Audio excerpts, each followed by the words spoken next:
Hey, we are live. Don't worry, there's a lot going on, guys. Hold on. God damn it. I was not prepared. Let me just turn my mic gain a bit down. My mic's a bit crazy. It's also echoing. Don't mind me. Okay, I'm sure that should be fine. Yeah, I've been messing around with my mic quite like a bit, so yeah, just hold on. Hold on to your horses. We don't even have music, okay? Just hold on. Everyone calm down. I just need to, god damn it. So what happens? I was watching that this series, this Korean series about zombies, and then I completely lost track of time, and now we're here and I have to live stream, and that's what happened. And now I am just all over the place with everything. God damn it. You guys are probably just staring at, I didn't even, let's just pop that on for now. I'll put a timer on top just for technical stuff, okay? Guess that's a good timer to show you exactly how much time we're going to be wasting here. But anyway, let me just, there we go. Okay, that should be fine. And then we can actually pop some music in here. Damn, everyone's doing art streams tonight. I don't know what's going on. I don't know why, but they just decided to do some art streams tonight. Which is okay, which is fine. It brings more traction to what's going on. Damn, there's like 3 other art streams going on tonight. Let me just add some music to this because goddamn, you guys can't be like left in the dark, And of course the ads is gonna play, and that's fine. Let the ads play, let them play, And here we go. Okay. There we go. We have some music going. Holy shit. So unprepared. But okay. Not a lot of people up. Hey there, Elias. Happy birthday to Elias, everyone. Yes. It's his birthday. He's now 47. And that's cool. Feel free to say thanks. Congratulate him. Goddamn, my mind is all over the place.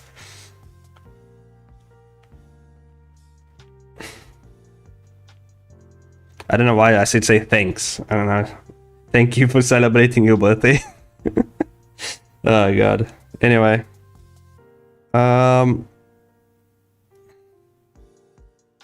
Yeah, we're gonna work on some character designs today. I have a whole bunch of character designs I have to work on. So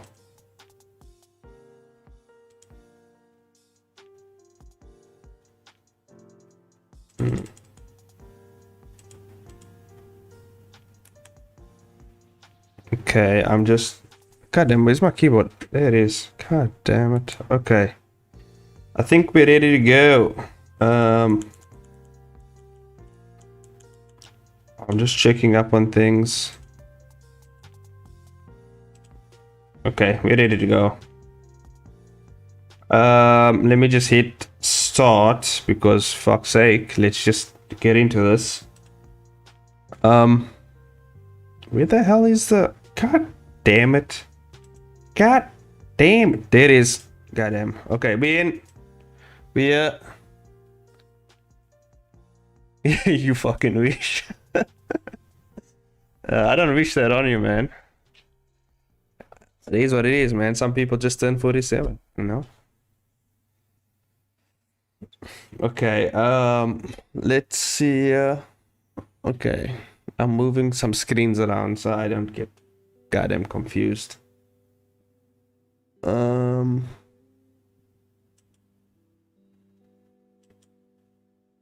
Okay, slow mode is on for YouTube, so okay, I guess.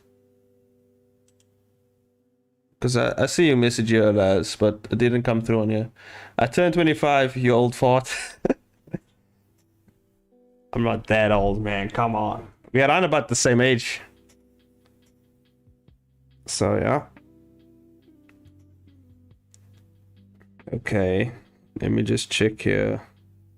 Damn, everyone's doing a bunch of art live streams today. Like, everyone's doing it. Interesting, you know? I wonder if it's because everybody follows other creators. Like, for instance, Rochelle's live stream event with the trailer live stream event. Like, I wonder if it's because everyone followed her. And because she was having a live stream, she was supposed to have one this Saturday, that everyone decided to have a live stream this, well, it wasn't Saturday though, it was Friday, right? I don't know, maybe there's some correlation there, I don't know. Anyway, I always have live streams on Saturday. We always go live on Saturdays, so they're kind of muscling in on my territory over here. And I don't quite like it. You know, but you gotta lay it out on the table. You know, you gotta lay it out on the table. You gotta put it on display and be like, hey, you know what? This is what I'm bringing. You know. And yeah, you just gotta lay it all out. And I keep forgetting my keyboard is not on my right hand side, and that confuses me, and that's fine. Okay. So this is one of the characters I worked on. I didn't color in his feet. Goddamn, I forgot. Okay. I didn't color it in. Don't know what type of socks I'm going with here. Very generic socks. Let me just select this. Yeah, there we go.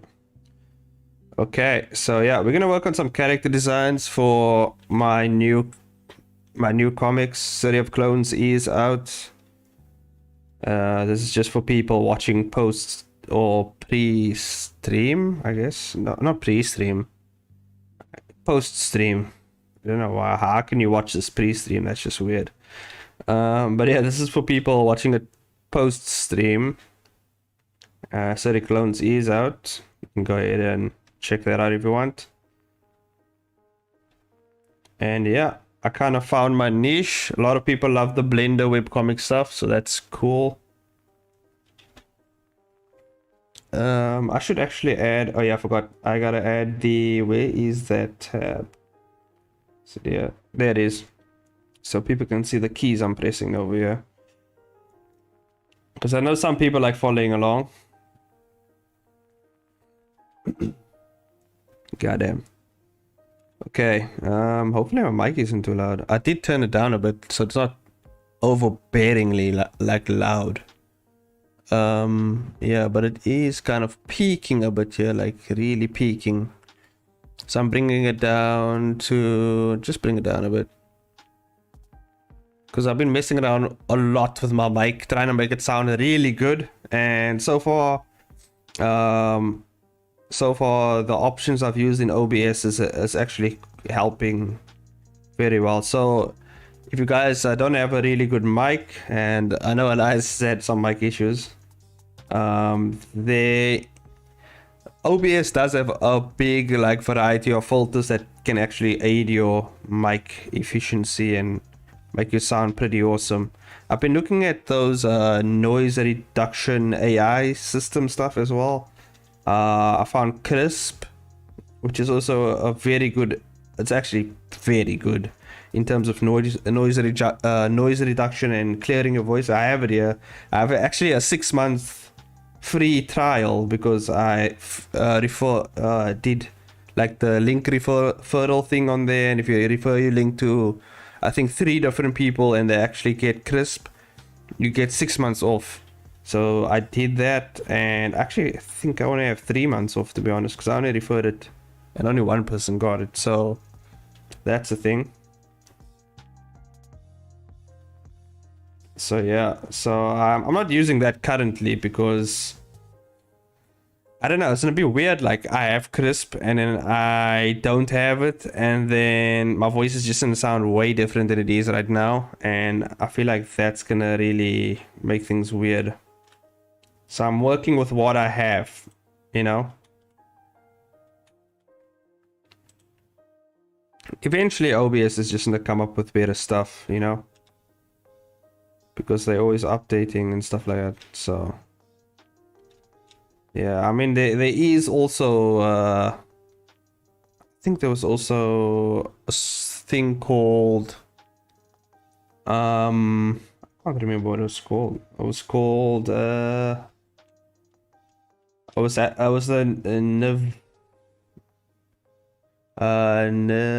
Nvidia. Goddamn, I couldn't even get the name. Nvidia broadcast RTX thing, you know, noise reduction thing. And obviously you need a RTX Nvidia card, graphics card to use that. And obviously I don't have one. I have I think it's the GTX cards. So yeah, I really need to upgrade my PC one day as well. Yep. Maybe I can, I think I'm gonna talk to my boss and you know, since we're working from home, you know, obviously I need the best equipment possible to handle work stuff. So I think I'll talk to him and see, maybe I can score some, you know, PC parts at least, or brand new PC. So let's see how that goes.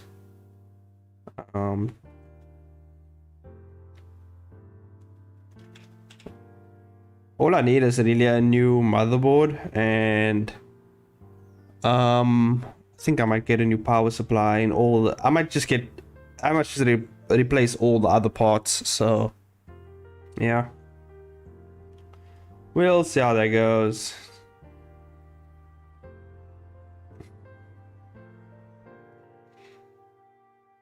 Okay.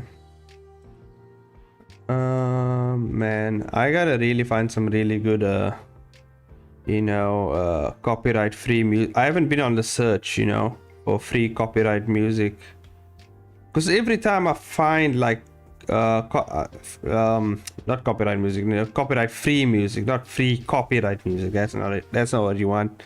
But every time I'm on the search for like copyright free music, it's always, I still get copyrighted. So I'm just like, you know, so far the relaxed movement is the only like copyright free music that has worked for me, and I haven't been copyright striked for it.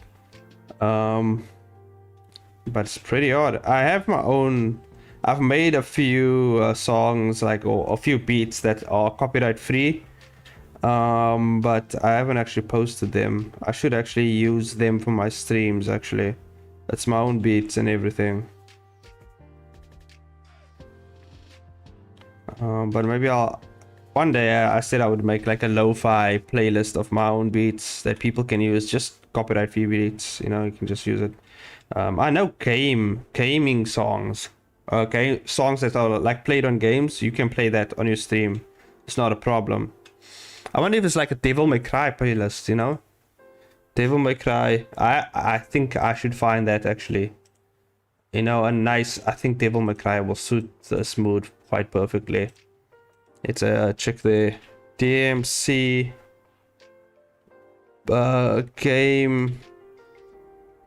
game track playlist.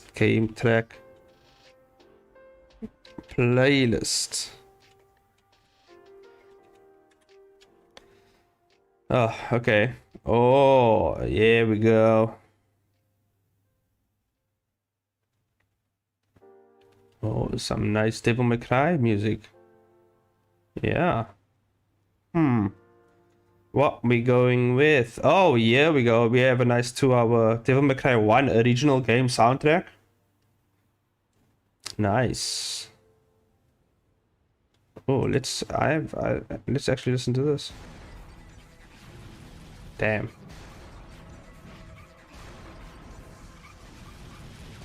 Oh yeah, it's a pretty rock and roll like, right? It's not quite smooth. I'm listening to it right now. Let's actually, I just want to go through some of the. It's very rock and roll-esque.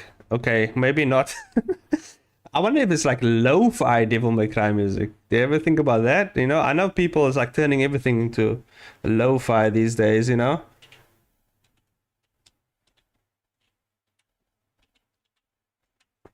Because my next comic, Blade Reapers, is actually inspired a lot by Devil May Cry.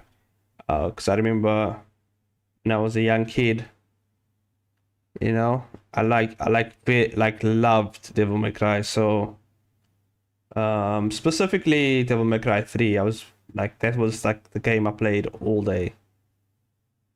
Technically, it was the only one the only game I had really on PS2 at the time, but man, I was like a big fan. So there is some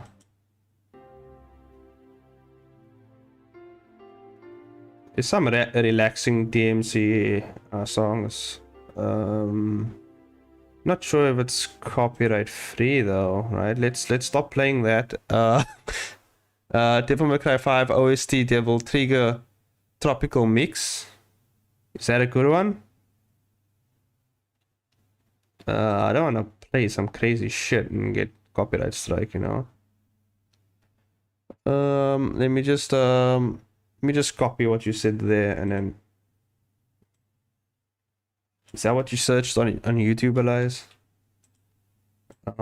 We gotta set the mood before we hop into stuff, you know. Ooh. Extended edition.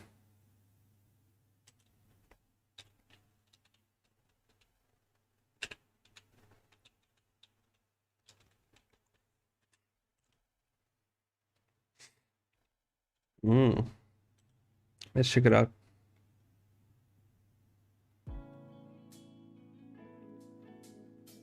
Is it over here?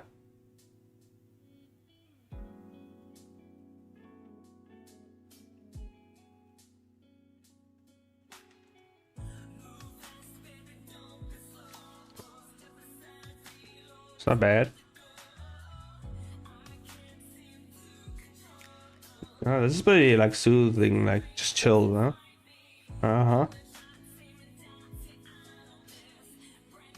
But I'm gonna have to change the track soon as well. It's like only half an hour.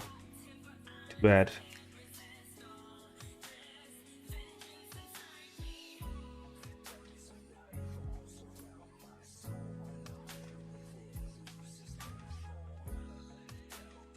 Maybe there's a...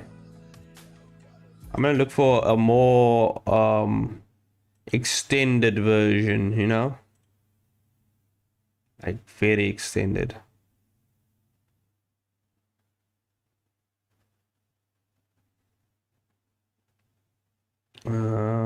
Let's see, relaxing Devil May Cry music. Okay.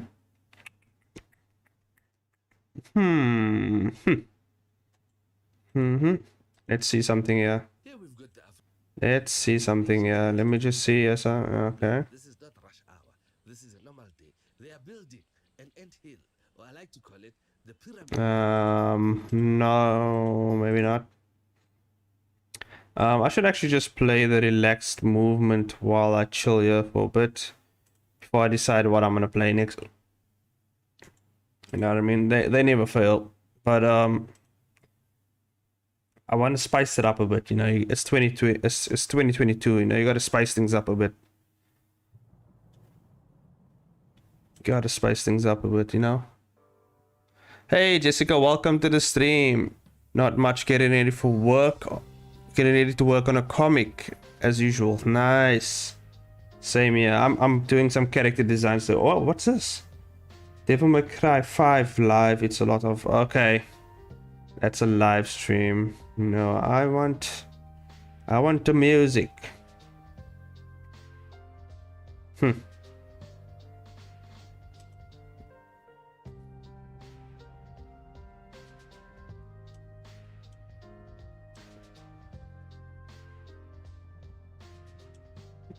Yeah, I think I'll search for it in my own time.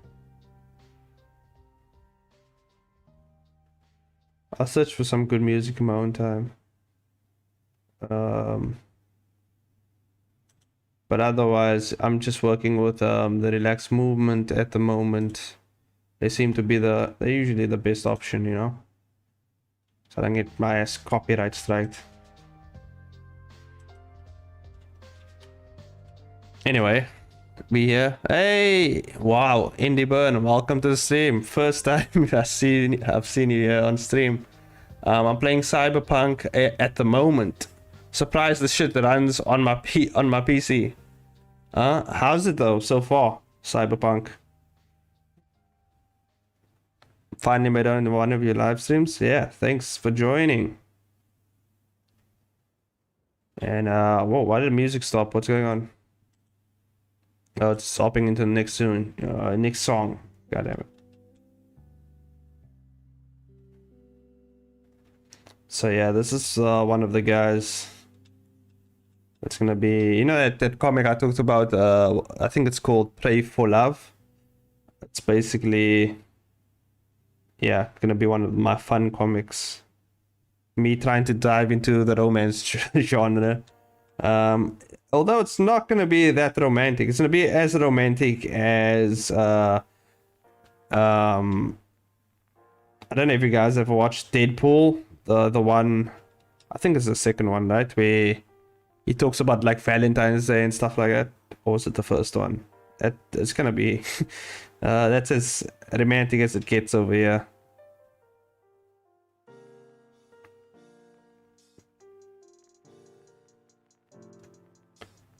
It's more so a horror thriller though, to be honest.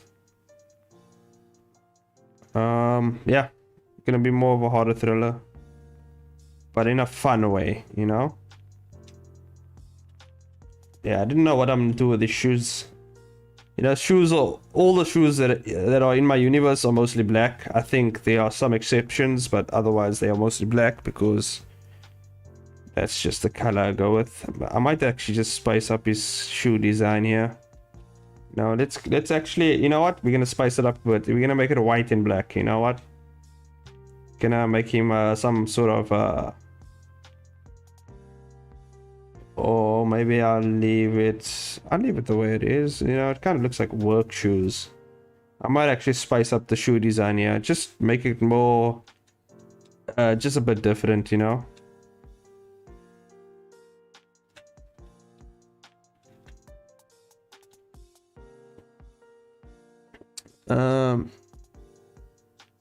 Your music is always super chill. Vowelize, did they fix the issues? Yeah, I heard what was it? Cyberpunk had a lot of issues with it, like a lot of bugs and stuff like that. So I don't know what's it like.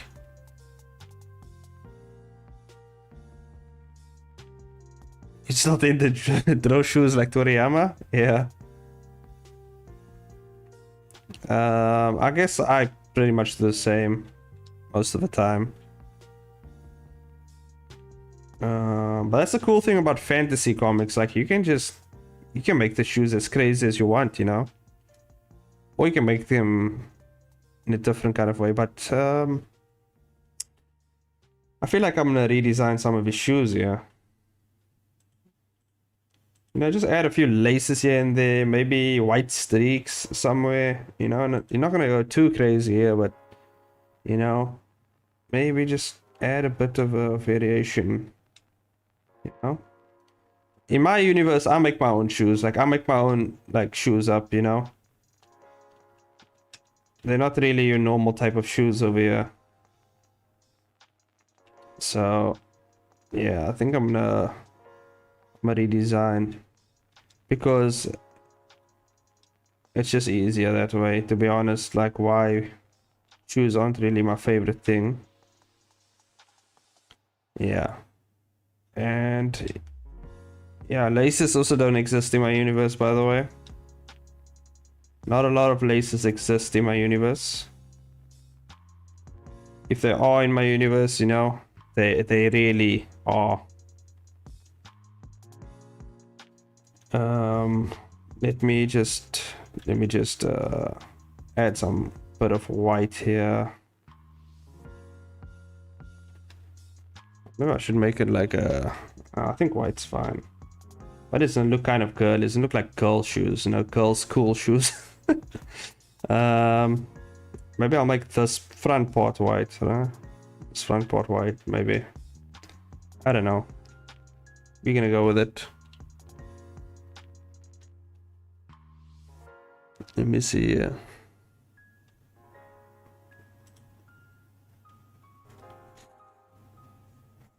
Still tend to draw with shoes like, yeah, okay, I read that actually.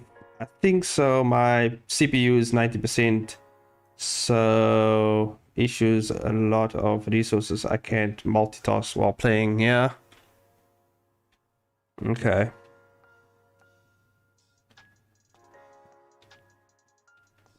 Yeah, my PC is pretty good though for what it is right now, but I want it to be way better. Like it's starting to become an issue. You know what I mean? Because the more crazy shit I do in Blender, the more the more I need to upgrade my PC. I'm playing on a recommended setting, so it could drop to low setting to see if using less resources. Yeah, I think mess around with that and see how it goes. And those were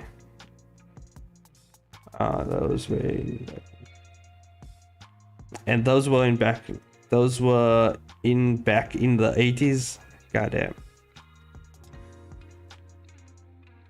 What are you talking about, the issues, or are you talking about the shoes back in the 80s? I want to see what this looks like with the white front. Ooh, that actually looks cool. It's just too much. It's not actually matching well with these clothes though. I might change the color. Hey, where did... Ah, there we go. Got him. Brown. Brown doesn't look good. Maybe I need like a softer color, if you know what I mean. Color is like too brown.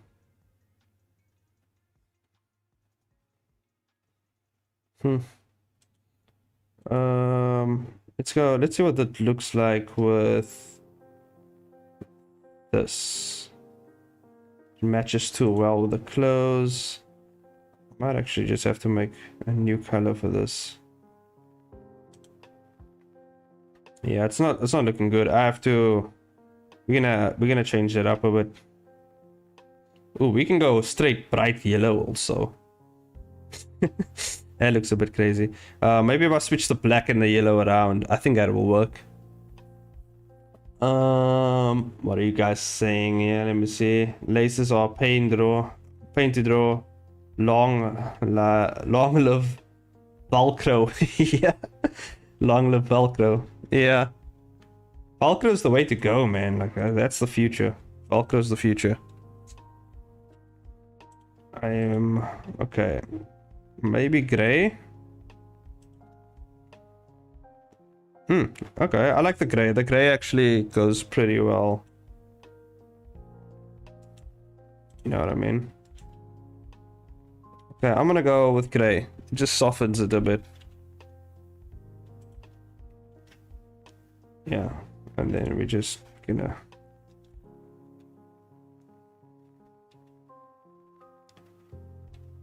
Gray just softens it a bit more. That's nice. Okay.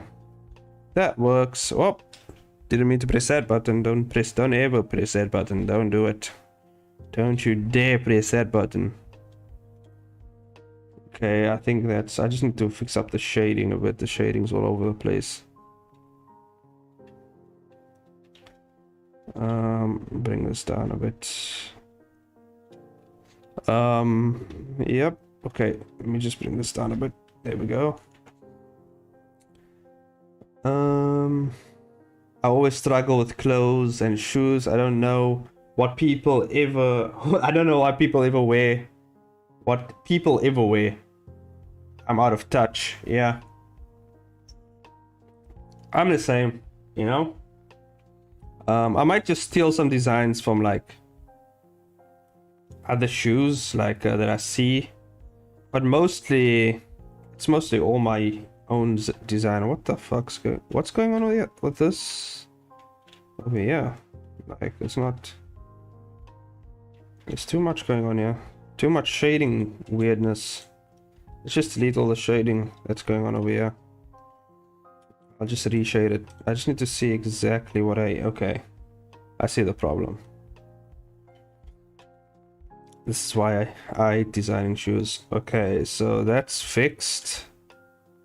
This is somewhat fixed. Relatable, as long as you know what you wear, it's okay, I guess. Yeah. Luna has been known to wear my clothes. Well, I think that's actually what most artists do, is kind of reflect their clothing onto their characters. It's the most easiest thing to do because you don't have to look too far, you know, you're your own personal reference, I guess. Okay, goddammit. Should I just go with the white socks? Oh, you know what? The socks I can actually change up a bit. I can make this blue. I can make the top part blue. Add some variation in there. I was watching like the zombie Korean series now. I think it's called We Are All Dead, or We Are All Gonna Die, or something weird like that. And it's basically zombies in high school, and it's very interesting.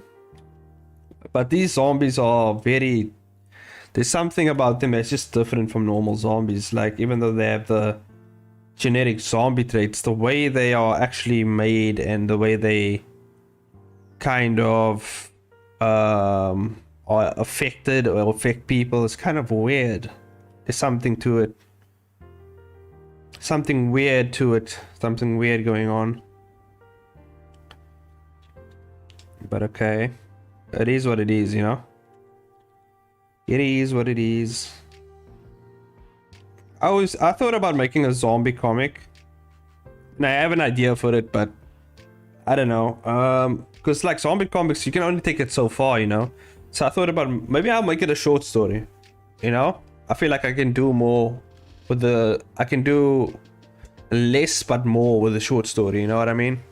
I don't have to be too overwhelmed with the story elements and how it's gonna go from like point A to point B a lot, you know? Like back and front and everything, you know?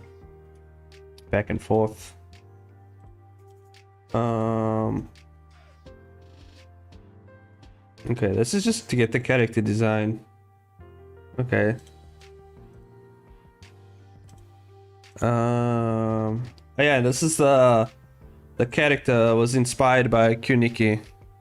She's gonna be part of this series, basically, the face biter.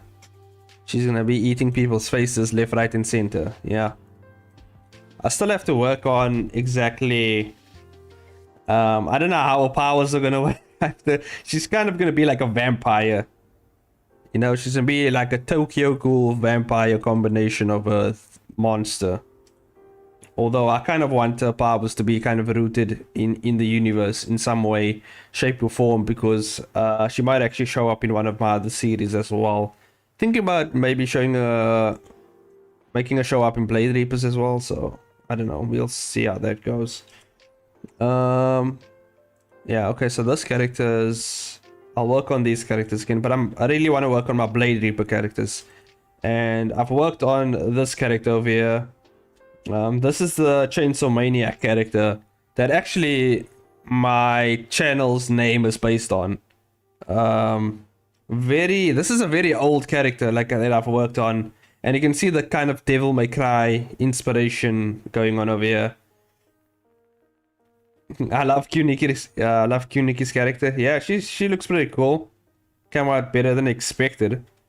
And I love the hair design though. If I just go back there, like the hair design of the Kuniki character, it's really cool.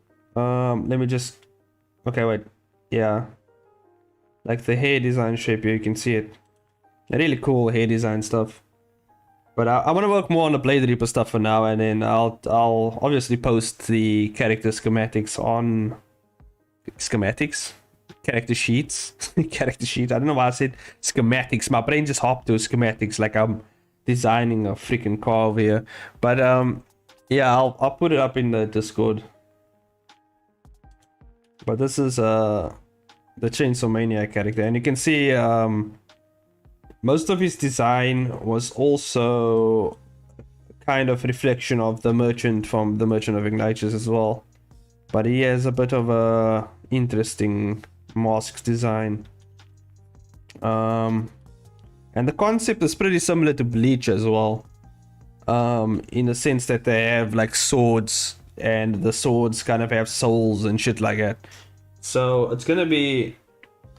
I'm still working out the elements, like the aspects of like exactly how the powers work, and I don't know. Still working it out. As well as all the like the main characters' motives and everything. So this is the. I guess he's gonna be. I can't give away too much. He's gonna be the antagonist, I guess, of the series. I guess. Yeah, he's gonna be the guy. The main characters are kind of. You know, they're gonna see him and be like, okay, this guy has something to do with whatever's going on here, and we need to find out exactly what that is. So let me just duplicate this and make it easier, and just scale this guy up. So we got a better look at his face here, you know. So I can do more of a detailed sketch of his face. Okay, so I think I'll just cut this out and delete these points so we can kind of, yeah.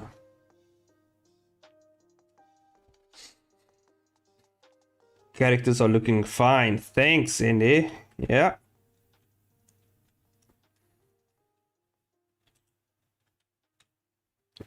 They're looking pretty good, yeah. I won't lie. They're very cool. You should see the other characters. Oh my, you know, one of my favorite characters that I've actually had to design was the crow, Elizabeth Crest, which is gonna be, she's gonna be, I think, one of the main characters. And then there's this other guy, I can't remember his name now. I think it's Isaac McWayne. I think he's kind of gonna be the rookie cop who kind of stumbles into all this, like, yeah, he's gonna be the rookie cop who's gonna run into some crazy shit, and he's gonna run into the whole demon extermination team, which is another thing that I'm still working on as well.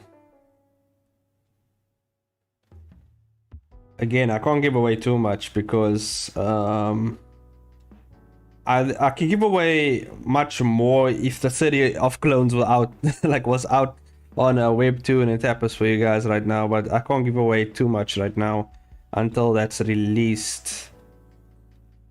But obviously, if you check it out on Patreon, then you might get an idea of what's to come and all the crazy shit. But yeah. But City of Clones is coming out this weekend.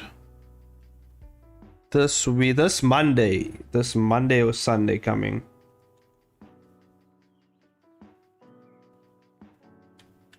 I like the sound of Demon Extermination Team. Yeah. Actually, cool. I came up with a cool name for them. Where's my book? Hold on. Just hold on to your. Yeah, I have it. I came up with a cool name for them. I can't remember what it was. I think it starts with a B. Oh, I remember this. I came up with a cool, I came up with bride, as in a bride and a groom. So the extermination team is called Bride, and they called brides. What the hell? Steam opening? Get the hell out of here! Hey, Steam just crashing. God damn it, Steam! What the flip? No, I don't want your office. Get out of here! God damn it! Jeez, trying to sell me some shit. I'm not into your office right now, man. God damn. Okay. Yeah, it was called Bride, by the way. Damn it, Steam just comes in. No, they just slide into the stream. Make fun of his game library. I barely have any games, actually. You want to check out my game library? Library. I have Among Us, Counter-Strike. Because this is some of my... I have The Forest. Oh, Mordors. This game I play. Goddamn, this game is tough. I don't know. I think it's more Dao. I think whatever it is, it's freaking insane. And can I stop? Can I just pause that? I feel like that's gonna slow down my stream. Also, can I just move this up here? Like, what the flip?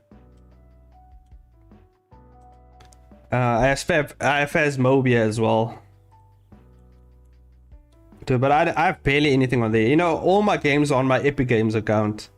Like, you should see that. You should see my game list on there. It's like freaking insane. There's games on there that I don't even think I will play. They were just free, and so I took them. So that's that. Anyway, back to Blade Reapers. So the Demon Extermination team is called Bride, or they known as Brides, which is pretty funny. Because imagine they like, because there's guys in there and everything, and it's, I don't know, I guess guys can be brides too. It's just weird, like they called brides, and there's actually like a joke that runs along in the series about it. I think and there's actually, damn, there's so much cool characters coming. I'm like thinking about it right now. There's a character that there's two characters. One of them is kind of modeled after myself, and then there's another character modeled after my wife. So they like kind of like this couple, like this weird duo that's in there.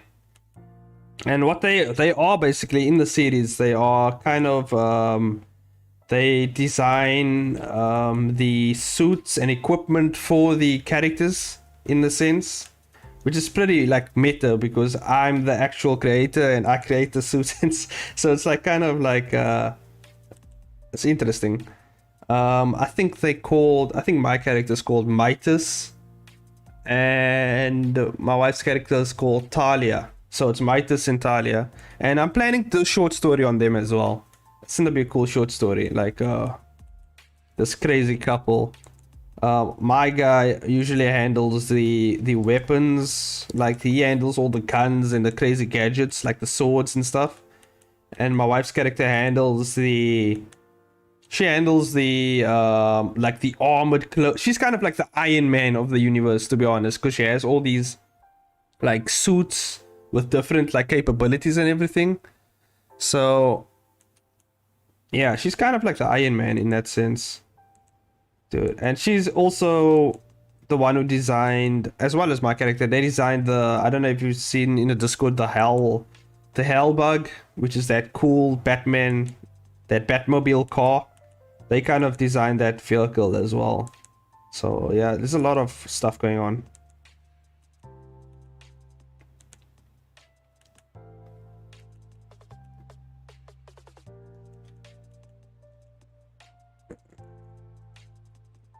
Just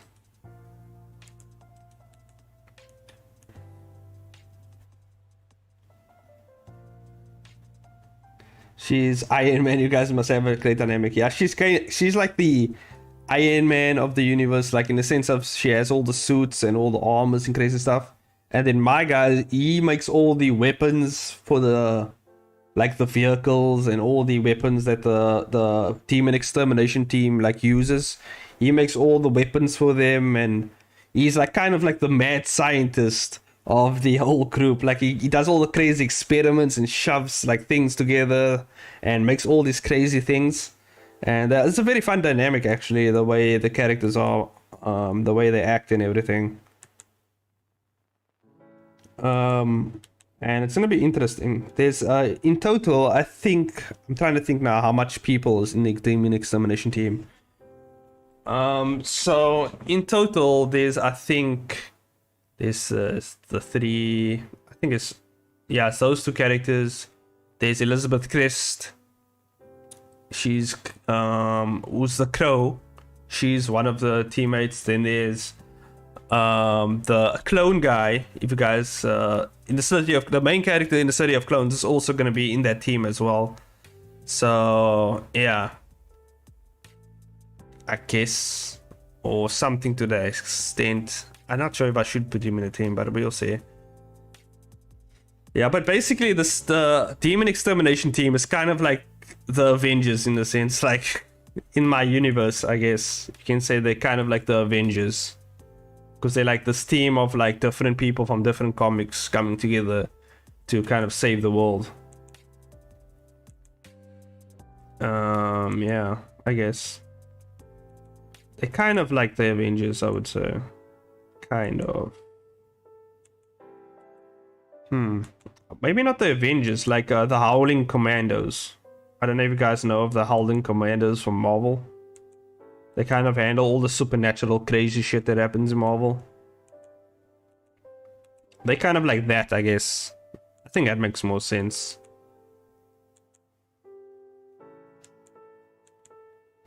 Yeah, so there's that one guy. I can't remember his name now. There's so much characters I have that I just don't remember the name. I will remember the name when I look at the name while I'm referencing them in the comic book, but yeah.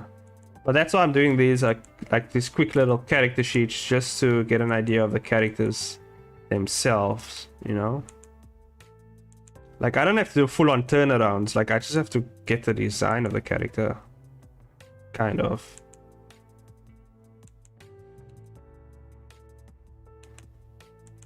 I'm just kind of fixing up the lines here. Because I want a nice close-up of the face. So I don't have to really squint when I want to check out the designs and everything.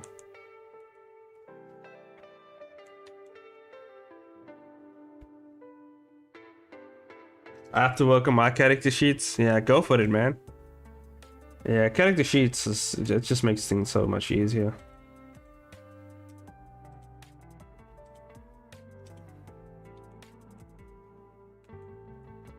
Let me just see. I think I'm gonna work on. Yeah, gotta work on these. Cyberpunk first. I need some inspiration. Yeah, go ahead, man. I've been deep in Genshin Impact this whole day. I was playing Genshin Impact actually. I was just chilling today.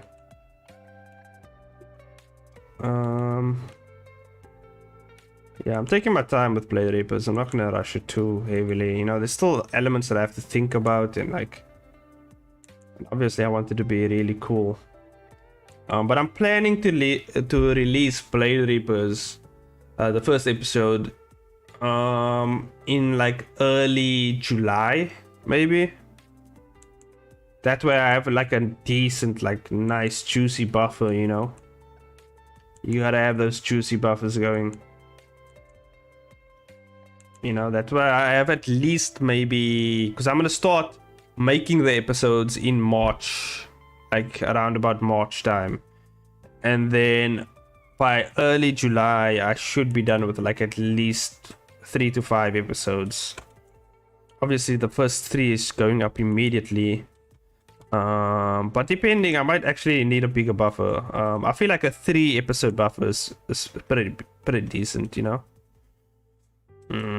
Yeah, 3 episode buffer should be fine.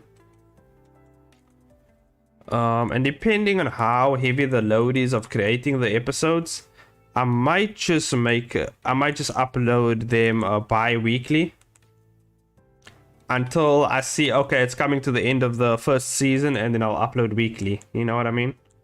So depending on how exactly things go, we'll see. So the first season should have like up to maybe, same like the Merchant of Night, should be like 25 episodes again.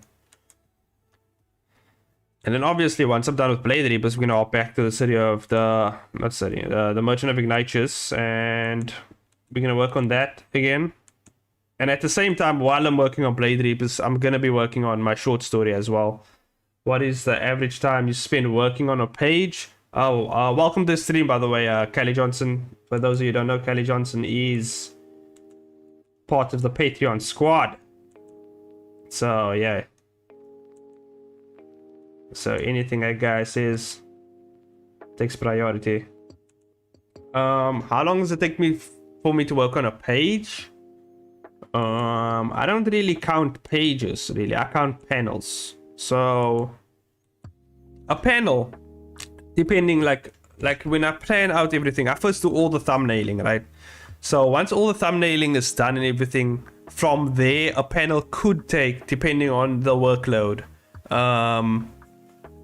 Because the thing is, like, before I even start the webcomic series, I do a... Yes, you guys, you need to get on the Patreon team to support the homie. Yeah, but it's only if they have money, man. I don't want to force people, you know. If they have cash, you know, go ahead and do it. But otherwise, you know, supporting me on YouTube is it's good enough, you know. But if you want the stuff early access, you know, if you can't really wait, you can't hold it in, you can get over there. But otherwise, heading back to how long it takes for me to make a panel, it can take up to an hour. With the new Blender process, like my assets are already made. Like I make my assets and my thumbnailing, I do that way before the time. Before I start the first 3 episodes at least. But I'm gonna start thumbnailing soon, because what happens is, because when I do the thumbnailing, I can see exactly what type of assets I will need for the comic. So I might actually just start thumbnailing in the next couple of weeks, just to see exactly, you know, what I need to make. But once that's done, like the thumbnailing's done, the assets are done, and it's all ready to go, I just have to draw the characters, really, which it doesn't even take an hour sometimes, you know, depending on the posing and depending on how much detail I have to add. I can take up to an hour, 2 hours maybe, maximum, you know. And then, I mean, yeah, that's like for each panel. And usually a full webcomic, at least the Blade Reapers webcomic, each episode's gonna be at least 40 to 50 panels long. So, I mean, if you do the math, you know, it's about 40 to 50 more or less hours that I'm going to be working on one episode. So that's actually like less than 2 full days, really, if you think about it, you know. But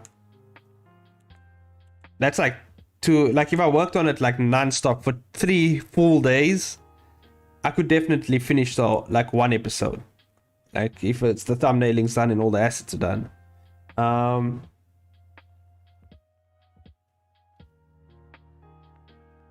Especially when it gets the 1000 mark, get that super chats. Yeah. Oh god. We'll see, you know. But my channel's growing pretty fast. Like honestly, I didn't know it was gonna grow this fast. Like I think over the past month, I've gotten like 70 subscribers. So I think by the time we hit the middle of the year, I should be over 600 or 500 maybe, you know, estimating. But if it keeps like going, I think I should be by 1,000 in no time. But yeah.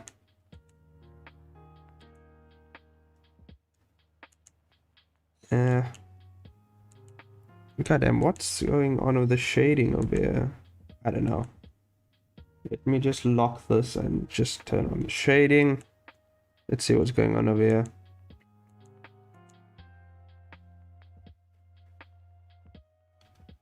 Yeah, sleep is stupid.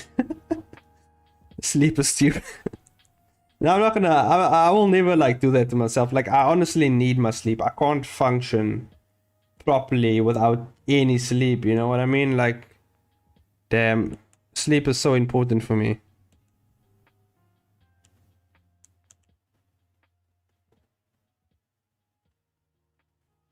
So you're churning the market, so you're cornering the market at this point here. Yeah, I feel like at this point I'm the only one doing this right now.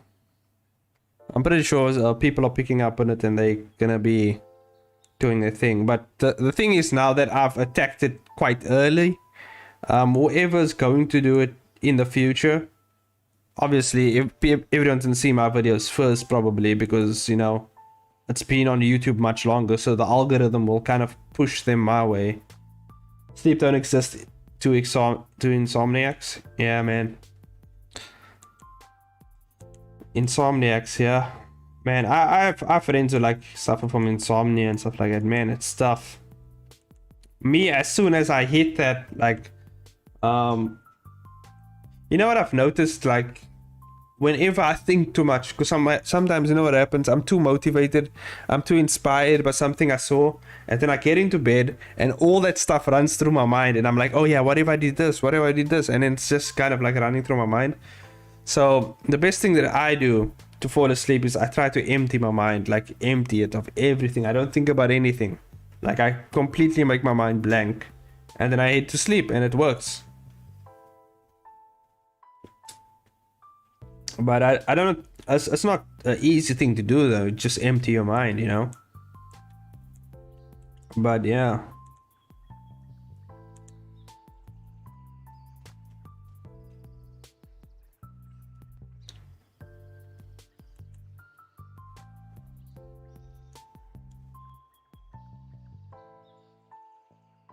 Same, I can't sleep because of my webtoon. Yeah, yeah, it gets to you. It's like goddamn. It's like trying to sleep while someone's knocking at your door repeatedly. You know what I mean?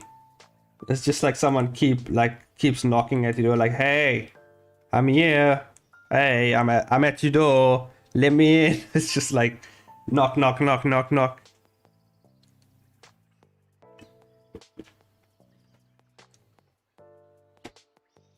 Just lay there for hours thinking quietly. Yeah. It happens.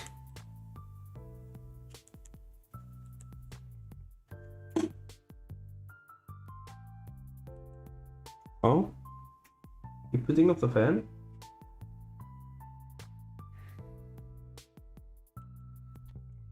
Okay. What? No, it's not hot. Fine.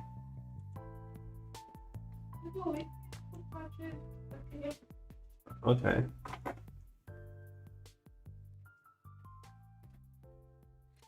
Webtoon artists are so weird. Yeah, maybe truly are. But I mean, that was before I even became like a comic book artist. Like that was like, that's always been my thing. Like I would just sit there and like cool ideas would just pop into my mind, and I would want to. And at the time, like I didn't have like the tools to like work on whatever I wanted to work on, so I would kind of have to release my creative inspiration onto a page, you know. I would have to like get it out somehow. Okay, there we go. And I have a nice close-up of his face.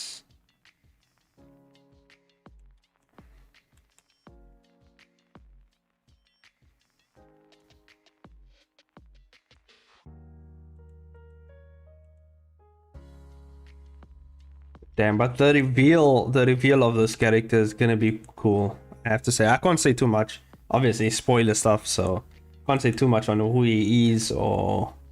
And even if I tell you at this point who he is, you're not gonna get it until you get to the comic. But I'm not gonna tell you.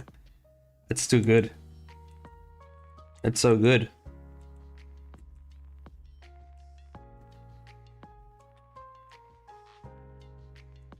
But the question is, when should I reveal it? I wonder if I should reveal it only in the second season. I don't know when's the best time, because there's a lot of that's gonna go on in this webcomic.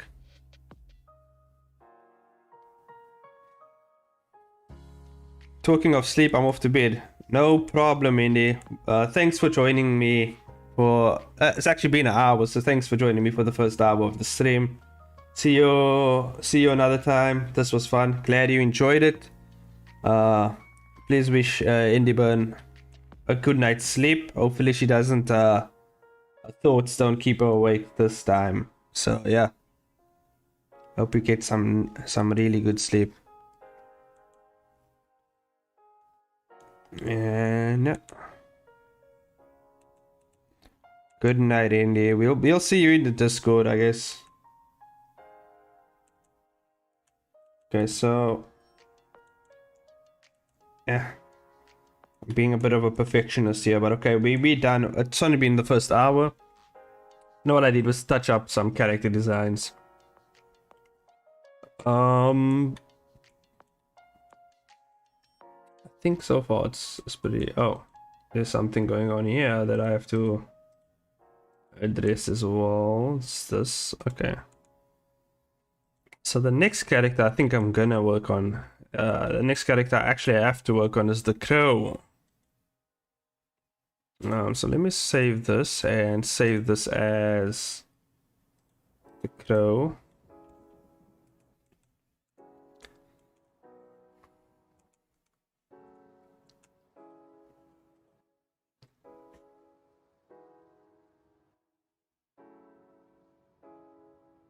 That's right, see you on Discord. Cool, yeah.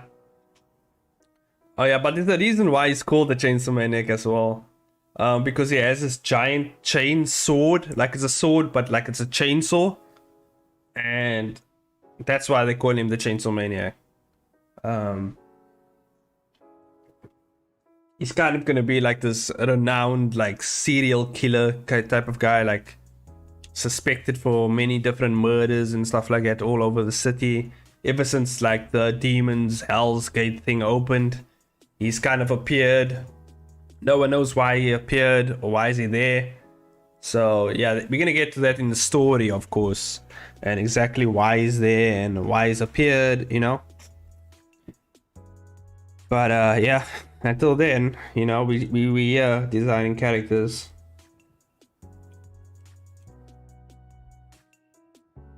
Let's drop that off there.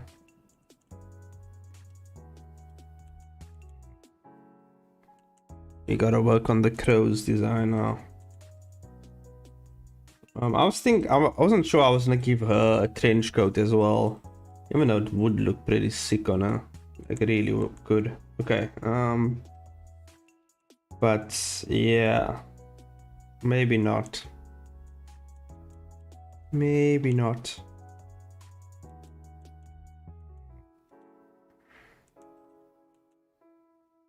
Okay, so first we gotta work on. We gotta bring in the skeleton for the basic structure of the character.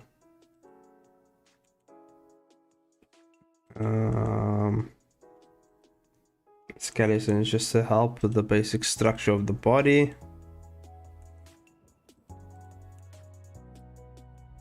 So you can kind of see exactly what the shoulders are, but you always got to position it in a certain position.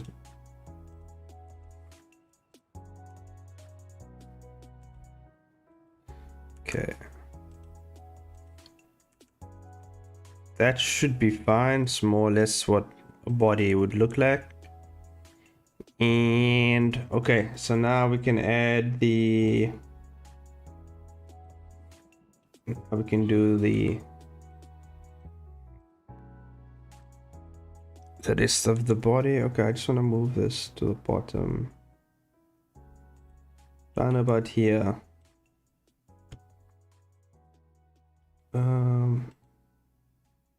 Selection to cursor. There we go.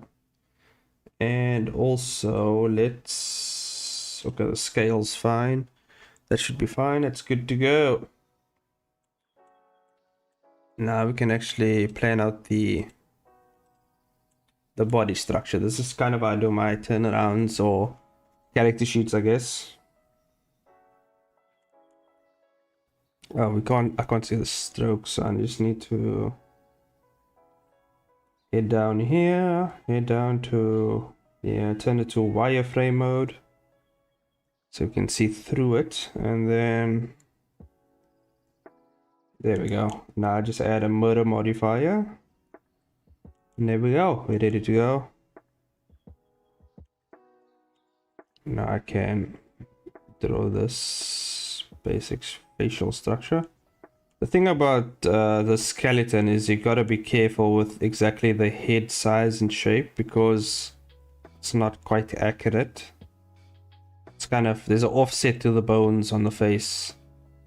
It's really not really accurate, so you kind of have to imagine how this is kind of being shaped around the head. Don't know if you guys know what I'm talking about, but actually if you're using this, I mean, you could just use normal 3D models as well. You don't have to do what I'm doing. This is the crazy way. This is the insane way. If you're crazy enough, you can use this method. There's a learning curve to the craziness I'm doing over here. Okay. But I mean, so if you've learned the basic fundamentals of like anatomy, you don't have to learn all the intricate details, but if you just learn some basic stuff about anatomy, and you know, I was talking about this on the Discord with Elias the other day, like talking about like the figure posing and stuff like that. It's good to have, it's good to learn from figure posing and stuff like that, rather than just looking at raw anatomy, you know? Although it does help with the placement of the muscles and everything. It's not ideal for when it comes to drawing different types of poses and stuff like that.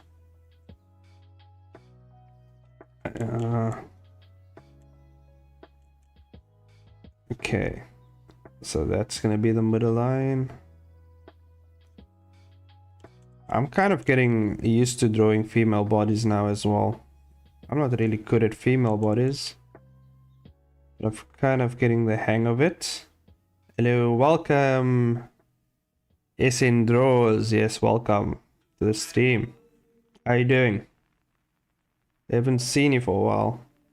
Were you on last stream? I think you were on last stream, right?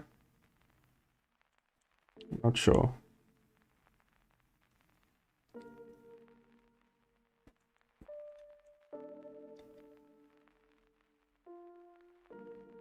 Okay.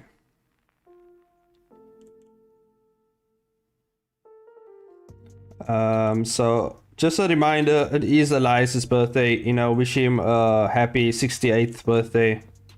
Yeah. Feel free to send him old people nudes or yeah, a bunch of Lolita stuff. He likes that type of thing, you know. You gotta sure that will sure you'll enjoy that.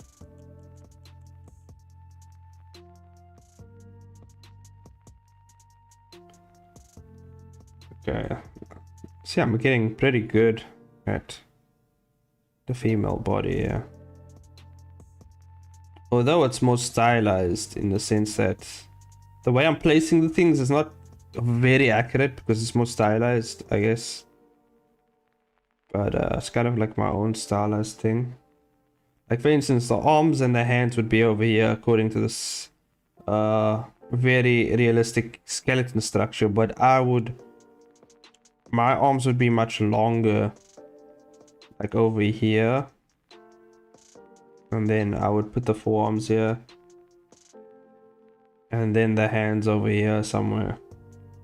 That's just the way it's just my stylistic interpretation of how bodies are, I guess. That's something I've learned over the course of drawing things. Because to me it was like, why does it look so weird? And I was realizing, oh, because I've been my drawings have been really stylized, so things does look a bit off to me because it's just out of the norm of the specific art style that I've been drawing all this time. Even though it is correct, like the anatomy, the way it's supposed to be, it just doesn't look right to me because of the way I've been drawing things all these years in terms of the stylistic choices I've made. But yeah, sometimes you gotta go with your artistic gut, you know? You know, if you feel like artistically certain things looks better when they're this way, sometimes you gotta go with it. Sometimes it's a good hunch, you know? Sometimes it's a bad hunch. But go with it. Sometimes you gotta go with it to see exactly where you're heading down that road, you know what I mean? You gotta see what's at the end of that road before you just disregard it.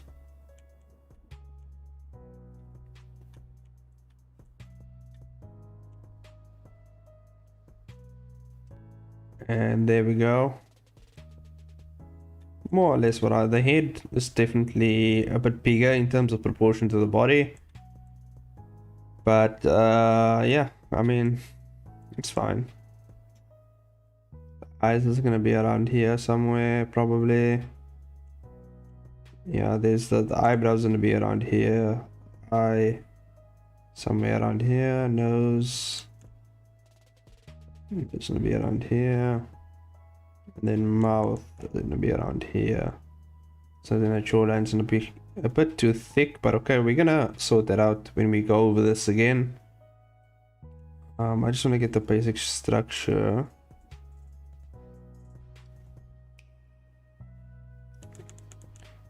Elizabeth's hairstyle, like the crow's hairstyle, is pretty unique here.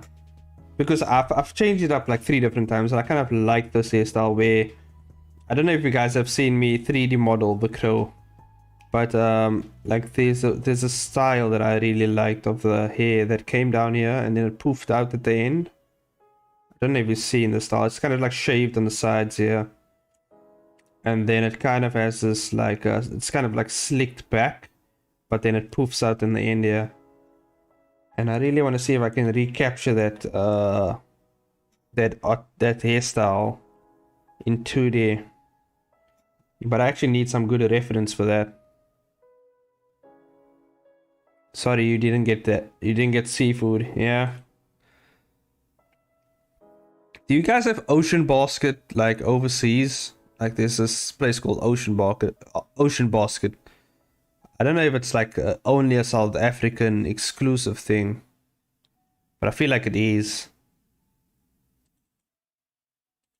But they have very good seafood as well. Let me just see exactly where this reference is. Yeah, it sucks. My plans are ruined. Yeah, you know what? It is what it is.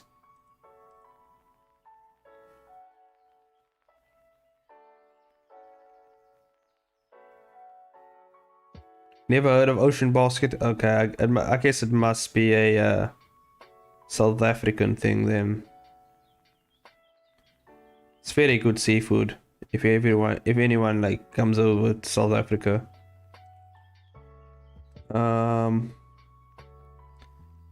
Characters.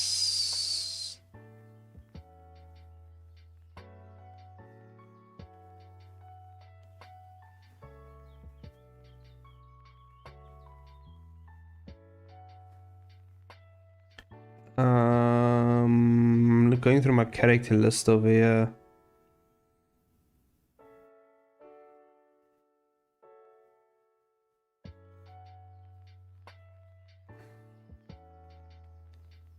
Interesting.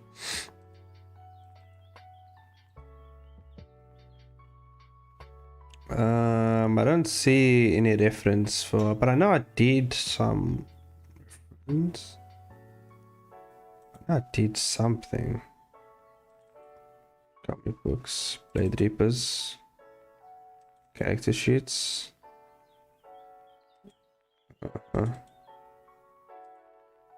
Yeah, references. Interesting. Okay. Yeah, I'm just going through some stuff over here, guys. I'm looking for some good reference for the hair that I'm gonna use. Can't seem to find much here. I know it's here somewhere in here. Somewhere in this folder, somewhere.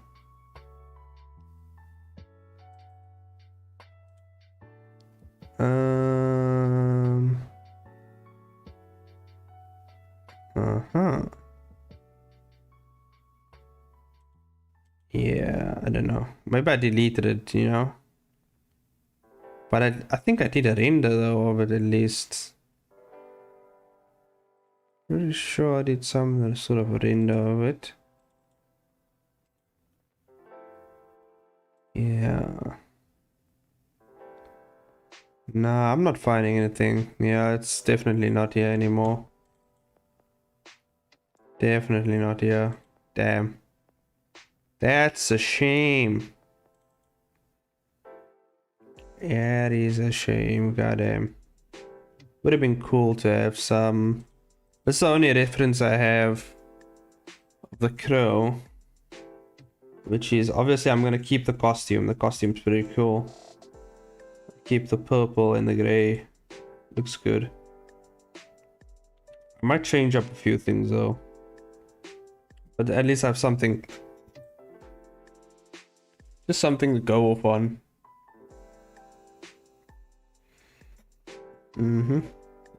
Yeah.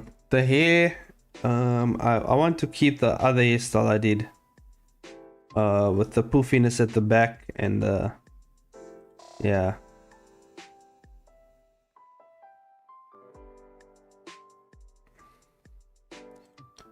I think I know where I can find that hairstyle though.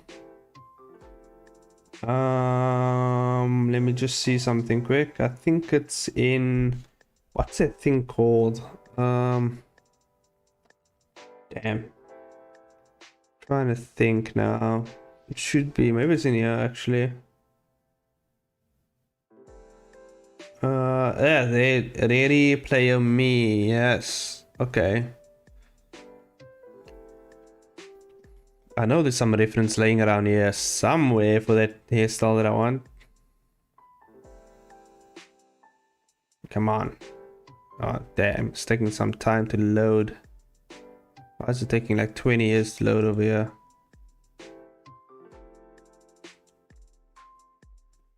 Damn, is this website dead or something? Like, it's taking forever to load. What happened to this website?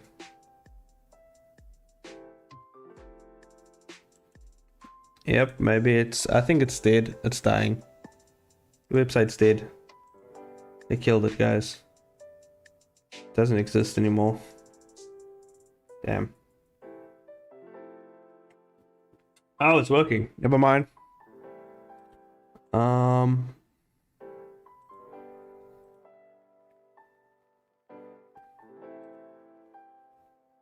think it's working, guys. Let's head over here.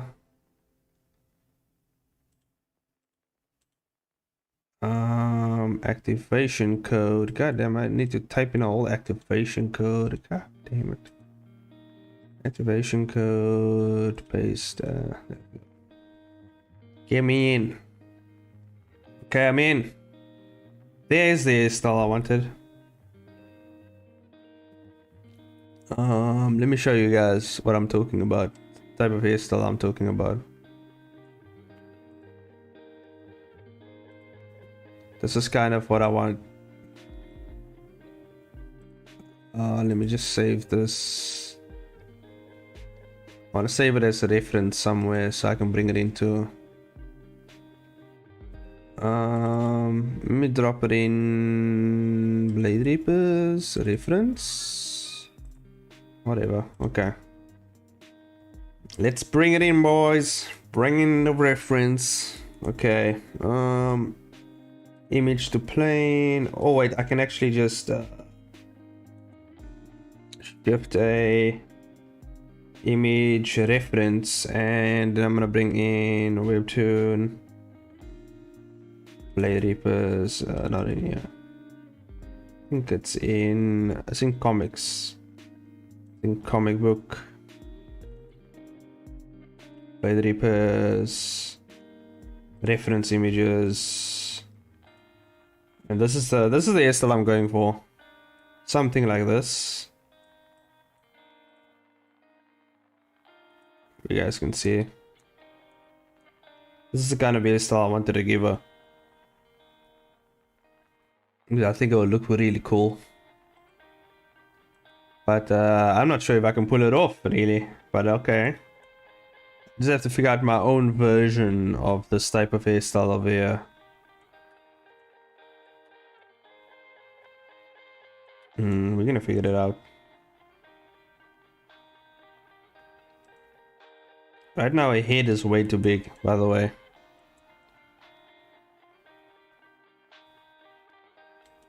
Head is way too big. But okay, in the next rough I can actually bring certain features down a bit. So we're gonna do the next rough again. We're gonna do a second rough over it, and I'm gonna bring this down so that I can actually, yeah. Now we can work around type of head. Maybe.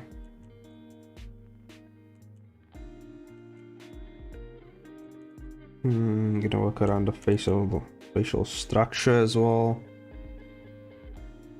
which has somewhat of a cheekbone coming out here, and the spot's a bit smoother, not too crazy smooth.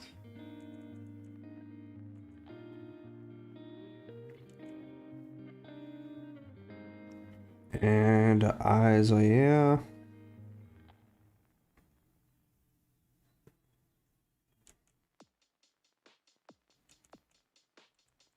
I wonder if I should actually just make this a different color. I think it'll make things a bit more easier if it was more of a blue color.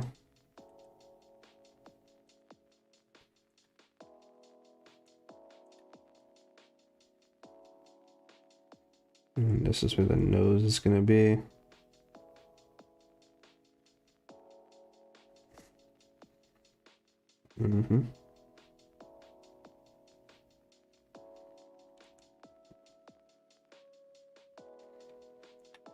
Okay.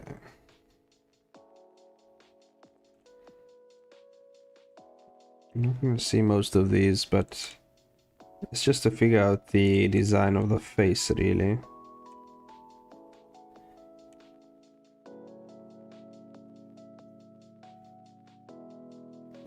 Yeah, I think that's much better. More of a softer edge to it, and then go with the brows.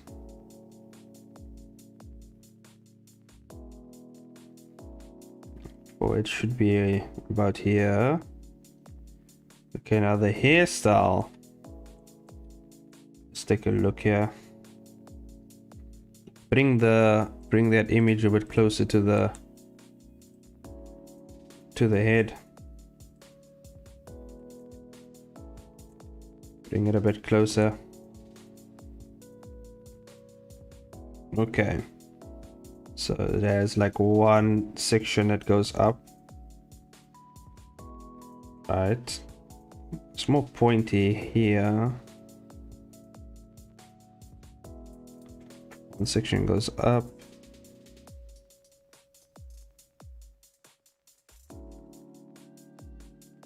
And then it does something like this, maybe. As it's coming down, it's shaved down the sides. I don't think I'm gonna shave it down all the way. I think I'm just gonna make it like really short. And then, yeah. This is a tricky part now, because it's like kind of like a bun at the back, and then she has these curls.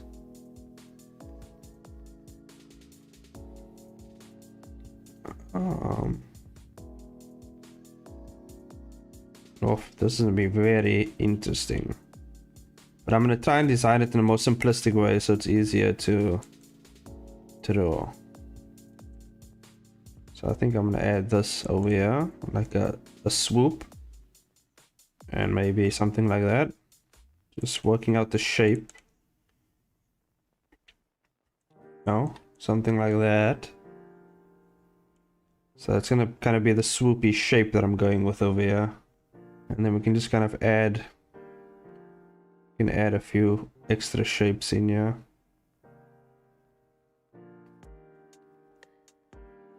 A few extra shapes. Yeah, maybe something coming out here.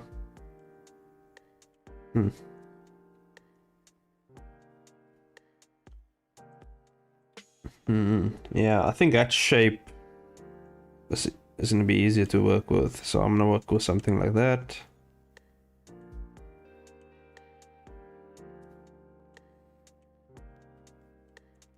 really going out of the box here. Normally I go with very simplistic hairstyles, but I really want to give her a cool hairstyle, you know, make her stand out a bit. She is gonna be, you know, you can't just give the main character any other plain hairstyle, you know. You gotta give them some crazy stuff, you know.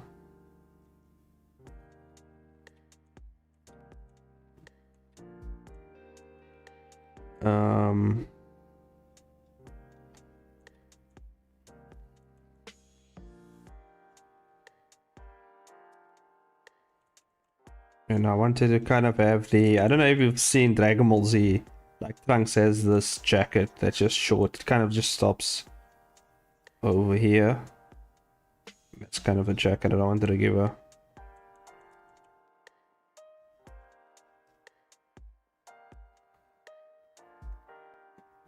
This is what I have in mind, and then that's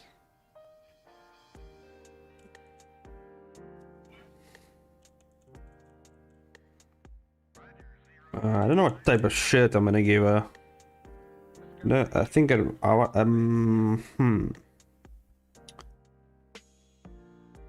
think I'm gonna give her the tank top that she had in City of Clones.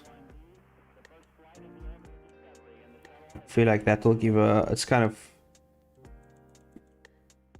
adding more to a character that way.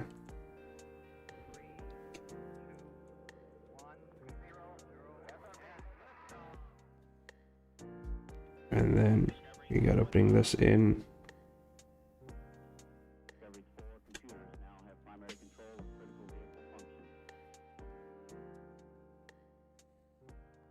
Okay, let's bring out the shoulder a bit more.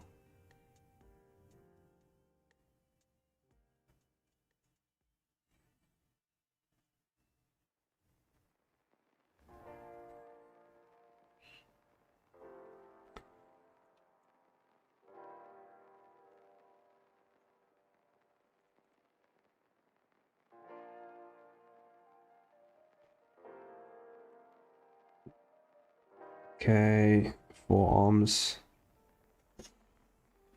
Damn, it's almost 2 hours again. Almost hitting that 2 hour mark again. Goddamn. Are we really making some progress? We have finished a few characters, you know.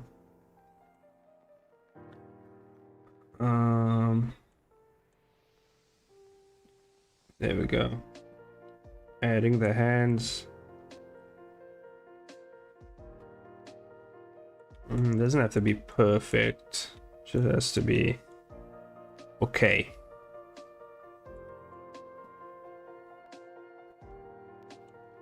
Okay.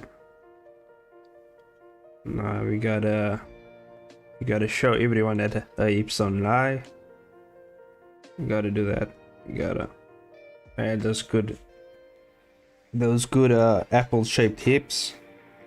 I don't know if that's is that the shape that you normally go with? Apple shape? Or maybe it's hourglass shaped? Is that?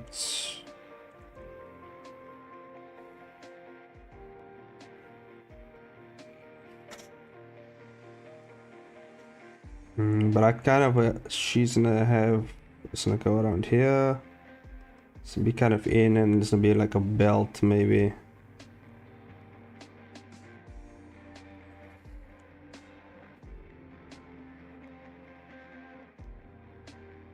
Add a apple bottom. Yeah. Apple bottom, I guess. Yeah, I guess that makes sense. Okay. Sometimes you gotta give into the fan service, you know? But yeah. I might touch up that belt a bit.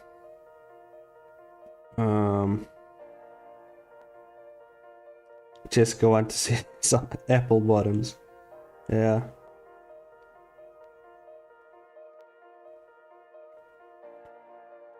Well, this is kind of a front view. You're not going to see much anyway.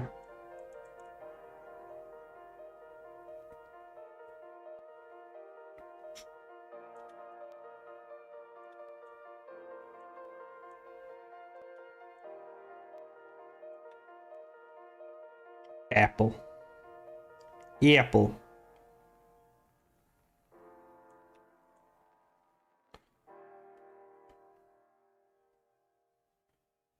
Bottom for Lai's birthday. Yeah.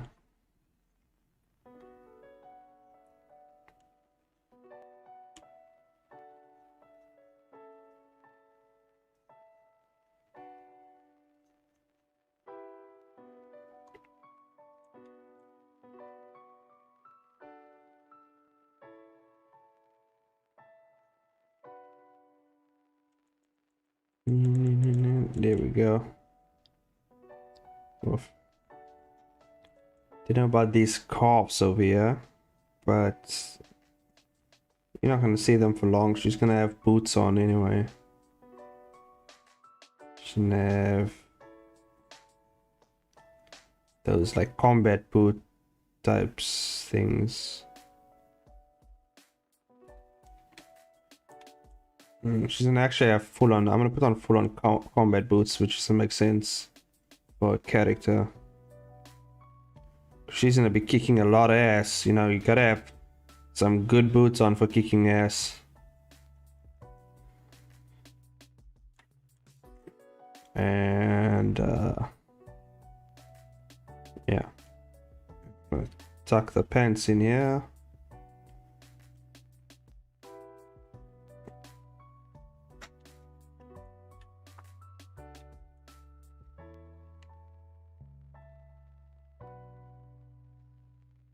Okay, and I'm gonna work on this jacket over here.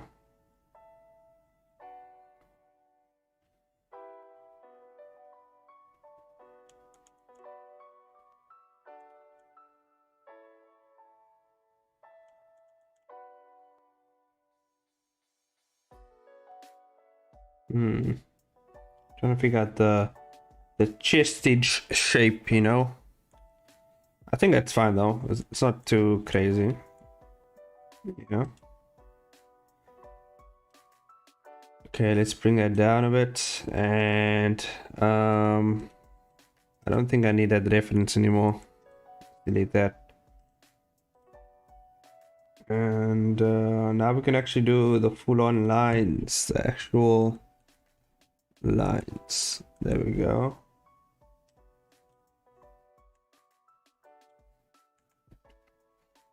Lines. There we go.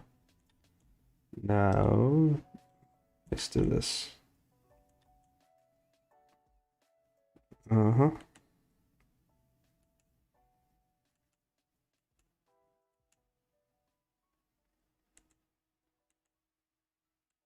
can actually define the face a bit more.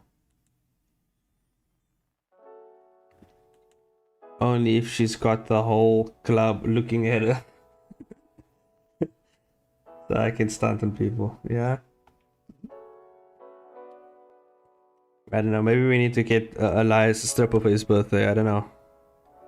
We can surprise him. I mean, you can only be 83 years old once, you know. Needs the boots with the fur? Yeah. Sounds about right.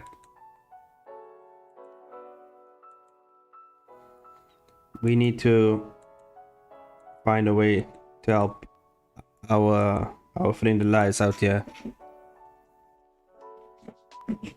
Just move around for a bit, yeah. I'm moving in a different position, so I don't, you know, you gotta always change up your position a bit so that your body isn't like in one position all the time.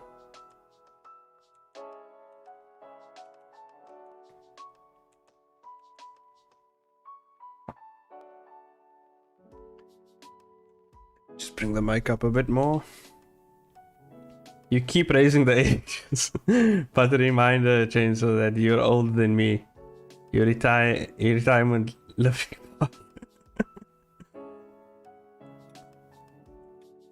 Yeah, but the thing is, you see, since I live in South Africa, you know, I live in the future. So technically, you know, we're around about the same age, you know. But you see, at the same time, you know, because of the time difference, you see, I'm younger than you. You see how that works out? And if it doesn't make sense, that's because, you know, it's not supposed to.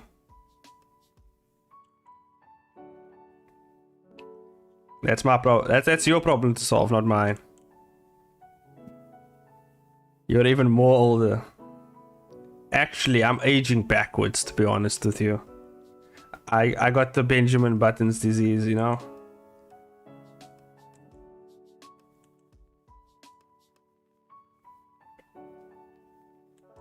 That's what it means. You're old. Oh, God.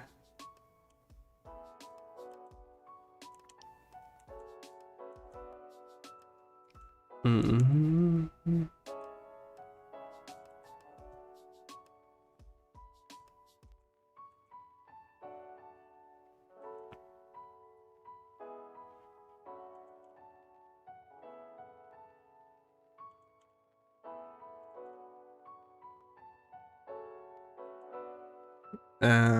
Let's get this mouth working. You silly kids.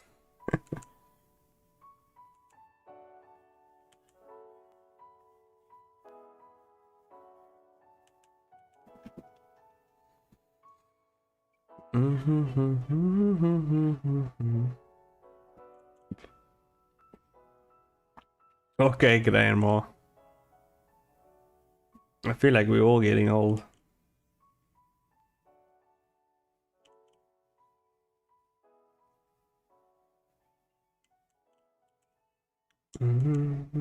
But at the same time, I feel like, you know, still feeling my prime. Okay, what the flip? Okay. Wow, this jaw actually came out pretty good. This face came out very... Okay. I can work with this. This looks good. Nick HQ. Hello, people. Oh yeah, that's skits, right? God damn it, you and your names.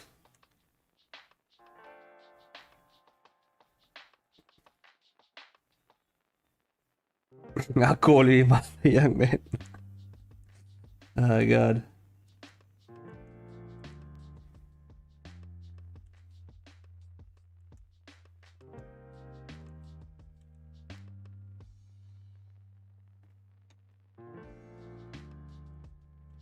Hey skits, welcome to the stream.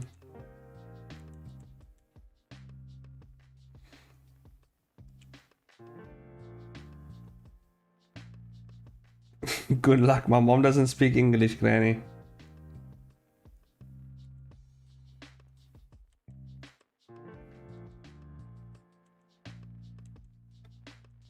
Oof, I don't know how you gonna do that.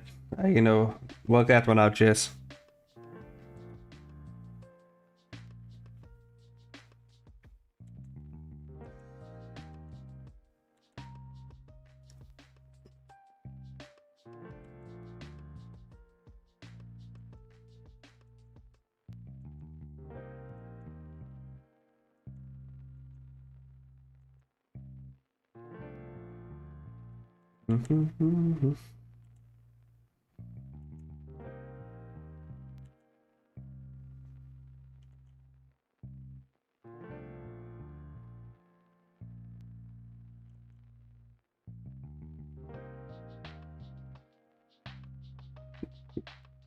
Dude, if Hobbish is TikTok famous, you can't speak to her. Oh God. Hobbish is doing really well on TikTok, by the way. Don't know how you pulled that off, but there is a method to the madness, so it's just I'm not that active on TikTok really. I'm doing well on Instagram Reels though. Like I've been doing very well on there.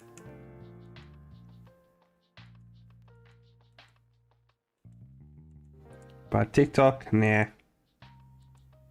YouTube and Instagram Reels is where it's at for me. Fame means nothing. You say that now, you know?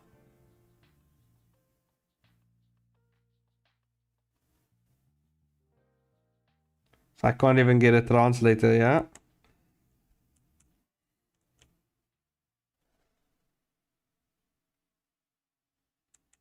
The secret to TikTok is to have a business account?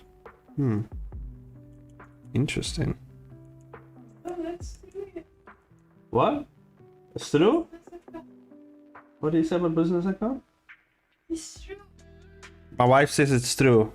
You must have a business account. Do you have a business account? She says she has a business account, so yeah, maybe there's something to it. Can I see it? Oh. Maybe I need to get business account. Can switch back to this. Okay. Okay, I see.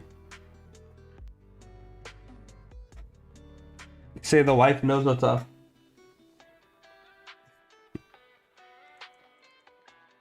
If YouTube is like D-list celebrity, TikTok is like E-list celebrity. Oh my god. But my TikTok hasn't been growing much at all lately. Yeah. I feel you. Yeah, usually when things don't, it's because like grow as much, it's because you need to like kind of and that's the problem with one of like those, you know, the short format apps and stuff like that. Like whenever you do things repetitively for like a short amount of time, even like you change it up a bit here and there, it's still most likely the same, like basically the same idea or whatever. And then eventually it just gets, you know, it seems to other people like, okay, this is it's most likely the same thing. So with those like short like type of the short video formats, you kind of have to reinvent yourself every time you make a new video, and that I feel is like one of the biggest challenges, you know, with that format.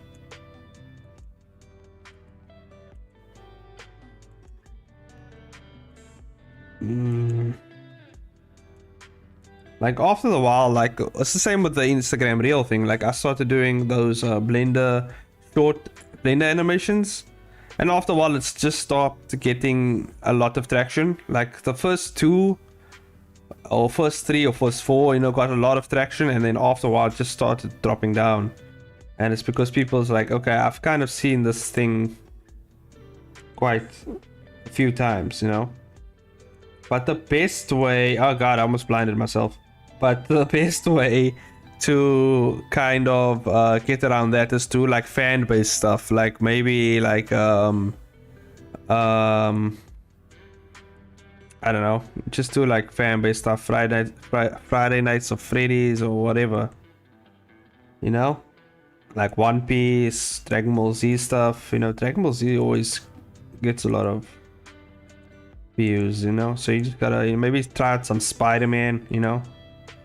You gotta kind of run with the fan bases. And the thing is, I don't feel like doing that. I like doing my own thing. I'd rather work on my own projects and actually do some of those things. But sometimes I like to cool off with some fan art.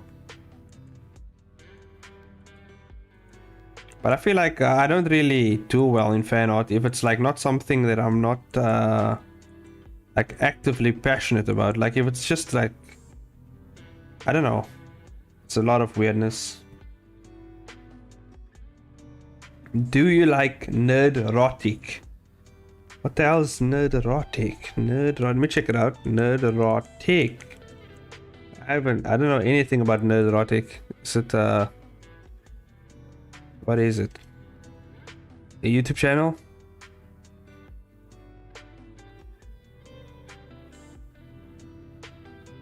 No, I've never watched Nerd Erotic's channel. So what's it about though?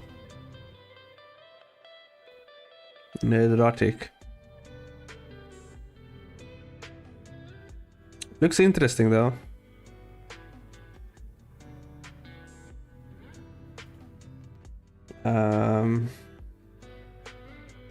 You should try Reels again. Post time used to matter a lot. Post time used to matter a lot on Reels, but it's last 2 months hasn't mattered as much time. You want to post? Okay, I should try Reels again. Yeah, I should actually try Reels again and check out exactly what I did there. He reviews movies and comics. He isn't really a creator like you per se. Oh, okay. Okay. I'm always up for some reviewing. I always like listening to stuff while I work, so might be something for me to check out. I have to go back to work, so bye, lads. No problem, skits. Hope you enjoyed the bit of the stream that you could stay with. Stay with us with, I guess. I don't know, messing up my words. But you know what I mean. Have a nice few hours of work, I guess. I don't know how long you're gonna be at work. So enjoy the rest of your work day, I guess.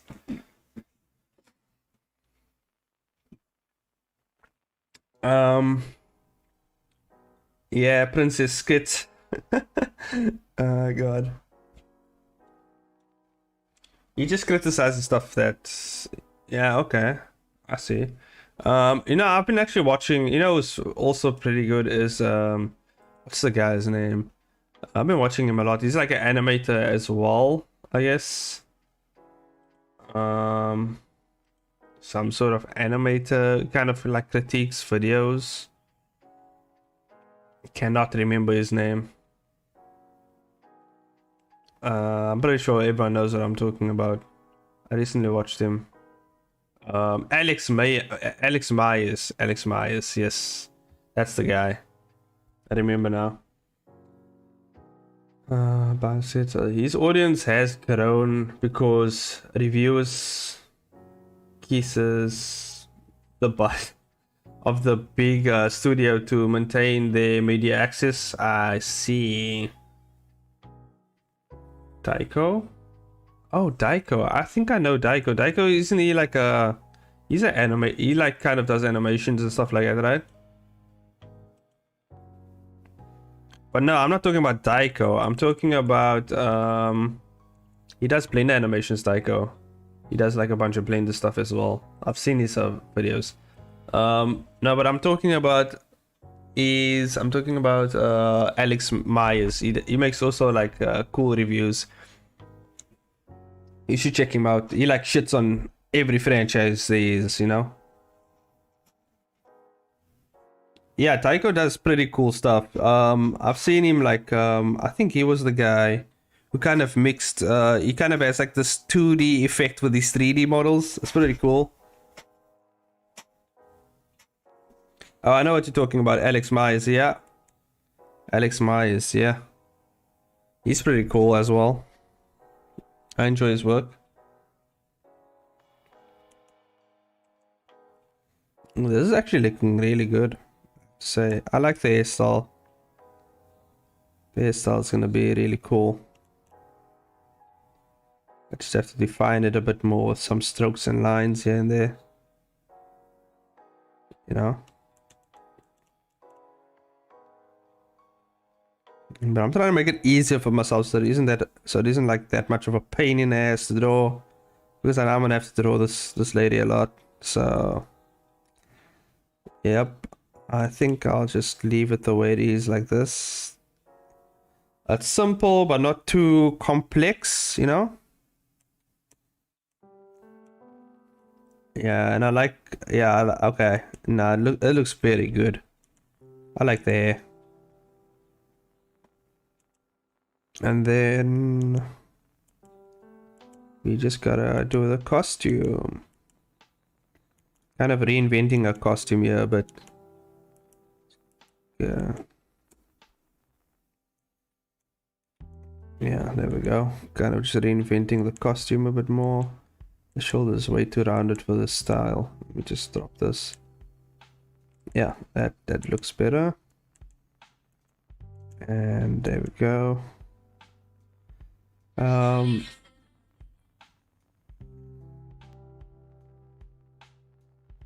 You are right there. You are right though. Anyone that starts doing their own short animations of their favorite fantasy and sci-fi moments will be able to grow their audience pretty quick. Yeah, you can do that. But yeah, I also plan to do those type of videos, you know, just to grow our audience, but I won't do it too much. It will be like kind of like the exception rather than the rule, you know what I mean?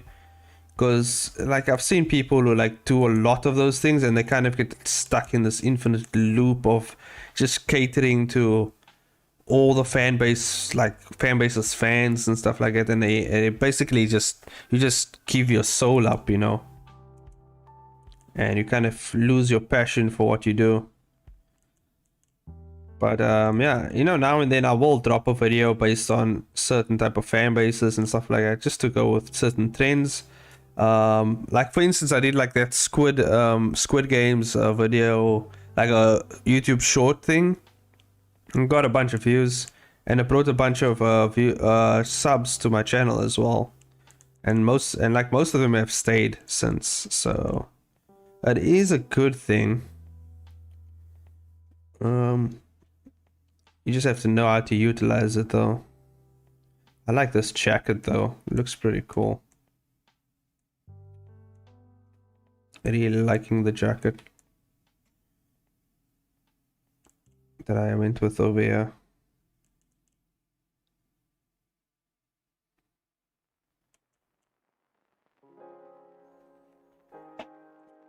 Okay, she's looking very snazzy, very good. I am very proud of myself for this character design.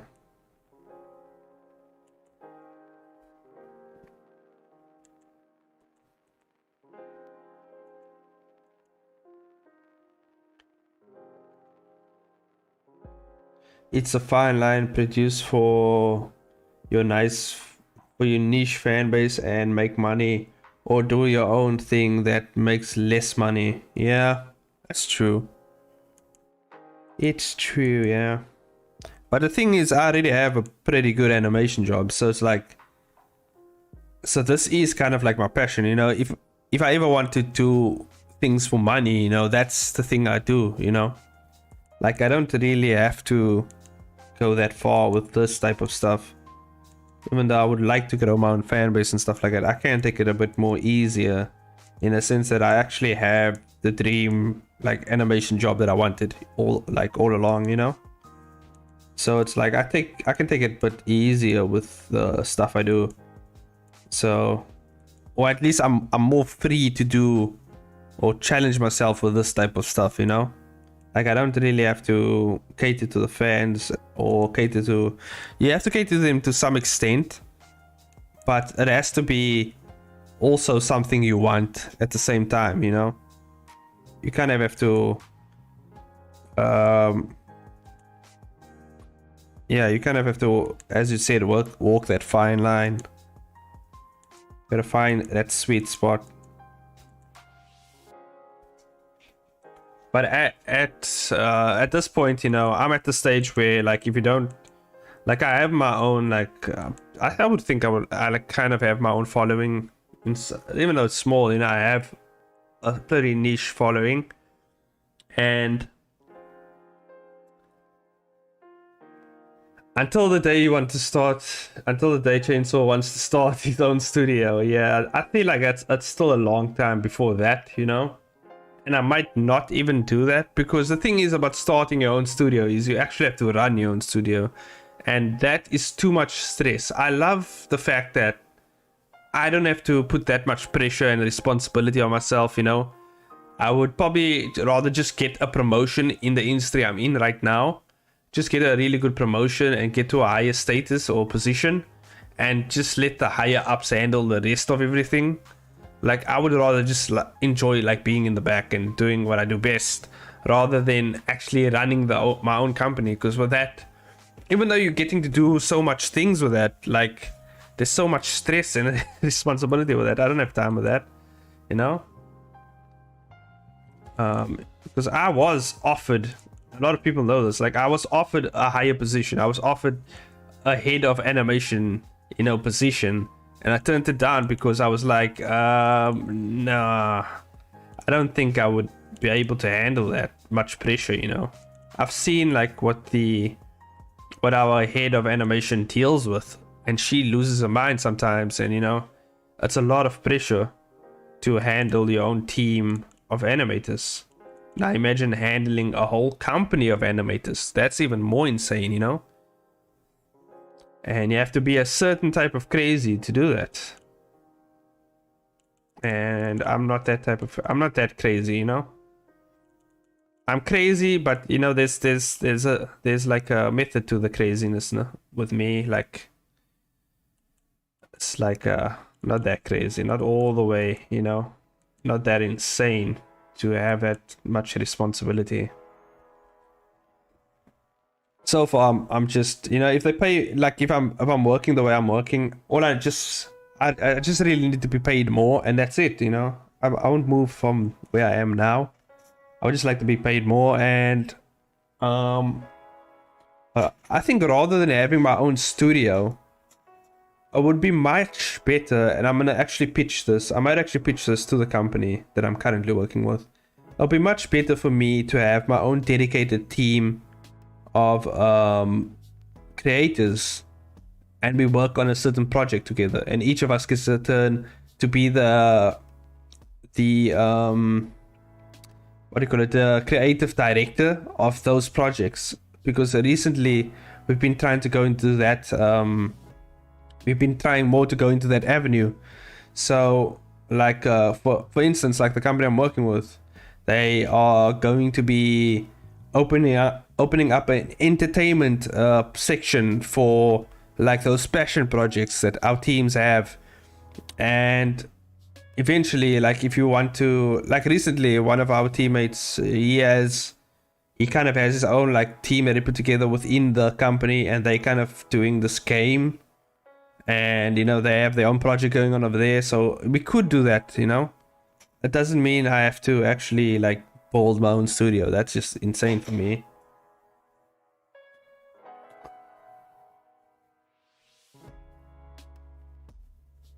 I guess you're gonna have to be content with pioneering the Blender workflow for now. Yeah, I don't mind doing that, you know. This is pretty awesome. Although this comes with a set of responsibilities that I don't feel like handling really. But I got to, you know. Because there's a lot of people that might not know certain things about the different things you can use Blender for, and how to specifically use it for this process. And at the same time, I love helping people, you know. I love like showing people like new ways, or maybe make them rethink the way they may be going about something, so that makes things easier for them. Because at the end of the day, I'm a big fan of people's projects, and you know, their passion projects, and especially if I'm into what they're creating as well. I want to see them do good. I want to see them really excel in their projects, you know. Being in charge is overrated. Won't mind managing myself, but managing others is a nightmare. True. It is a nightmare, because sometimes, you know, you're gonna knock heads every now and then. But so far we haven't had. But so far, you know, ever since, I mean, for quite some time now, our animation team, we haven't been like really at odds with each other. And I'm really grateful for that. Like, we truly understand each other and exactly what needs to be done and how we're going to take care of it. We also play off each other's strengths to cover our weaknesses as well, you know. So, you know, I'm good at the Blender stuff and managing the assets. So everyone comes to me for that specific thing. There's other people who, you know, are very good at texturing, and, you know, we all know our strengths and we know where our weaknesses lie. And we try to cover each other's asses so that, you know, we're not caught with our pants down, basically. I don't know how I feel about this belt. You know, I put a skull in. If I check the reference, I put a skull here for the belt. I think the skull is pretty cool though. Check the reference. Yeah, I put like a little skull there by the belt.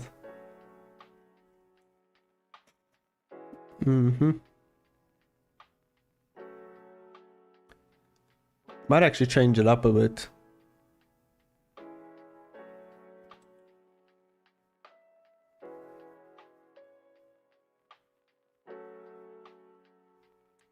I just want to do freelancing illustration work for myself. Yeah. Yeah. I mean, that's actually not a bad idea.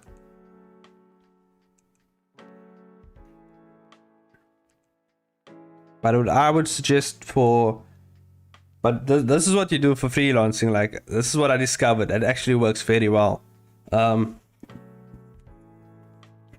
Is whatever, like wherever you freelance at, right? If it's a community of people who's freelancing, like sites like what's the site called again?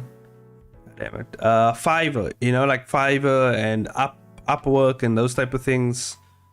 Like those type of sites are very good. And what the best way to work that community is actually look at what's needed on the site.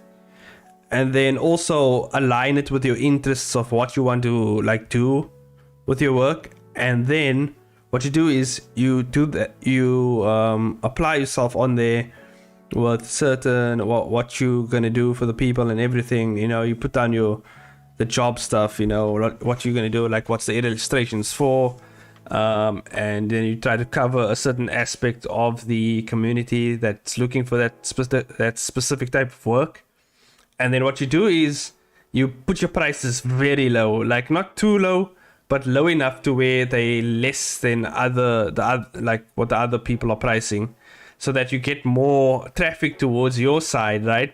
And then when you have like a very reliable source of income from all your customers, you slowly just nudge up the prices slowly, and eventually, you know, everyone's at like your doorstep and they trust your work. They know what you do. They know you're gonna get it done. And obviously, what you can do is like with Fiverr, I know specifically, you can actually, people can pay you to actually get the work done faster and stuff like that. So, you know, you can always like find a way to, you know, really help yourself there, but don't sell yourself short.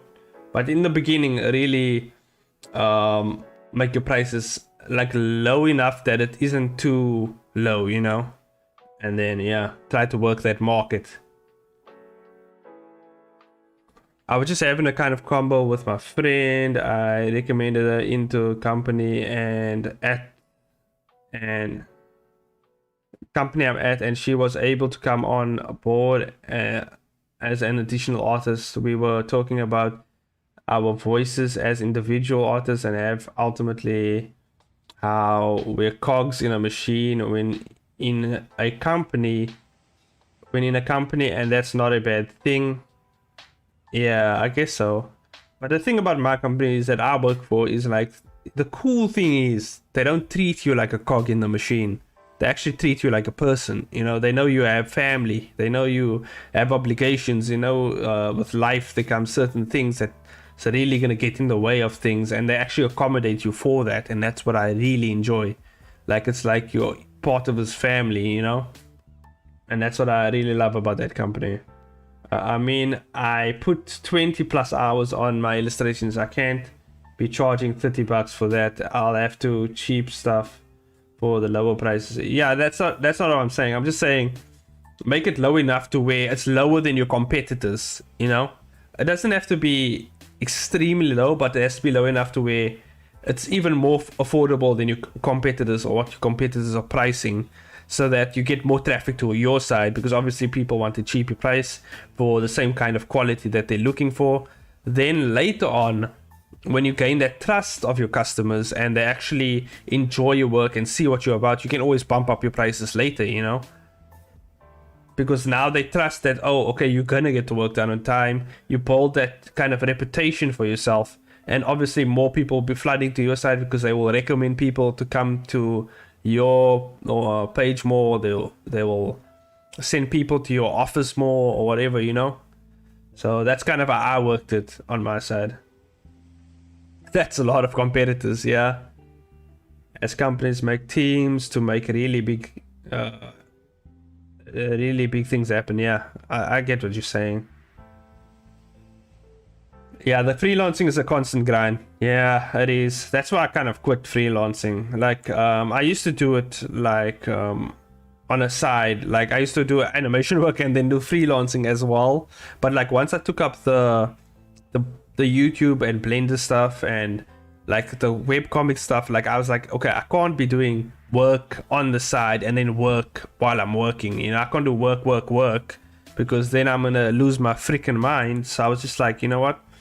I need to drop the freelancing thing. Like, I'm earning enough money as it is with animation. So what I can do is I can just, you know, work my fan base, and obviously getting a little bit more cash with that will always help motivate me to produce more work in terms of the projects and stuff. Yeah, so it's just like, you just have to, you know, I know some people want to make a lot of cash, but yeah, sometimes your health is more important than that, you know. You just got to think about yourself sometimes. You got to think about your health. And yeah, you got to do the thing that you're passionate about, you know. You don't like sleep on that dream, you know. Do at least put in the effort to try to reach your goals, you know, or what you're like aspiring for. Because at least, you know, you made that leap, you know, you took that chance. You don't want to be regretting it for the rest of your life. You want to take that leap, you want to take that chance. Because I've seen people who just don't take that leap and then they're stuck in a certain position, and it's heartbreaking to see that. Especially if you know how much potential that artist has, or how much potential that person has of becoming like a really great artist, you know?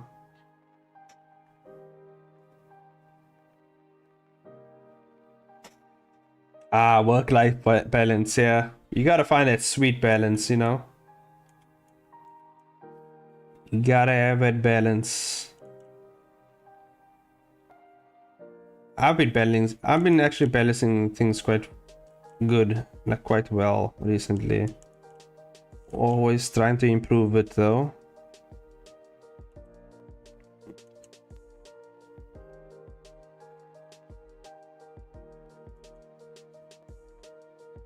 But you know, it's working out pretty well.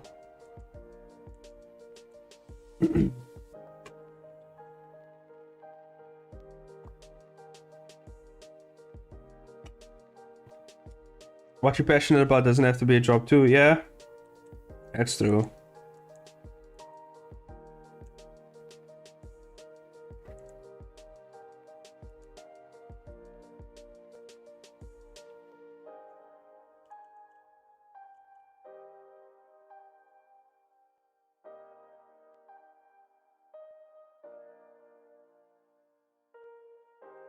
I quit doing art altogether in my early 20s because I didn't seem like there was a point to it wasn't like, if it wasn't my job. Yeah, I see what you're saying. But yeah, sometimes you just have to realize, like, it doesn't have to be like a job, you know. It can just be something you do on the side besides the job, you know, as long as you're happy doing it.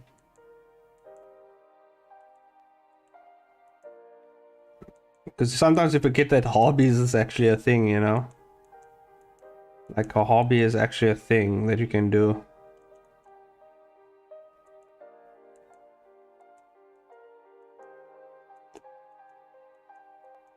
Yeah. It just so happens that the stuff I do also aligns with my job, which is pretty cool. Like, the certain skills I learned from my job, I can actually apply them to my hobbies, and you know, the experience that I gain from that, I can apply to many of my other works as well. It's a bit too late for me to switch. I'm already this deep in, and I enjoy doing it as a job. Feels nice to get paid for art. Yeah. Yeah.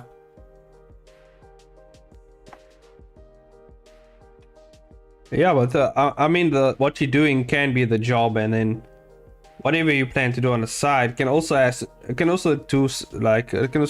something to do with art, but it's not this exact same thing that you're doing for your job, you know? Like for instance, I'm applying or I'm doing animations on the side as well, but it's about like things that I'm passionate about. Like the animations is about like my own projects that I'm making and everything. Even though I'm still animating, you know, I'm still doing work, basically. Using the skills I've learned from work. But it's not really work, you know? Not work related. But you know what would be cool one day? What would be cool one day is if I pitch one of my ideas to the company and we actually work on it together as a team. That would be badass. And I know one day we're gonna be gearing up to go that direction. But I'm always like worried about like having other creators like meddling in my work, you know? It's like because obviously they want to add their own little take on it and stuff like that. That's why I think for those projects I'll kind of pitch an idea that I don't mind like people meddling in it because it's not really a big thing, you know. Like I have tons of ideas that I can actually just give away if I really don't want like people meddling in my main projects. I can definitely just keep some of them away. There's some projects I can just give away.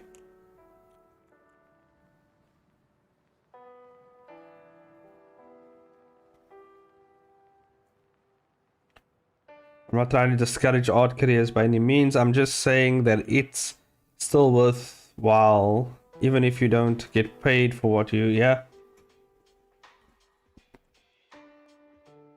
Yeah, I get what you're saying.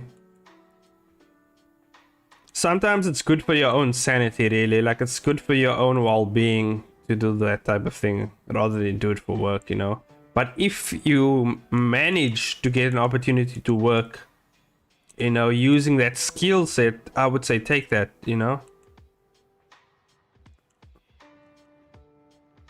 I would say take that opportunity.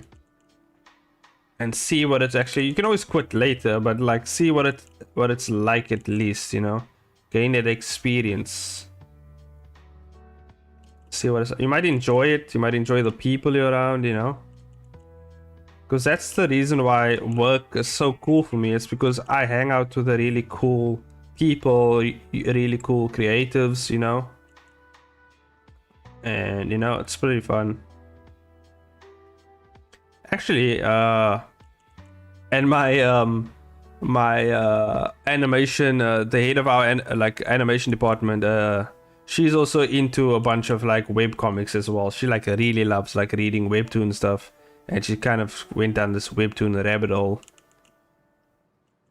So she's a big fan of like webcomics and Webtoon.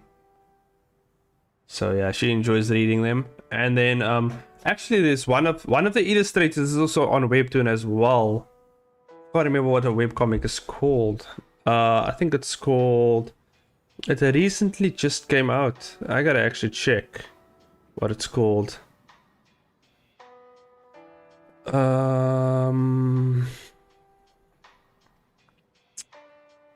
What is it called? I subscribe to it, so it should be, there it is. Antipathy and Affinity, I think that's what it's called.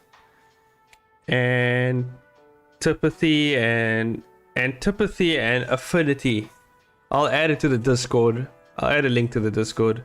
New episode actually just came out yesterday. Nice. Well, actually not yesterday. Well, I guess yesterday is today in my world. But I mean, like, it came out like a few hours ago, I guess.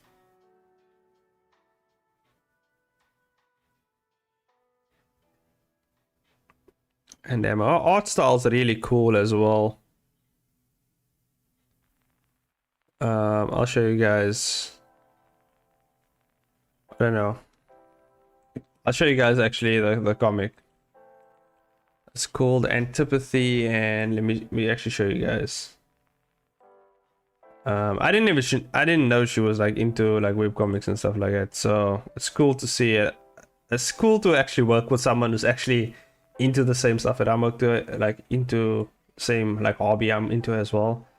So here's the comic, Antipathy and Affinity. It's a romance comedy. Has some cool fighting scenes in here as well, I guess. I haven't actually read it, but I want to when I get to it. But yeah, you guys can check it out if you guys want to. Looks pretty cool. Anyway, hopping back to the drawing.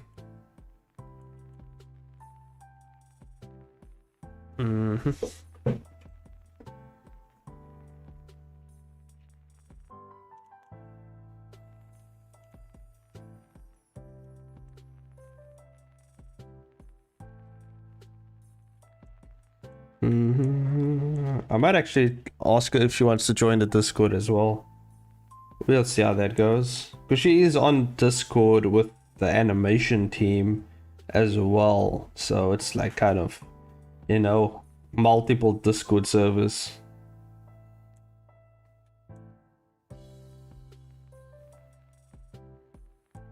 Yeah, life is too short. You don't want to get bogged down with the wrong stuff.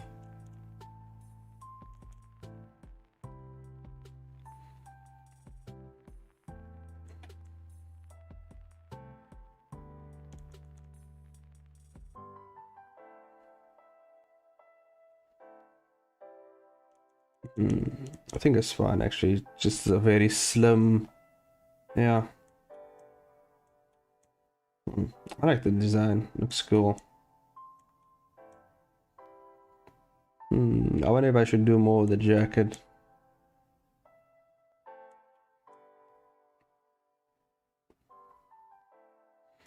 This looks pretty good. Yeah, let's get to the coloring.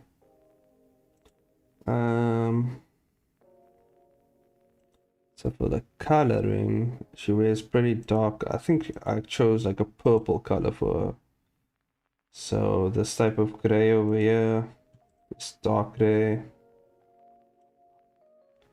And then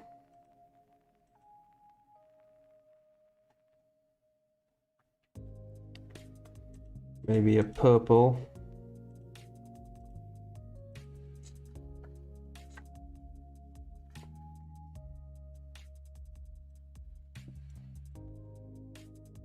What purple did I go with? I can't remember. Let me pull up the reference again. Maybe I should just bring the reference in. I should just bring the reference in, yep. I should just bring it in.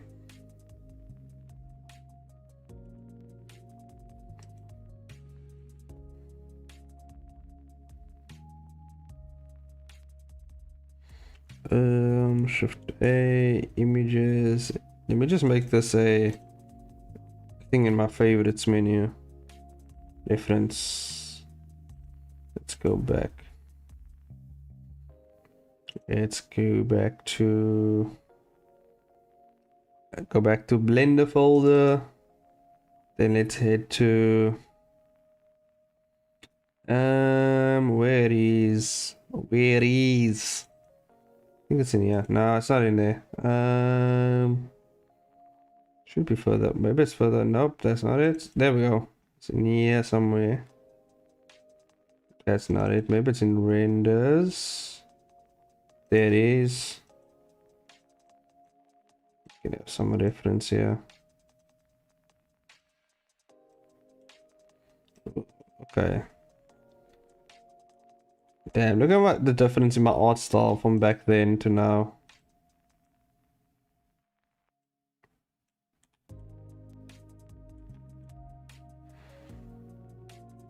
Okay, so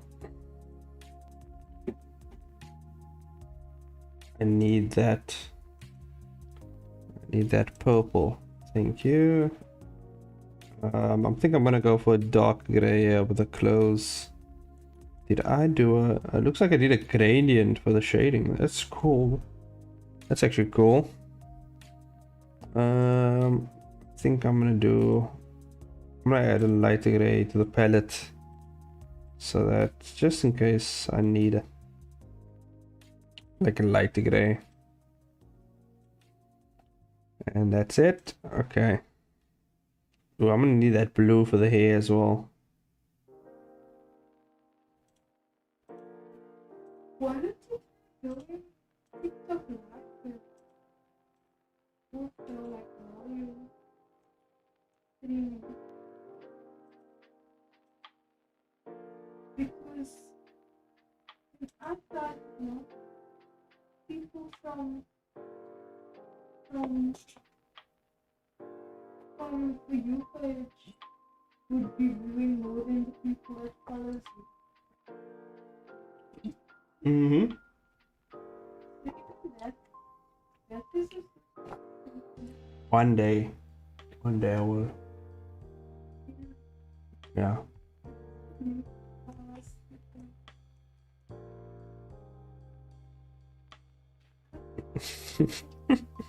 It looked like he just woke up from his sleep and he's like what? Yeah, I got it. My wife was just telling me about like why don't I go live on TikTok as I'm like live streaming here as well. I don't know. Sounds like a cool idea. Maybe one day I will. Maybe one day I will.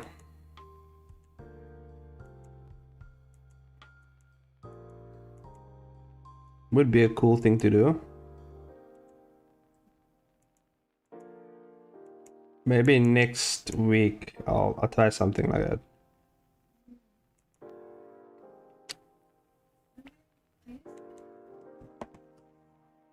Yeah. You put it, yeah. Yeah. Jessica says TikTok live is wild. Why is it wild? What makes it so wild? I don't care if they're rude. What do you think? You think I'm a pussy? You think I can't handle it? Huh? Think I'm a little baby? Good night.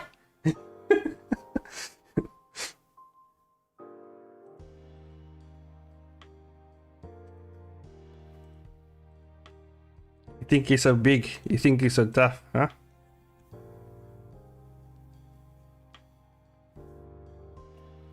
Jessica says there's so many weirdos. Yeah, but there's weirdos everywhere, man. You can't. That's something you can't avoid. There's just weirdos everywhere. You're gonna find. My wife asked, "What do you mean about weirdos?" Like I understand weirdos for female. Like I don't understand. For men it's so fine. For weirdos. Unless the raping.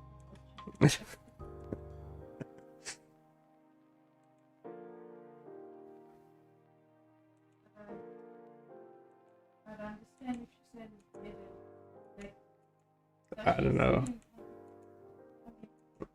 So Jessica's she's TikTok famous and she's like big on TikTok. I don't know. Does she go live? I don't think she goes live. She's a female, so obviously there's gonna be weird stuff. Like, Yeah, but she doesn't like show herself. what does she show? Her art. Yeah. But doesn't she? How do you know she's a female? Because I know. This isn't this good. No, but like, if you look at the profile, can you identify her? I don't know. I'm sure you can. I don't know, man.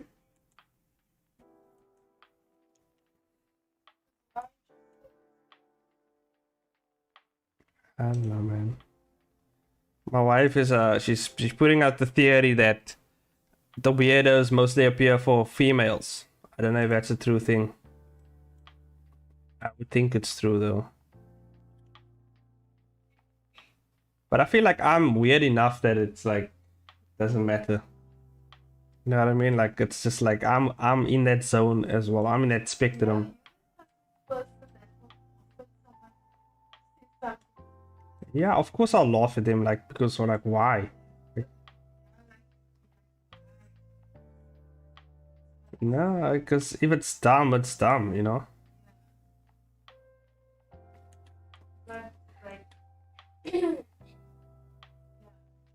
I've seen someone scooping water out of some kind of crack with a spoon for some reason. Okay. I have no idea. I don't have TikTok. Okay. Jessica says, yeah, she's been watching. Why are you watching it? Like, why are you watching people scoop water out of some kind of crack with a spoon? Why are you watching it? It's so weird because you see that on pages. My husband saw someone snorting some sort of substance and dancing for hours while sweating buckets. Okay. On a live. Jessica, you definitely have. Your recommendations are definitely the For You page. So he's saying TikTok knows what Jessica wants. They're giving her what she wants.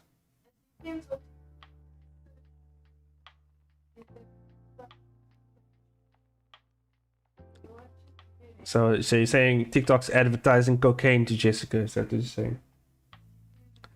It depends. Oh, I says it depends what you're looking at over there, Jessica. What are you? Are you looking for cocaine on TikTok? When I click on the live streams, you can just swipe through them, and they're random and crazy. Oh, okay. So that's the live streams that you're watching. Yeah. Okay, I see.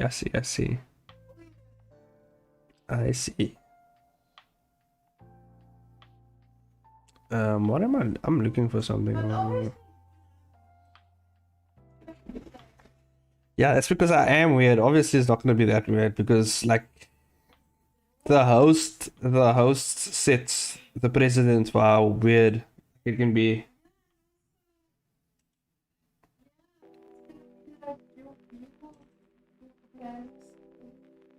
Mm-hmm.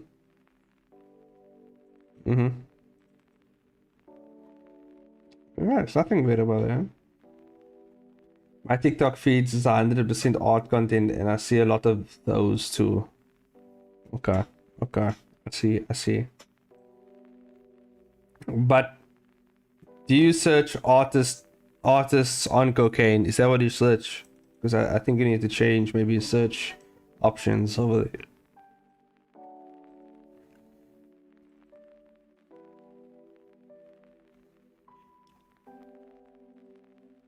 Okay, let me just check.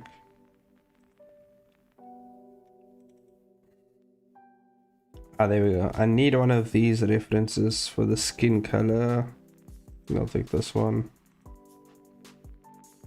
Just to get the type of skin color, because the skin color has changed a bit. I've used a different skin color here than there. It's more of a mocha brown here, darker brown over here.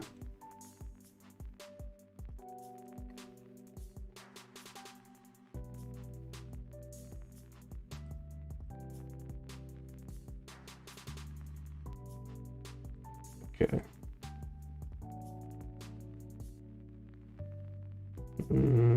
I mean, I could just append the skin color from a file. I'll see you guys later. I'm famished. No problem, Mochi. Mochi-ness. Head over and grab you some water, grab you a drink, you know? Do what you gotta do. We're still gonna be up for about... What's the time now? Another 2 hours and 2.5 hours. So yeah, we're halfway through the stream right now. So yeah, we're still gonna be up for another 2.5 hours. If you want to join later, feel free to do so, because I'm still gonna be here.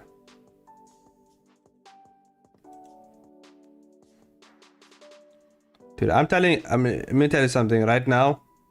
Like, I think I'm actually wrecking these other live streamers right now. I don't know how long they live stream, but I'm actually destroying. Oh my god, this person's actually live streaming for 4 hours right now. God damn. So okay, let's see if we can beat them, guys. You know, let's see how far they can go. We can do this, guys. We're gonna beat them. They think they're so big. They think they're so tough, huh? They think they can challenge me in live streaming. I take them down. I asked my husband what's the weirdest thing he's seen on TikTok live. Now he's flipping through them. Might have an update soon. Okay. I want to hear what's the weirdest thing he's seen on TikTok. I can't remember what's the weirdest thing I've seen on TikTok.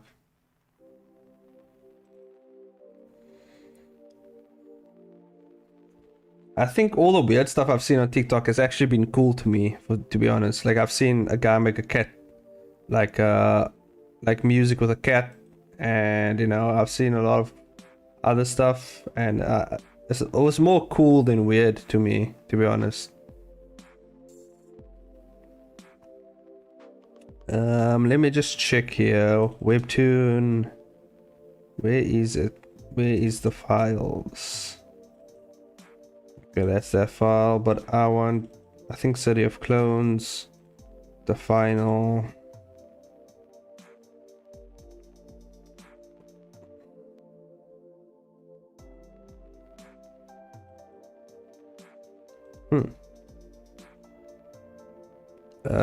Work. There we go. Scenes. Yes. Give me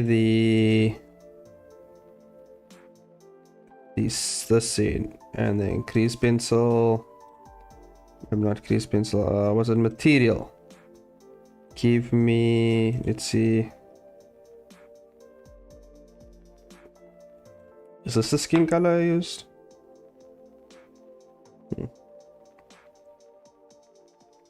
I guess so. I guess that's the skin color I used for her. It's a bit too dark though. It's a bit too on the red side. Yeah, this is normally what I go with for skin color. Okay. Interesting. BRB, no problem, Elias. I'll still be here. I think I'm gonna grab me something as well. I'm gonna grab me some water. You know, I'm gonna grab me something else. I'm out of coffee over here. But I'm gonna be getting pretty thirsty later on, and my throat is gonna be pretty dry. So I'm gonna get me something to drink. I think you guys should take this time to get something to drink as well. You know, grab something to eat if you want to. For the next 5 minutes, we're gonna take a little break. Don't lose your minds too much without me. Okay, we'll BRB. Be right back, everyone. Hold on.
Okay, I'm back, everyone. I got my water, and that's about it. I was just thirsty. That's all I needed. Yeah. My wife wanted to put on Instagram live for me, but I told her you probably need a certain amount of, like, I think followers, I guess, to go live.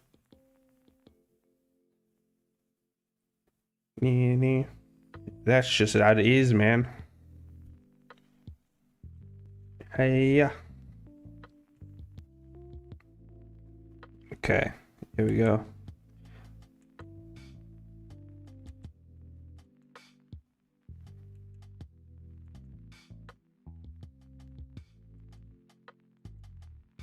And there we go.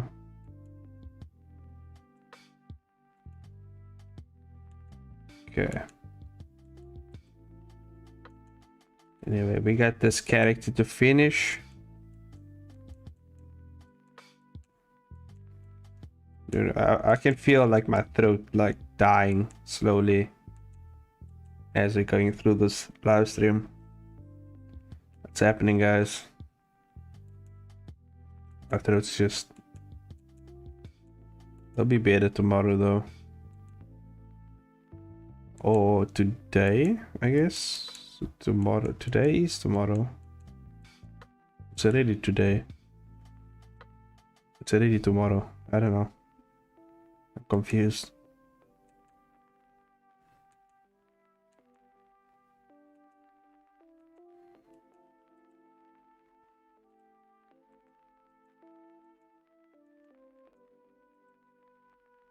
There we go.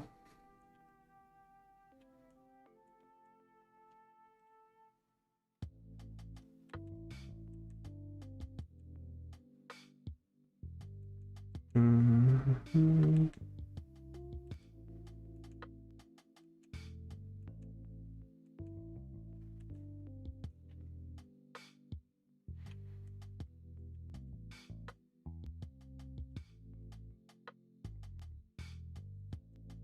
Mm-hmm.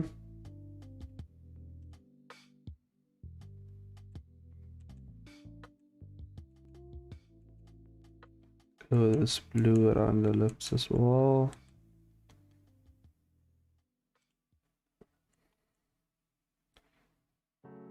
Go.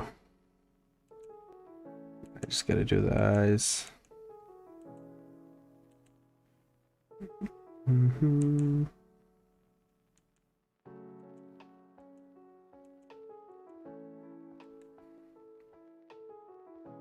I don't know what other series I'm gonna plan on watching. So far I'm watching that Korean series and that's about it. You know, I haven't actually watched anime in a while. I don't know, there aren't really good animes out there right now. And it's one of those things, right? Like when things get too saturated, like it's just... You've seen it all basically at this point.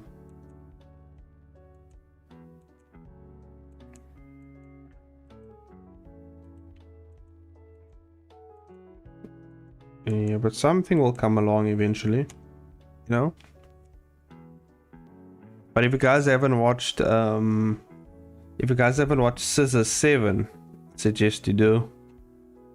Really good, I guess it's an anime? Like an anime cartoon type thing. It's pretty cool.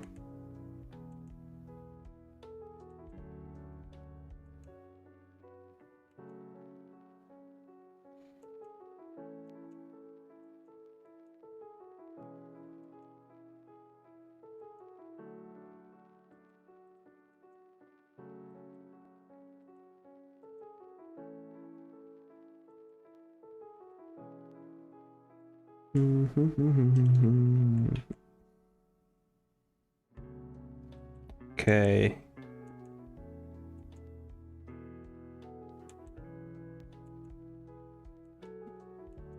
There we go.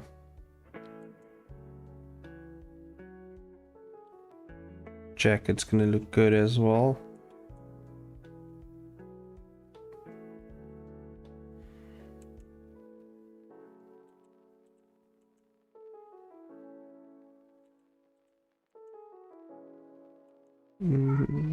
Hello? What is it? My cat just meowed. What is it? Momo. You want some attention?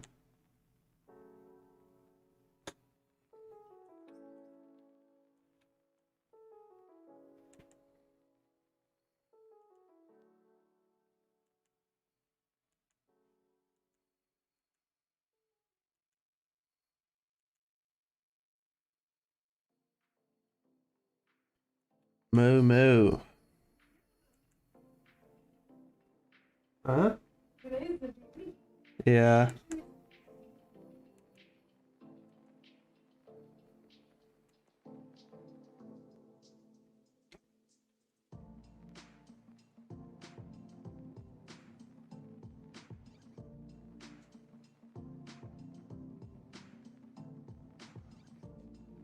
And there he goes.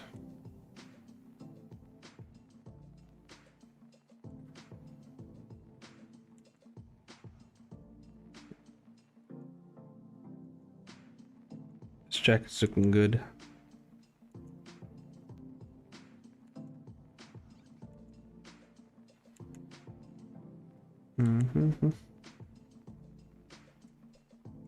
Damn, the hair looks really good as well. The design of the hair. I like that hairstyle.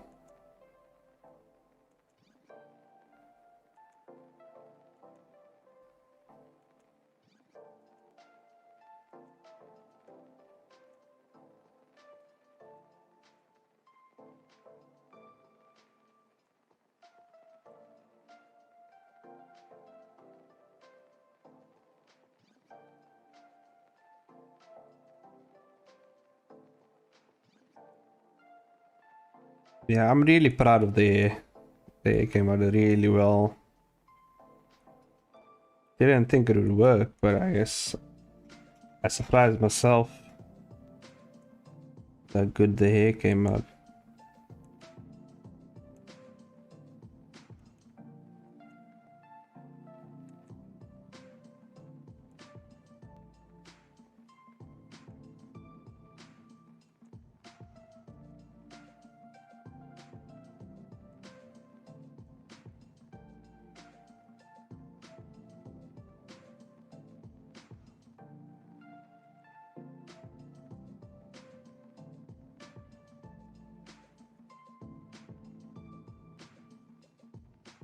Mm.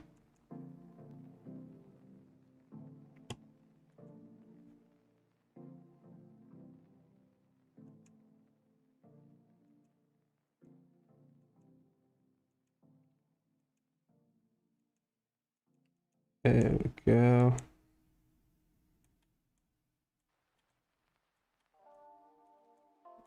Mhm.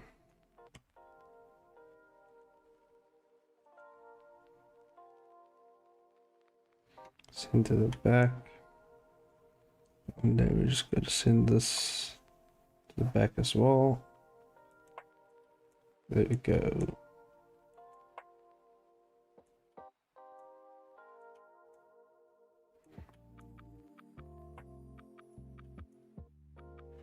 Mm-hmm.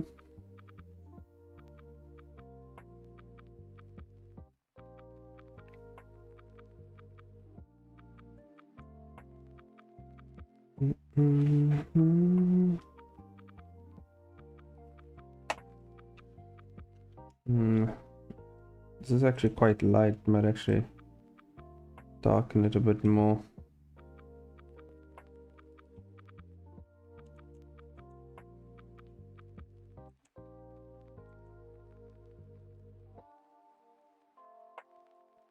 And that works. And then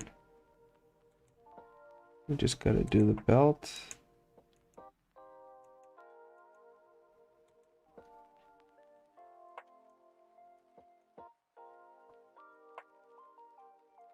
Hmm.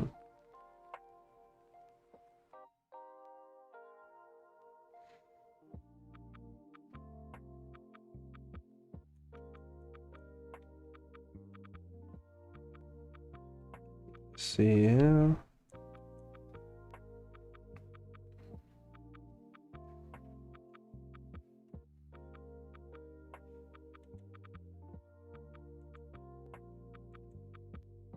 Mm-hmm. Yeah, these are coming up pretty well.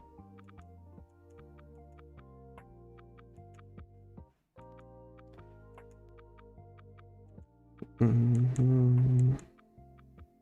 I'm trying to think also, like, because with the City of Clones, it was kind of like a one and done thing, but I might actually do another short story, like a City of Clones part 2, I guess, in the future.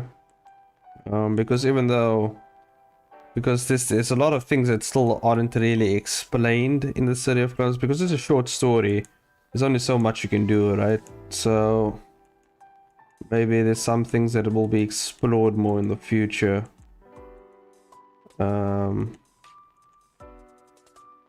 I guess I could explore more of it in Blade Reapers as well.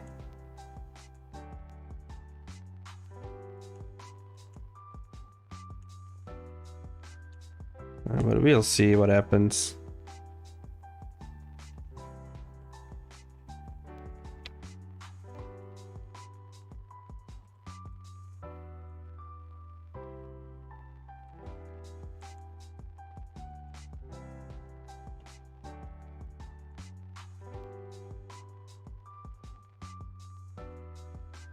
Okay.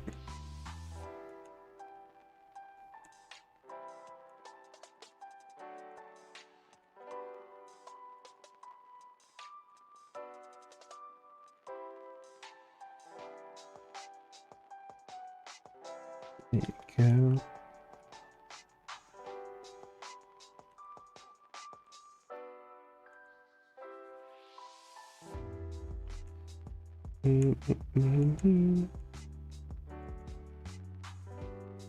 But I'm also trying to figure out exactly the mystery aspect of Blade Reapers.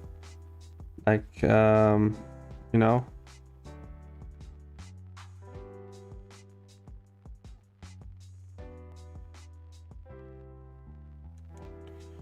Yeah, I really enjoyed making, like, and actually finishing that short story. I felt like so accomplished as well. Even though I know like there's certain things that are gonna come with it, because I didn't like even though I think I tied it up pretty well, but I left it like kind of ambiguous in the sense that it could still continue if I wanted to, but at the same time I ended it in a way where it may be done for now, and then it might this whatever's happening might just like usher into a new point in like my universe with a different comic. So I kind of made it somewhat ambiguous in that sense. Like it could just end the way it did, or yeah, I guess it depends.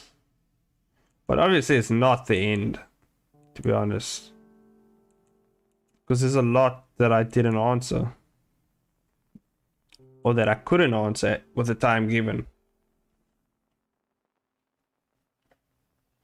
You want to work on a short story and need idea for one?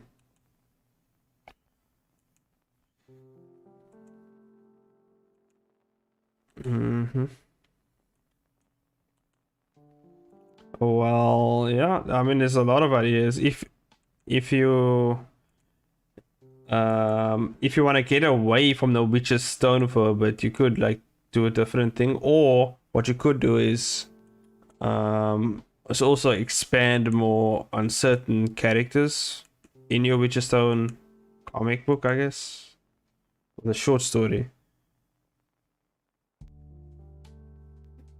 It's hard to get the whole story into a short story format. Yeah, it is. But that's why with short stories you gotta keep it very simple. That's the one thing I've learned from making this short story, is that if you add way too much stuff, it might just become like too overwhelming to compress into a short story. So make it very simple. Break it down to its most simplest parts, and that's your short story. Don't add too much. Don't add too much characters and stuff like that. Because yeah, that was like one of the challenges as well with the City of Clones, because there are actually there were a few characters that I had to add. Some of them more important than others. For instance, like Elizabeth Crest's character, as I wanted to be some sort of prequel to Blade Reapers, and I kind of had to put her in there and figure out exactly how I would tie her into this whole story. Hello? My cat's meowing. Let me see if he wants to sit on my lap. Let me see if that's something he wants. Oh well.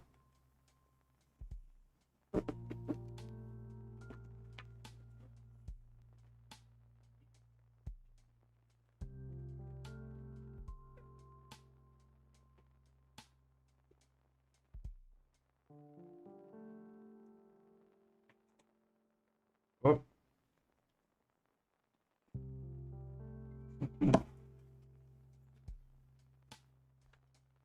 Okay, cat. You are now here on my desk.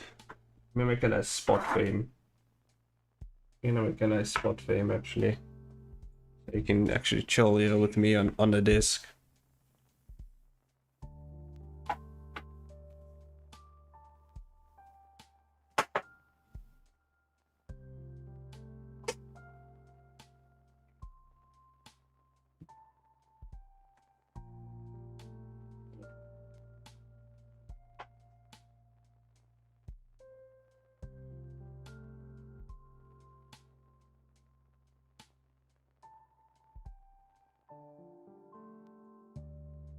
Yeah. How you doing, man? The guy's just sitting on my desk over here, looking at me.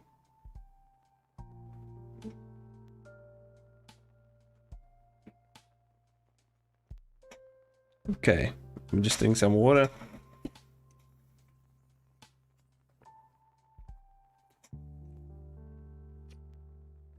Okay. Have some good water. Goddamn.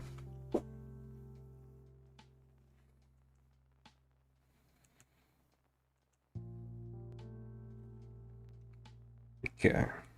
Let's finish up this pants. What was I talking about? I was talking about Blade Reapers and City of Clones. And prequel. Yeah, I wanted City of Clones to be a prequel to Blade Reapers in a sense. But I wanted it to be its own thing as well at the same time. But technically it is kind of a prequel because the characters in there, some characters in there are gonna be in Blade Reapers as well, so you know. And they're gonna be part of the Demon Extermination Squad thing. But yeah, it's been a cool thing. Like with that whole thing that I did, it really helped me understand the Blender process, so you know, it kind of had to be done either way. Whether people like it or not, it's not really the goal I'm going with. Even though I would like if people enjoyed it, but if not, at the end of the day, it was a necessary thing to do to kind of evolve my art style as well as the process. So, you know.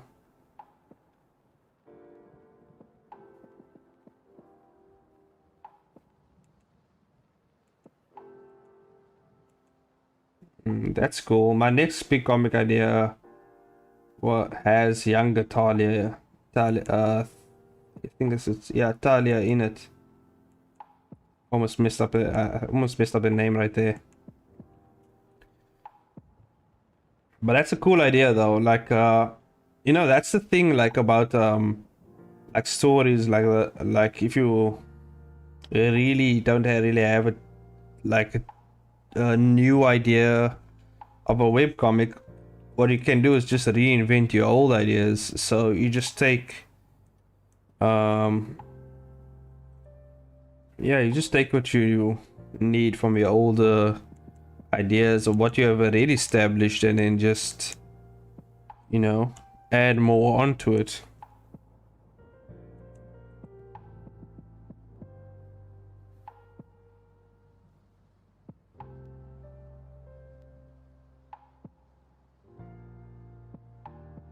Talia's Luna's mentor. No, I know she is.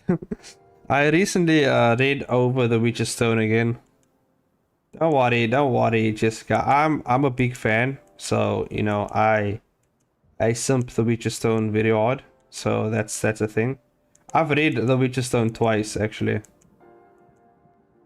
Like I've read over it once, and then once Elias was talking about power scaling characters and stuff like that, I read over it again just to see, because he was talking about the sleep hacks and I completely forgot about the sleep hacks that Luna has and just puts you to sleep. But yeah, the sleeping hacks does have its own faults to it. When I read the comic, it's not completely like 100% it can put anyone to sleep, because it would first have to reach that person in order to put them to sleep as well. So when we do if we ever do like power scaling like our characters and stuff like that, I've actually dove in very deep into it. Just like Luna's character and everything, which is interesting.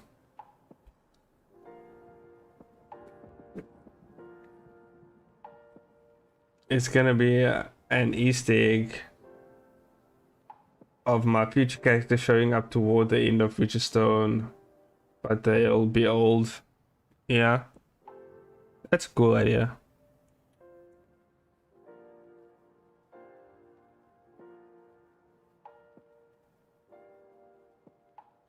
Yeah, Luna can't be the undead to sleep either. Yeah, I got that, yeah, from the wolves. Yeah. But if we really make an argument for like a sleep axe, like I mean even like a brother could see it coming, like at the like at the table. Like even though they caught him kind of off guard, he kind of saw it coming because it's kind of floats towards the person or comes towards them, and you know, if you're fast enough, you could just dodge it or get out of the way. She'd be totally useless against a zombie. Yeah, zombie. I guess I'm not sure if demons are undead, but I guess I don't know. Yeah, zombies might just munch up pretty well.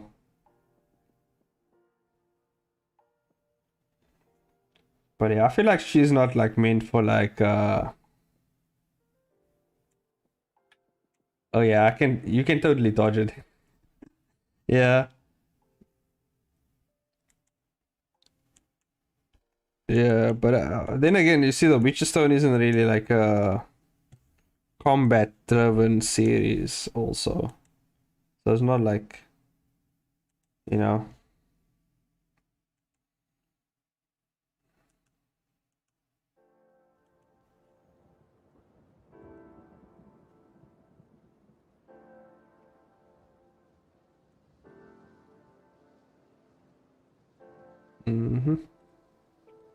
Okay. Damn, that looks good.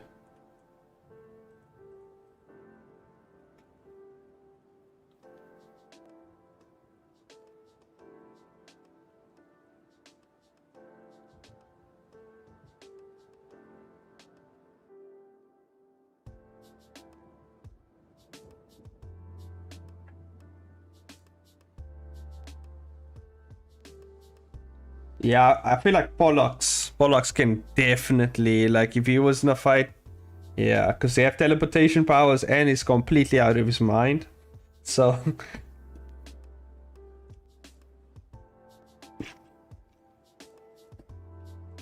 like cutting people up is kind of what he does. So like imagine that like that guy with teleportation powers. It's just chaos right there. Hey Elias, welcome back, I guess. You guys talking about versus battles without me? Yeah.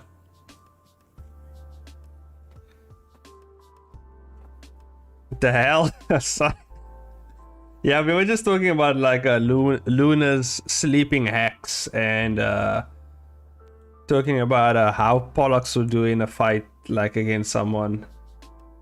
We summoned Elias, yeah.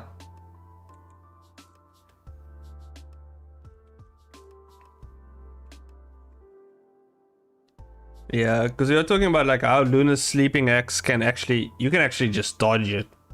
To be honest, it's not really that OP. And also like I was thinking about it because I was looking at like the way the power works. So it seems like you actually have to inhale whatever she's like shooting out of her hand, or some sort of like, especially with the wolves, she does some sort of super sleep beam thing and it like creates this like poof of smoke, and it seems like if you inhale that you probably fall asleep. But I mean, let's say you hold your breath and you just jump out of the way, you could actually just, and you know, because you can see it coming. It's not like, I mean, a brother reacted pretty well and he's just a normal guy. I feel like he was just like, he knew it was coming and he knew what it was, so he knew it's not like an immediate threat, so he just didn't feel like jumping out of the way, I guess. But Pollux, that guy, you know, he's completely deranged and he will cut you up, and he also has teleportation powers, so that's cool. You'd assume that most characters would know that the gas is sleep magic. That's what makes it axy. You can see it coming, but you gotta know what it does. Yeah, but that's the thing, like if you have a very cautious character, you know, obviously they're not gonna know what it is, and they're gonna hop out of the way because they're very cautious and they don't know what it is. There's some characters like in other people's comics that I can see actually just jumping out of the way because they're not sure exactly what's coming.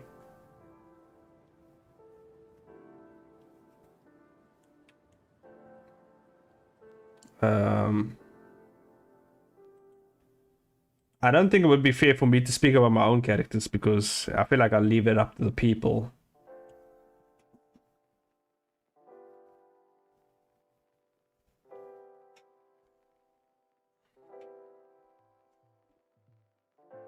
Most characters won't know what the magic does, but then again, you know, there are limitations to the magic as well.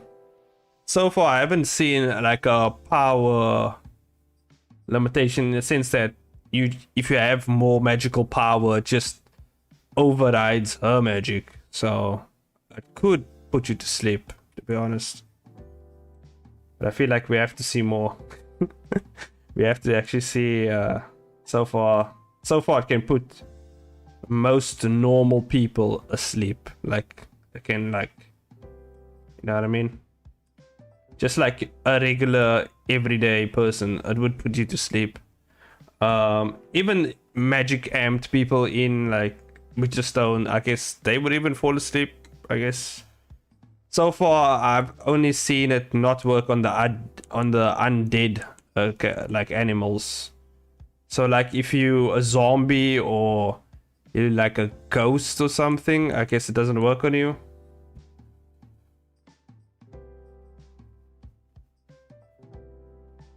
The lunar witches are considered the most powerful witches. Yeah, true. But at the end of the day, they are people. You know what I mean? We also don't know the extent to Luna's power. It's pretty vague. It's pretty vague to what she can do. I wouldn't say the lunar witches are considered the most powerful. I'm not sure. I have to actually check the statements, but so far I think they're the most like respected, I guess.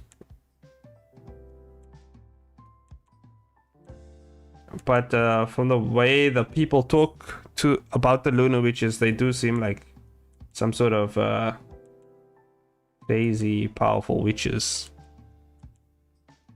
which is interesting. But I think it's more of a respectful thing rather than a power thing.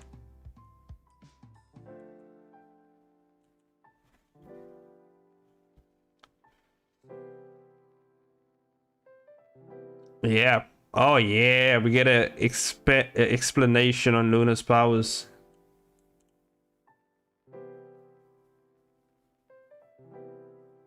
But it's pretty yeah, it's not something to be downplayed for like your average person per se.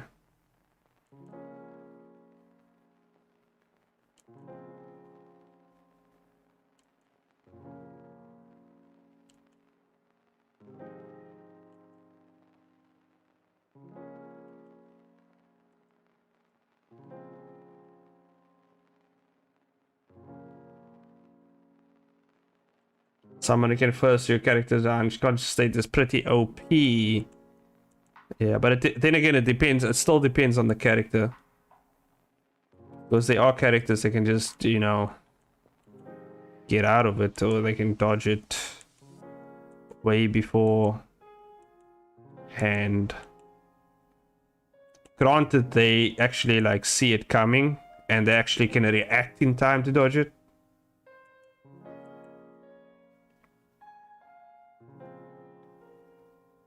But so far, the sleep axe is very OP, I have to admit. So far, it's too vague to really say exactly how you would do against it. Until we see furthermore, like for the further scenes with the sleeping axe happen. I'd argue until more info comes out. Yeah, that's what I'm saying. Lunacy power would put most street level to even city block level people, yeah, characters sleep. Yeah, that's what I'm saying. so far that's as far as we can go. We can't go anymore until we get further information really with that, because it's pretty speculative right now what exactly it can do.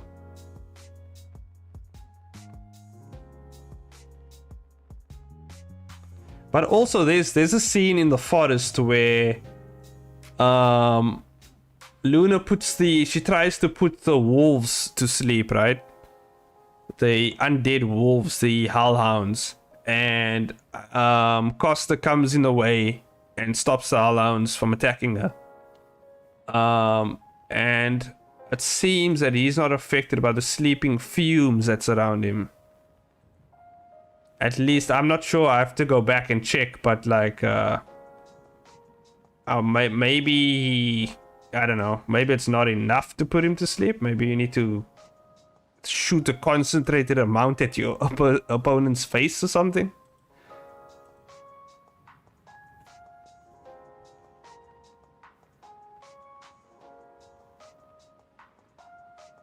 Especially when a lot of characters who rely on physical feats don't have a lot of resistance to X. Hellhounds, yeah.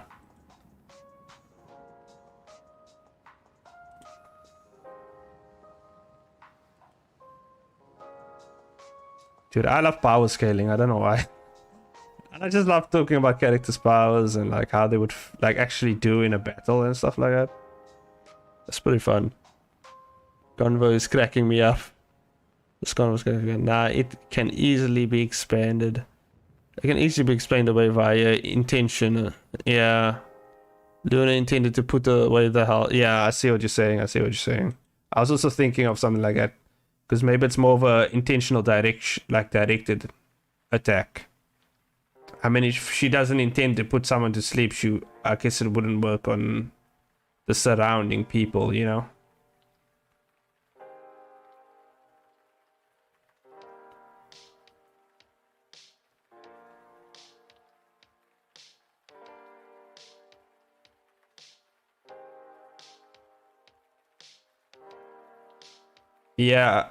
Yeah, from what I'm seeing, yeah, Costa actually stands in the middle of like the fumes that surround him, the sleeping fumes, I guess, from the spell, and it doesn't seem to affect him. But then again, that could be explained away by intentionality, as you said.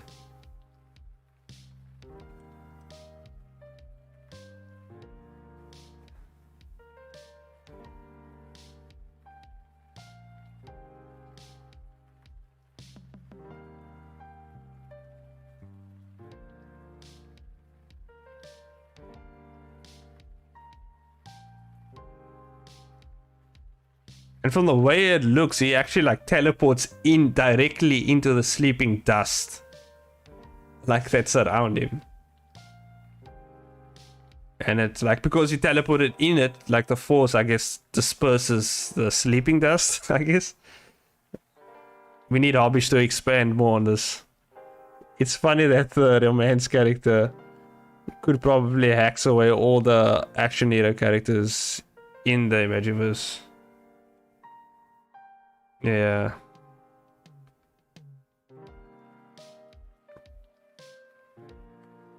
Unless you have characters that have magic axe, you know? Like deflection magic.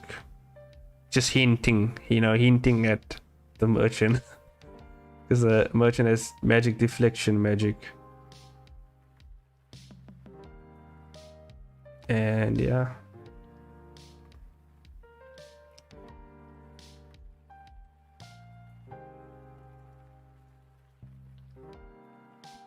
But it's pretty hacked so far, you know? It's pretty hacked. You can put a lot of people to sleep. Or a zombie, yeah.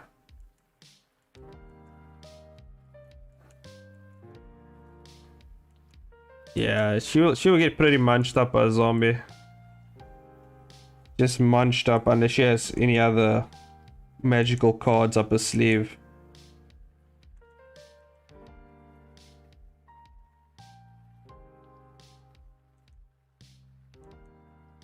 But her sleeping magic does make sense for a character because because of the dream. like the dream traveling aspects and stuff like that. So that's cool.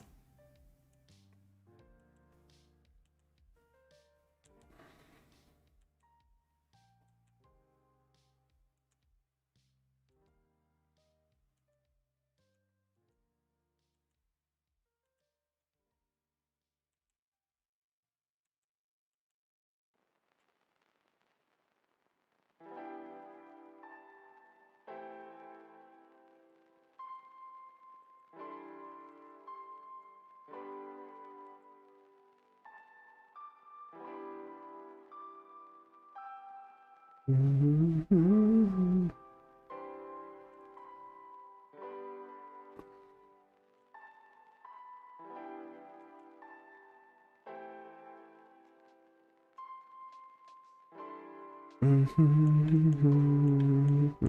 I've been reading also Eden Lands. I'm reading Eden Lands again from Overs as well. So I'm checking out some feats with Avani. TJ's comics gonna be probably the most fun to power scale. Yeah. Yeah, she has some interesting characters over there.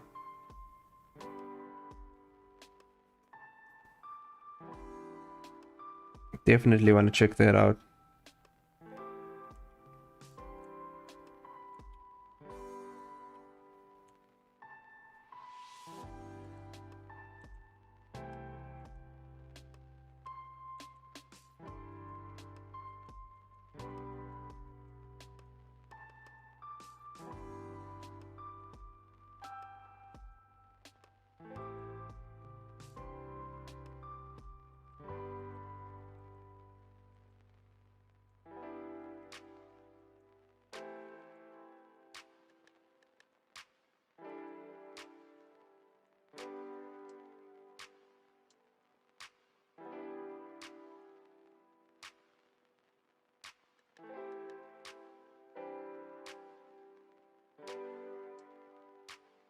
Could be the same with the rest of the superhero comics, but we'll see.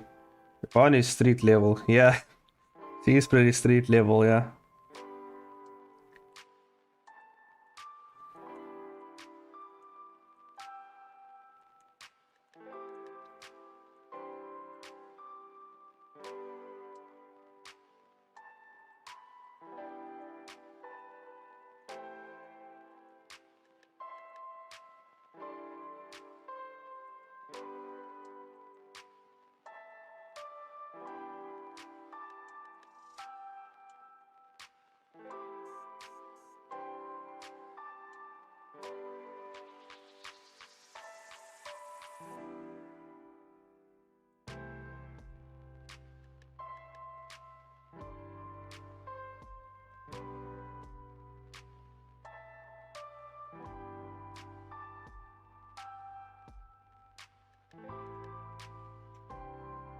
Yeah, but so far that's the only comics I've really looked at. You know, I've actually looked at, and I've also looked at My Adventures, the My Adventures comic by SN Draws as well. There's some really good characters in there as well. That, you know, those kids are pretty wild. Those kids like that fights in his series as well. They're pretty strong as well. At least they could probably blow up a building or something. They like really good as well.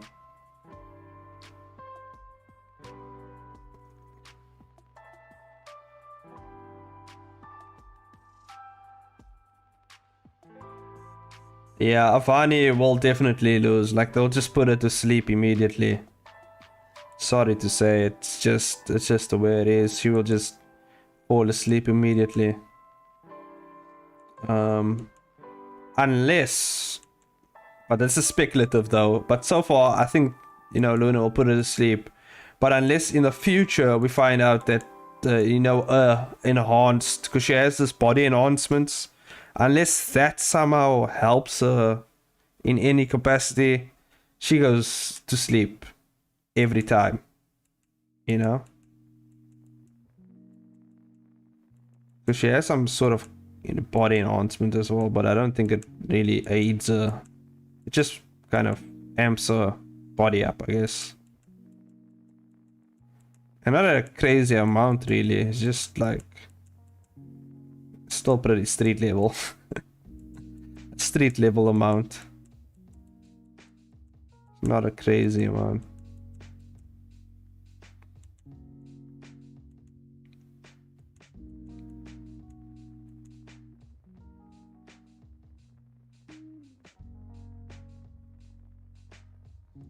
Yeah, that's what I'm saying. Like there's no other, so far that I've seen, that there's no resistance to sleeping hacks, or resistant to any type of poison, or you know, any type of those effects.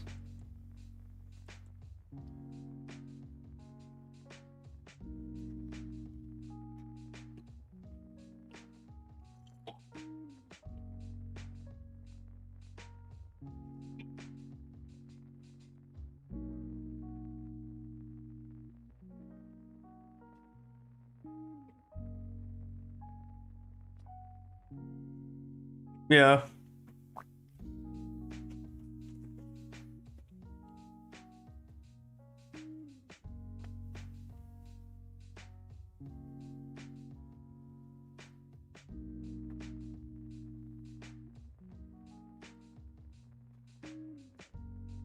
Yeah, wait, I don't know what you mean by AOE. What do you mean by AOE?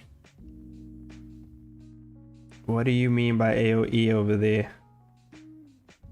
I don't know what AOE attack is.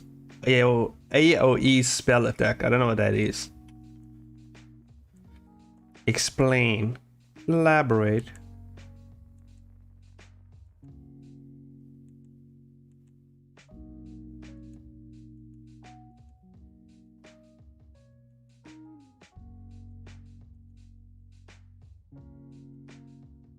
Oh, area of effect. I see what you're saying. Yeah. She basically just has to do the attack she does on the Hellhounds.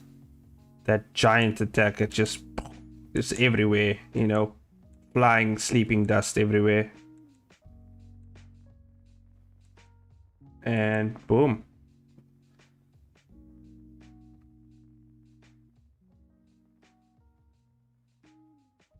Think of explosion and people being hurt by the blast.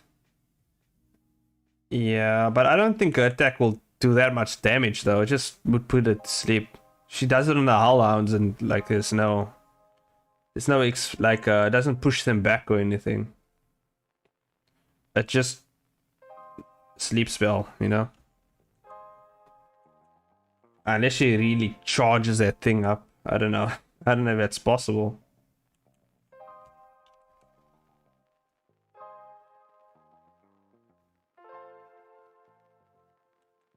Oh, that was to explain AoE. Okay, I see. Not Luna herself.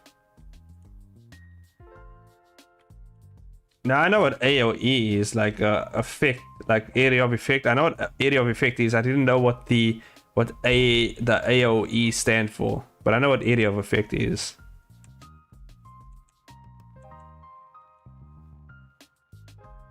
I just didn't understand the abbreviation you used, because I haven't seen that used before.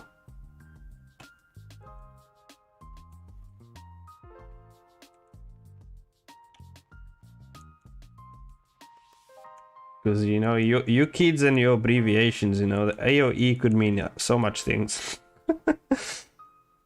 This is fascinating, lol. Yeah.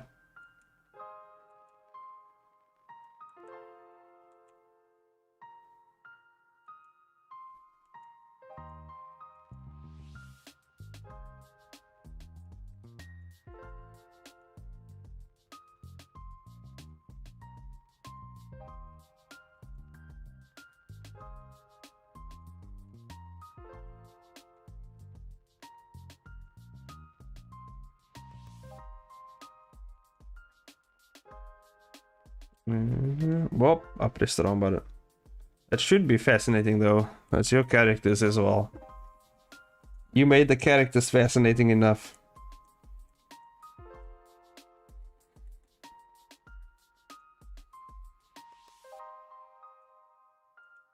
But I feel like that's the cool thing about versus battles. You don't think about these things until you actually have to put your character up against someone and you actually have to ask some questions, you know? Like, could they actually do this to this character? Could the character resist a certain effect? How would they react if they saw this? You know? And I feel like that's like the fun part for me. It's like actually figuring out how well this character will do against another character. Makes it fun for me.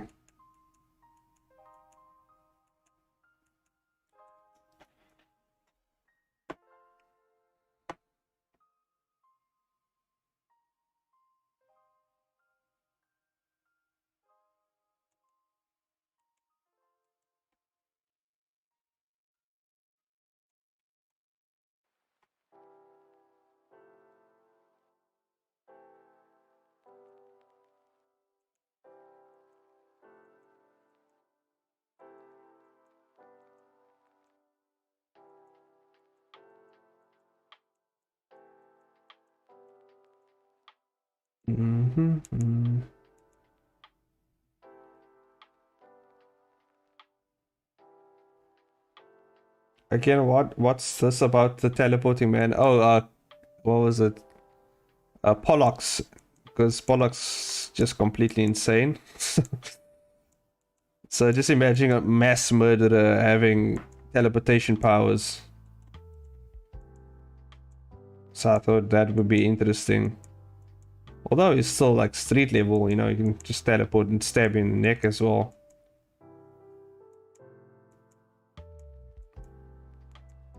In fact, the whole family have teleportation powers. But I feel like Pollux is the only one with like a killer instinct. Like, he's not afraid of blood and, you know, he's not afraid to chop you up, really, because that's kind of his job. Yeah, but you see, Costa's afraid of blood, though. That's like his thing, you know? I don't think he's like... But Pollux is like... Pollux is less dangerous than Luna. I don't know, man. He can instantly teleport, you know? And he also is a pretty insane character. He's basically a psychopath or sociopath, you know? He's not afraid to get his hands dirty as well. So I think, you know, if he really wanted to kill someone, he could do it. And the teleportation power will just make things much easier for him. And also, with the teleportation power, you can also swap... You can actually swap objects, like their places. So, kind of like Sasuke's, you know... When Sasuke uses the Rinnegan thing to switch places with objects, he can kind of do that with his teleportation powers as well. So... And also, I don't know how much times you can use that teleportation power. I haven't seen the limits to how far they can push their teleportation powers, really.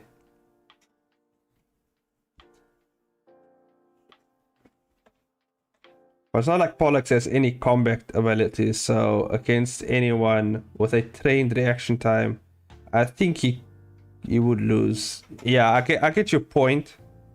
But what I'm saying is, what makes him dangerous is he's not afraid, like, to really stab you in the freaking neck if he wants to. But we've never seen what Pollux do, what Sasuke do. Yeah, but I've seen, I think I've seen Costa do something like that. I've seen him switch object places, like make objects like switch places. Or I've actually seen Costa. No, wait, I'm trying to think now of the scene. There's a scene when Pollux is on the couch and he kind of like sneaks in to make a move on Luna. He just like teleports next to her. And he also teleports her blanket just teleports a blanket onto her. So he can bring objects from, like, he doesn't even have to, he just basically thinks of the object and he can bring it in towards himself or in any place, shape, or form, you know? So you could actually maybe teleport objects inside your body if you wanted to. You know what I mean? Like, he could literally do that. I've seen him, like, just think of a blanket and it just, like, probably pops into, you know, existence, basically. You can basically just teleport objects inside you. And that's what I'm saying. It's crazy, his powers. And I haven't seen like limitations to his powers as well. Like, I haven't seen him fatigued from using too much teleporting, and he even uses it for the simplest things, that's just teleporting next to Luna to like make a move on her. So I don't know. It seems like his that's just speculation though. I know, but he can move objects around. Like, he can teleport. He doesn't even look at the blanket, you know? Although this is, yeah, it is pretty speculative. But from what I've seen on panels, it seems how his powers work, you know? Like, unless the blanket was next to him and I missed it. But otherwise, he's just bringing... and there is actually an explanation of what they do in terms of their job. Because in the coroner's department, they kind of teleport organs or something like that to people. I can't remember what the specific stuff was that he explained, you know, of how the organs are teleported and stuff like that.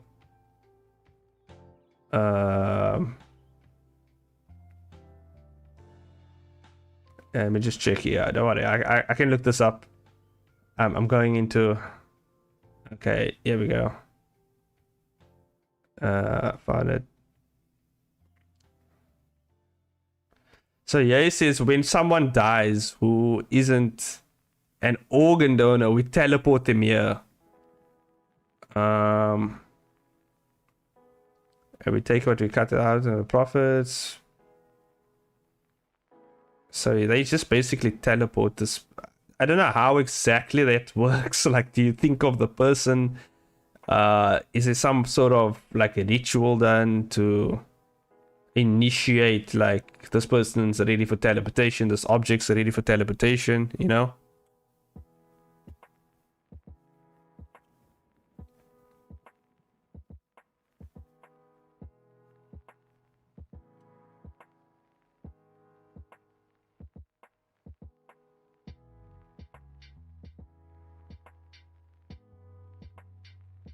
So yeah, I think there's a lot to look at there. I haven't seen the teleporting used in any combat application. Yeah, true. But yeah. Also, I don't know how the Hellhounds work as well, because there's a possibility you could just summon Hellhounds as well. There's a possibility, but it's speculative as well. It's so vague, like, with what's going on in the comic, because Acosta controls Hellhounds, and I'm not sure if actually Pollux can do the same, because it is their like family dogs. Basically, they protect the family household, so obviously they should have, all the family members should have somewhat of control over them. So I don't know. So there's a possibility you could summon Hellhounds as well. The teleportation limitations is that they have to see the thing or be able to clearly visualize it, just for your information. Okay. I should say clearly visualizing its location.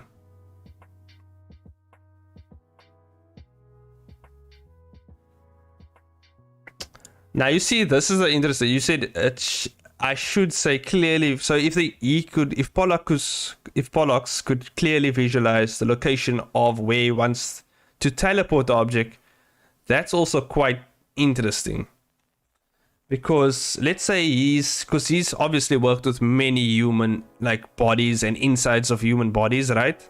So if he visualizes the inside of a human body, does it have to be a specific human body? Like, does he know does he need to know exactly how, like if he knows how a human inside looks like, does he need to know how a specific individual person's insides look like if he wants to teleport an object inside a person? You know what I mean? Avani may beat pollux. She's fast. Avani is pretty fast though. Also, like, Avani has like those. She has amped reaction time as well, I think, because of like the. Yeah, she has. She can amp her reaction time with the prosthetics and stuff she has. So yeah. I mean, do you want me to tell you I am supposed to stay out of it? No, it's cool to like elaborate on like how the powers works. So visualizing an object into someone's body goes unless he knows. Because unless he knows what a specific person's inside, it wouldn't work. Yeah, that's what I'm saying. Like, does it like work? Like, you know, it would make sense though. It like has to be a specific person's insides, like how they look inside. Although, if he gets a clear visual of like what the inside of your mouth looks like, I mean, you could teleport something into there, right? And just make your head explode. Although Jessica did say he needs a clear visualize. He needs to clearly visualize its location, so it has to be a very clear visual sight of what's in your mouth. You know, of like what the inside of your mouth looks like. But if he gets a clear visual, you know, maybe it's possible. OMG. Hard to do against a possible moving target. Yeah. If the target's fast enough, it could just be. Yeah. Although, he could just teleport the door in front of you. Like the door from one of his houses as you're running towards him, and you just run straight into a door. Or he could just teleport one of the walls from his house in front of you, and you could just run into one of the walls, you know? You could just teleport crazy. You could teleport a whole room probably if he has the, you know, if he's very familiar with the room. He could teleport you inside a room. And then, you know what? You're just in a room. And then you have to come out of the room, and he just might teleport, you know, a building on top of you. But then again, he needs to be like very prepared. He could teleport spikes in front of you, you know, if he knows exactly what things look like. I'm gonna take it as, I mean, we can limit him to say like he only knows exactly what things in his house looks like. There's still a lot to use in an actual battle. But so far we haven't actually seen him use those things in battle. So, you know, fair point.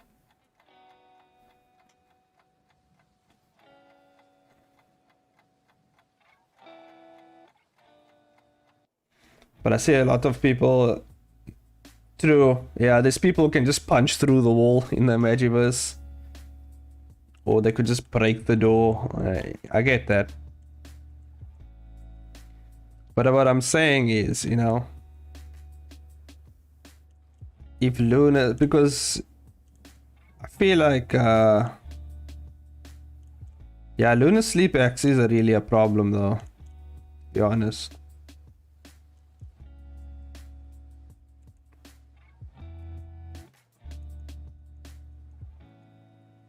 There's nothing you can do about it unless you're a zombie, or you kind of dodge it, you know, get out of the way in time.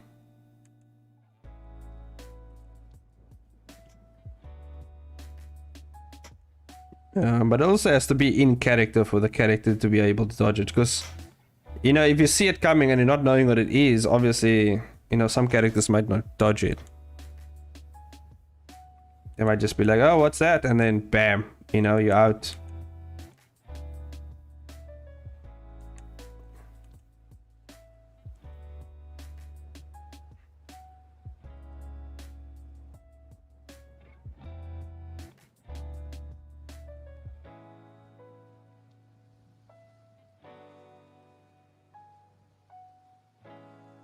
But for me, it depends on how fast the spell is traveling, though, to be honest. Like if we were putting Luna against Avani, right? Just for instance, there's a scene where Avani dodges, like this guy's trying to stab her, like point blank, and he's holding down her arm, and it's like trying to stab her in the face, basically. And she amps up her one arm and kind of it was basically like a reflex. She amps up her arm and knocks the knife into his other arm, and you know, she gets out of that. So if in that instant, if she can do that, like, you know, how long does it take for a guy to stab a person, you know, an average guy just stabbing someone? I mean, it's pretty quick, you know, just coming in for that stab, and it's like bloodlusted. He's coming for you. It's coming to end your life, you know. So it all depends on how fast that sleep spell is and how fast the Avani is at the same time in terms of a reaction speed. Although if Luna does, like, you know, does the explosive sleeping attack, you know, just blows up the place with just sleeping dust, Avani is screwed, you know, either way. But then again, it does take time for Luna to actually charge up that attack as well. It depends on the characters, man. And the situations, I guess.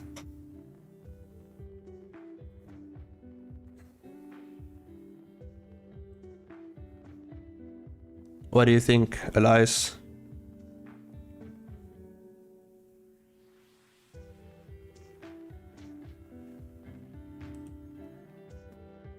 It's put under pressure. Yeah, I see what you're saying.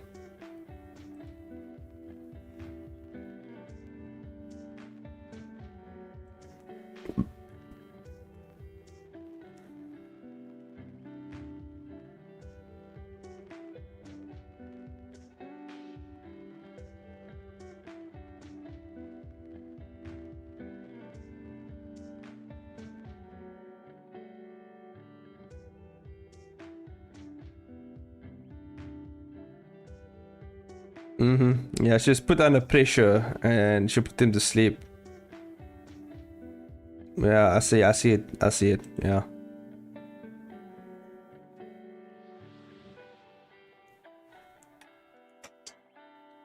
Because she only did the area effect, like, for the first time because she was under pressure due to the hellhounds. Yeah, true. And it does look actually like she doesn't actually have to charge it up. It's actually pretty, you know, she can just shoot it out. So that's interesting.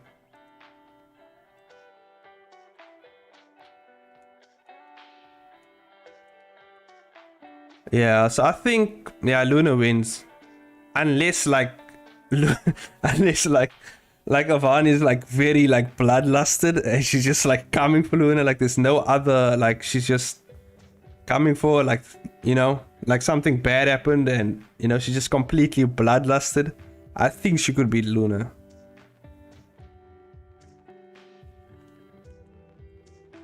But in character, I think, yeah, I think Luna has it.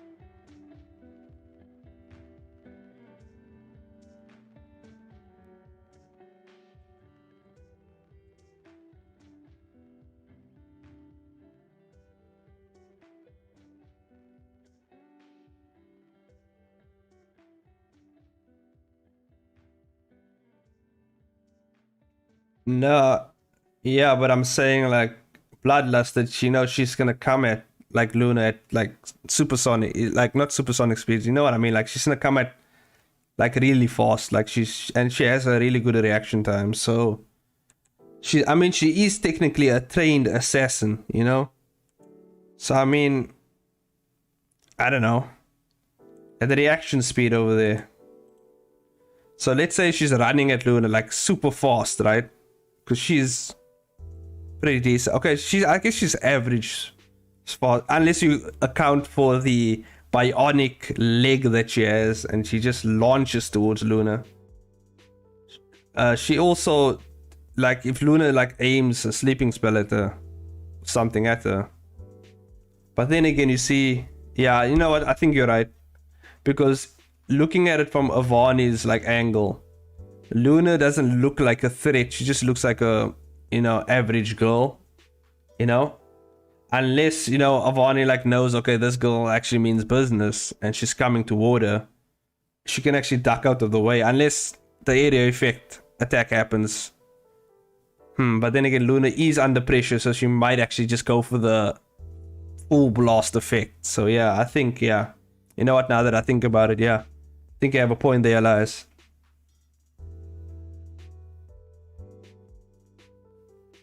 Oh, the P. A trained assassin wouldn't come at the opponent like that. They would attack in stealth, not in combat. So the only way Bonnie would win the fight by cheating and sneaking attack. Yeah. Yeah.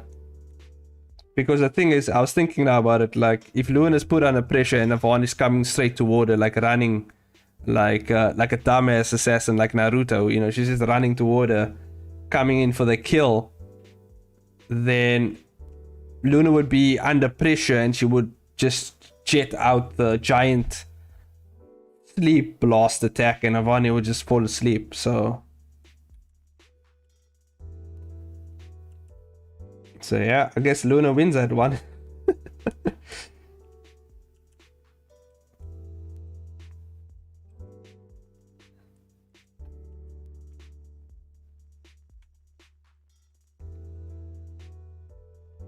What did I delete? Frame? No, I need to delete the points.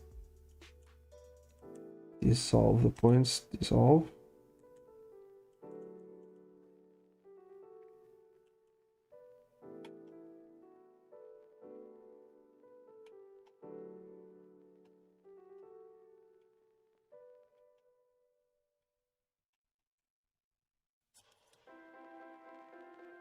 Okay. Yeah. Just some of this and delete these points.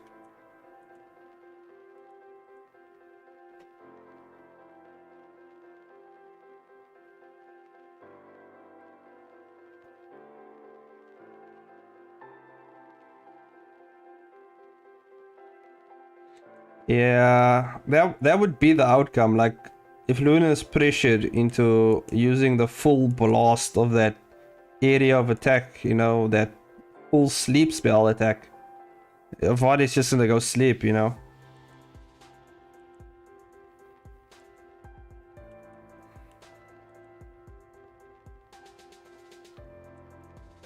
Or, you know, Avani could win.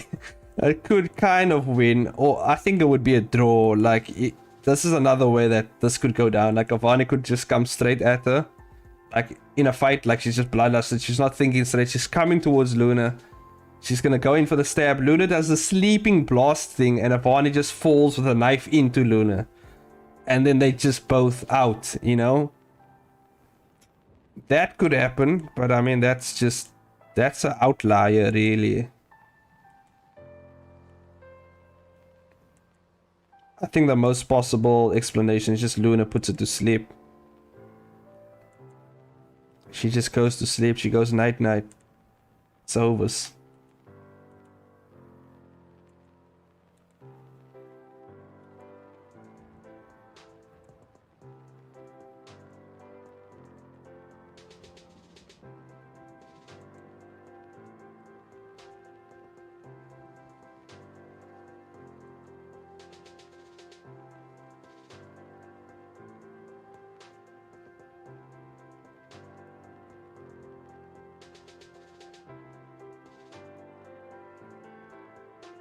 The only way I think you could win with Avani is if like you literally control her, you know, and you know Luna's powers, and you know, but in character, yeah, Avani just loses.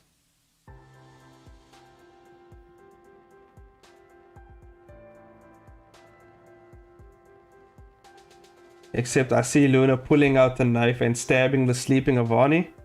Yeah, could be true. Because obviously when she's falling down, you know, whether it hits a fatal spot or not is kind of 50-50. It's up in the air. But that's just a Hail Mary, like a Hail Mary throw attempt for Avani to win. Otherwise, she wouldn't win. But that's a bit out of character for a trendy, Costa-loving Luna. Yeah, true. I don't think Luna would actually stab Avani in character.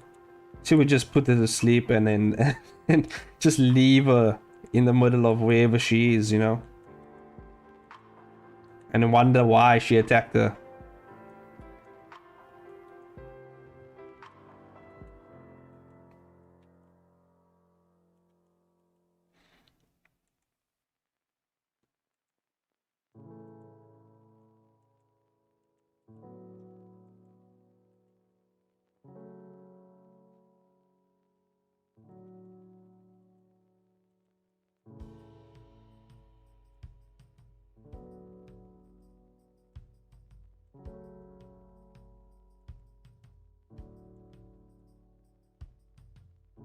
Hey Nikki, welcome to the stream. You just missed the Avani and Luna fight analysis. You just missed it. You just did some basically versus battle over here with Luna versus Avani. just don't let Indie find out about this power scaling stuff. Otherwise we might actually get a Avani and Luna fight. I guess this is actually a possible fight since Luna's going to cameo in Inlands. Cool. I'm gonna cameo in Inlands just to put everyone to sleep.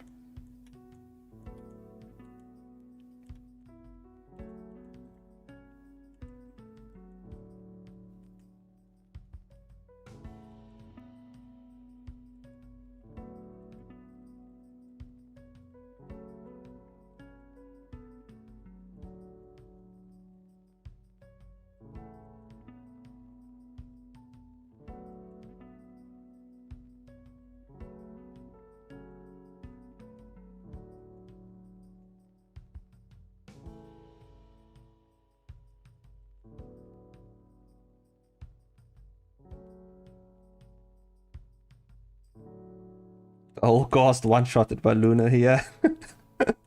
Luna just putting everyone to sleep. Damn, there's so much fights like in the lands if Luna was with, you know, just people would just be falling asleep. There'll be no fighting, it'd just be like, bam, she's sleeping now. Good night.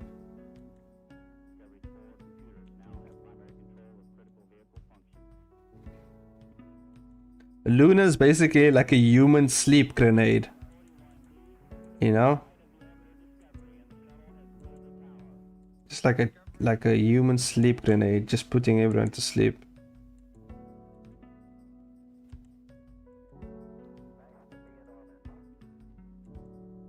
And unless you're a zombie, you know, it's over.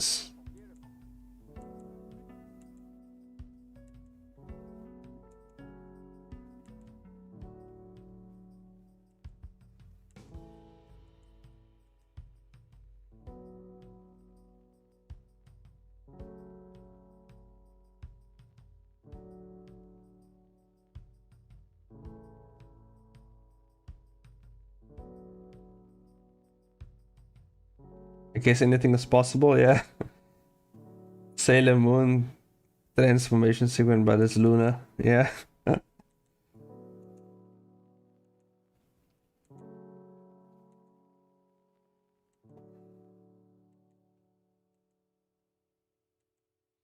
But if someone's wearing like a mask or like a helmet or something, like a closed off helmet, like a fishbowl helmet type thing, would they still get put to sleep really? Would the sleep spell actually go through the helmet?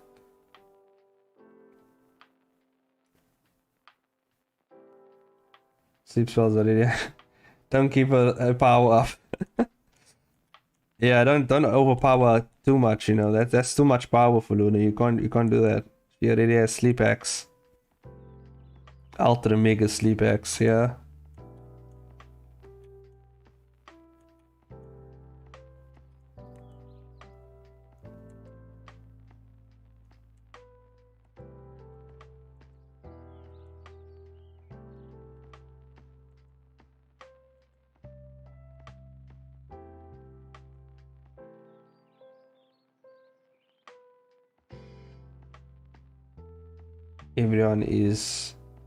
Everyone in a 5 feet radius instantly goes into a vegetative state. Because its magic doesn't need to follow the rules of reality. Yeah. That's what I'm asking, like, does the spell actually...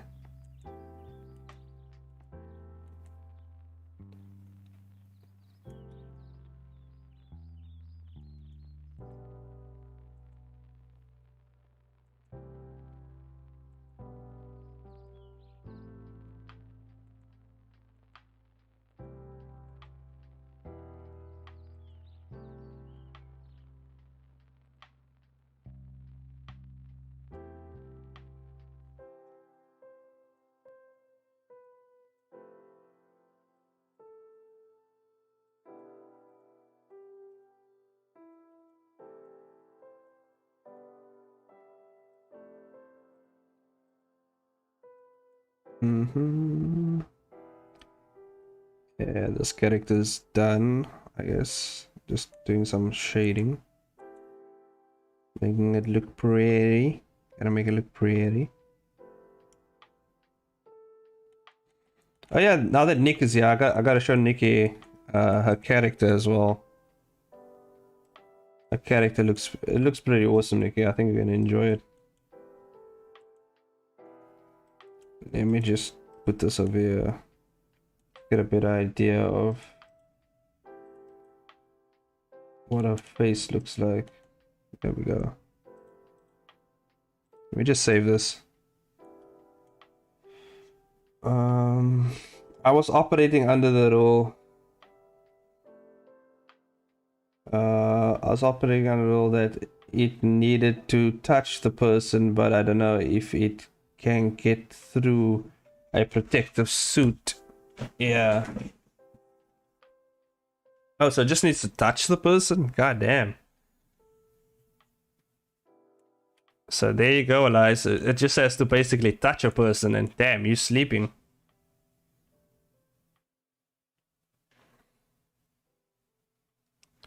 Oh, face biter. Yeah, face biter. I gotta show you. It's pretty cool. It's just a basic. I didn't design a full-on face biter transformation yet. I still gotta work on that. But this is the character design.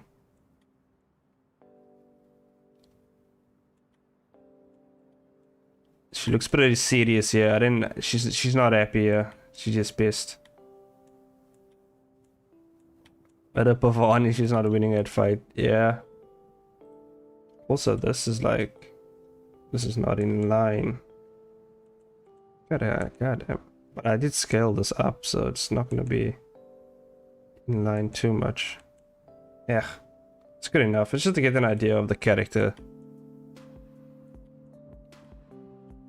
Yeah, it's just a basic. This is just a basic, like, normal form. She has a second form as well, where she just transforms into. There's some reference. This is obviously the reference of what she transforms into. Although she has an actual, like, pulled-on transformation that I'm working on. But for now, this is what I have for her. Yeah, so soon you're gonna have full-on transformation over here. Face biter, full-on transformation. And then this is the crow for Blade Reapers. Elizabeth Crest, also known as the crow. And you can see I went with a nice, this hairstyle. Damn, I'm so proud of this hairstyle though. So cool.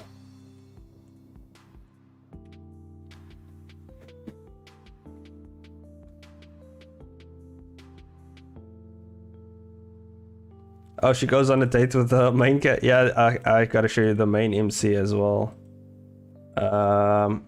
So it's this guy over here. Kenny Reeves, sorry. I kind of messed up the name. Just this regular guy over here. This regular looking guy over here, you know?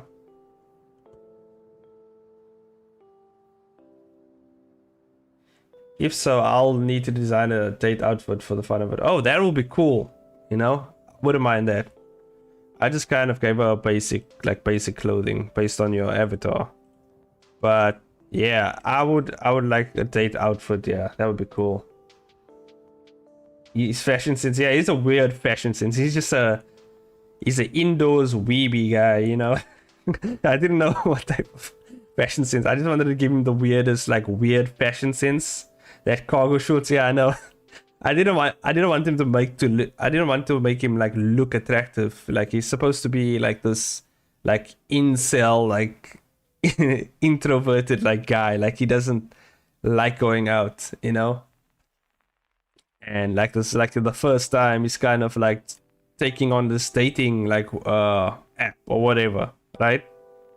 And that's how he kind of meets the character.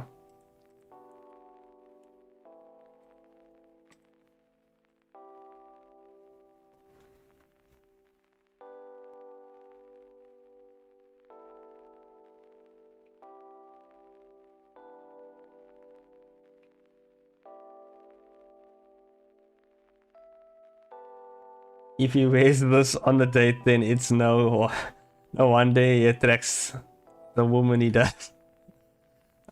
He actually does wear that on a date. I'm not gonna. He does actually wear that on a date. He just goes out like that.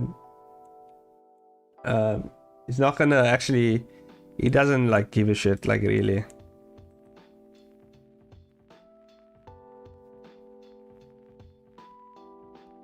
I guess the face biter has to insult his clothing now. So Chain, where else we power scaling? I don't know. I haven't really looked at any other webcomics before. Like after that, the only other webcomic I've read through after that is but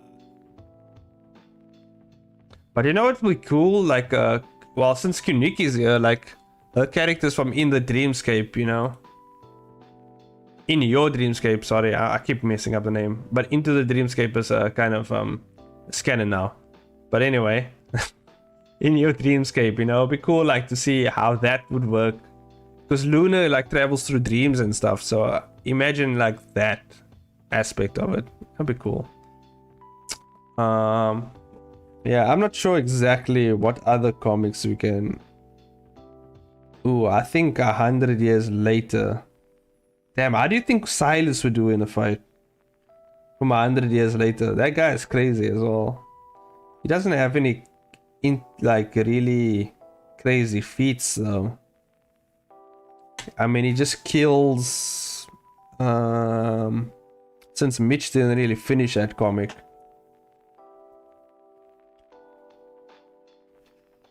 She only goes on a date because she's this. In my head canon. What do you say? Facebite is actually a fashion critique as her day job. In my head canon, she only goes on dates because she's desperate. I don't remember if there's any combat in that series.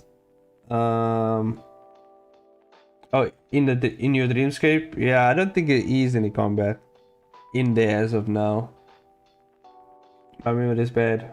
Against who?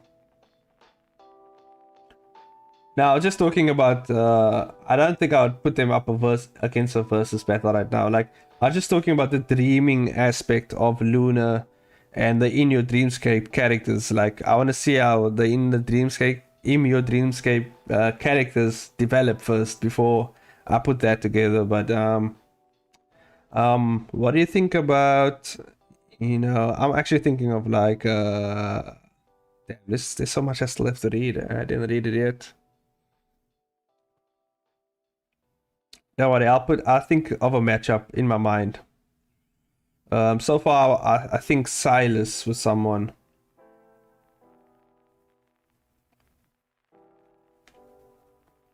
Oh, I wonder how Silas would do against. Damn, but my City of Clones comic isn't out yet. It'd be cool to see Silas versus John 301 from the City of Clones, which is the main character. He's kind of like a super soldier type guy. That would be interesting. That guy has some crazy feats though. He like kills off like 100 assassins or something. I like how you remix the title every time you say it. Yeah. All of it's canon in my head, you know? Yeah.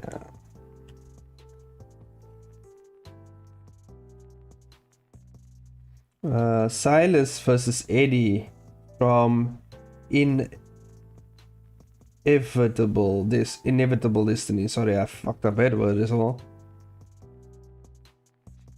Silas feels like he would be OP. No, but Silas isn't that OP, to be honest. Because, like, he is a very, like, he's killed a lot of people, though. Like, he will kill you. He has a killer instinct, and he has very good reflexes, you know, fighting abilities and stuff like that. So, I mean, if you really want to wank him off and just put him up to peak fighter, you could do that. But so far, he doesn't have much to show because Mitch didn't finish that comic. But Eddie from Inevitable Destiny, I don't know how strong he is, though. I haven't actually read that comic. Silas has some kind of immortality, but we don't know exactly what it is. Yeah, I wish Mitch was able to explain what the hell's going on. Oh dang, that would be interesting lore thing to do. Yeah. Silas versus Avani is more interesting than Silas versus Luna. I don't know about Eddie. Okay, let's do Silas versus Avani. Silas versus Avani, I think will be a good battle. I mean, they are Dream, which is in your dreamscape, so Luna would be too. Out of the ordinary, yeah.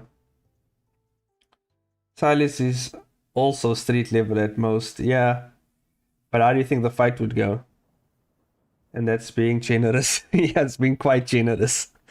Very generous. The best feat, I think. I'm trying to think of the feats he has. It is a swordsman. She's a pirate. Barney wins easy. Yeah. With Avani's like enhanced body and like biomechanics. Cat just scared himself. Yeah, I think he had a nightmare. It's fine. Go back to sleep. But yeah, the thing about like Avani just probably tears through him, to be honest, because of her like her reflexes. You know, she has those bionic arms and legs. You know. Yeah, I don't see it going well for Silas. I'm actually done with this character. She would Elizabeth Chris, the character I have on screen, would be cool to put in a fight, but she's not out yet, so there's no feats or anything. Otherwise, you just have to go with what I say. I mean, she has some feats in City of Clones, I guess. Early Elizabeth Crest. Yeah, he's more closer to normal person level. True. I mean, you could put him at peak human, maybe? I don't know. No, maybe not peak human, maybe less than that. He doesn't show that much feats, really. Although he does have a very killer-like instinct, you know? That's the only thing he has going for him. Like, if you mess with him... I mean, Kid Silas stabbed this other kid in the face, you know, with a sword. Because, you know, he was, like, very bloodlusted. And he's just like... You know?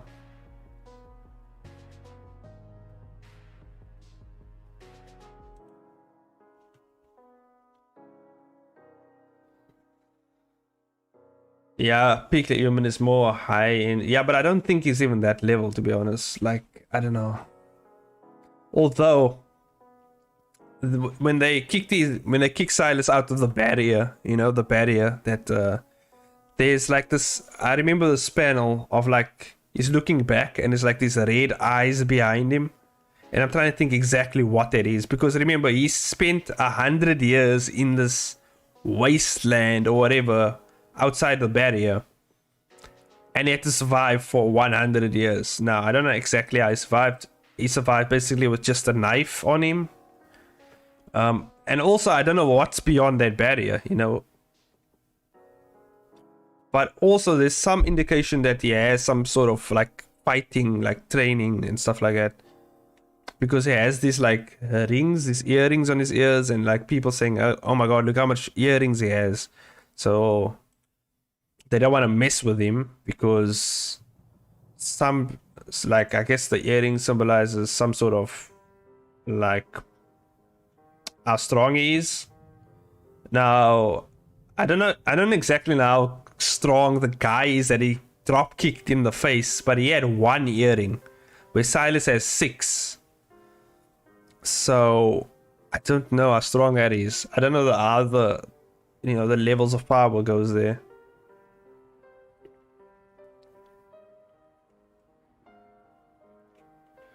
Yeah, true. Like avani is like an assassin, so I mean,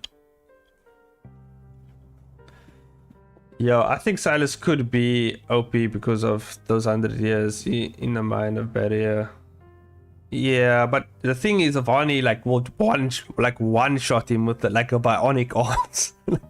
So far, like we have no feats for Silas. Like I don't know, like his best feat I think is like drop kicking a guy in the face, and he just indicates that Silas is like someone you don't want to mess with. He has like 6 rings on his ear. He said the boss would be mad if we messed with him. Check out how many rings he has, you know, on his ears.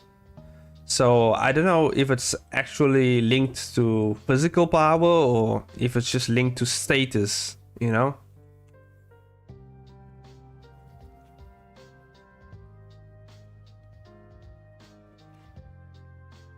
Yeah.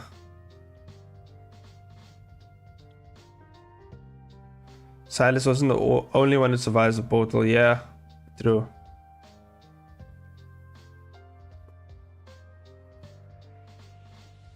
Yeah, Luna's pretty OP. She's like the most OP right now. Although I feel like, okay, but then again, my characters are quite strong. But then again, I'm the author. I can't really say much on that. You know, I'll leave that to other people to say exactly how strong, you know, the characters are. Because I feel like it's more fun that way.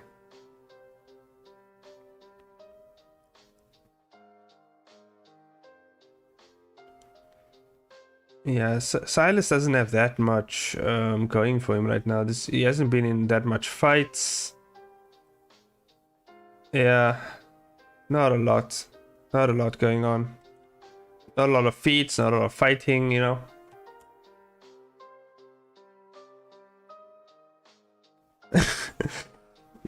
If Vincent wasn't arrested, he'd sweep the floor.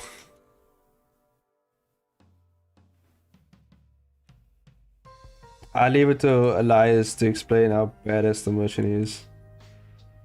Because I'll just explain to you how the powers work with the merchant. The merchant's just a normal. The merchant is like peak superhuman, like, because, yeah, he just is. Because he's been training his whole life. I'm not going to talk too much about it. I feel like it's weird, like me power scaling my own characters. Elias has to actually read the comic and actually see. Because he has some good feats in there, I guess. I didn't read your comic, yeah. No worries, man. We'll get there eventually.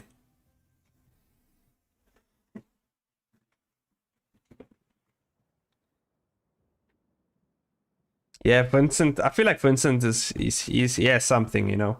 There's something about him. You know, he has something up his sleeve. The merchant is like magical Batman. Basically, yeah, he is. Kind of like, he's like fantasy Batman in a sense. Because he has like all these gadgets and stuff. Because he can't use magic, obviously, so. And the crazy, you know what's the crazy thing about the merchant? Like, he fights people who can like blow up islands and stuff like that. So. And he's like a normal guy, so, you know. He has some aspects of him that's very interesting.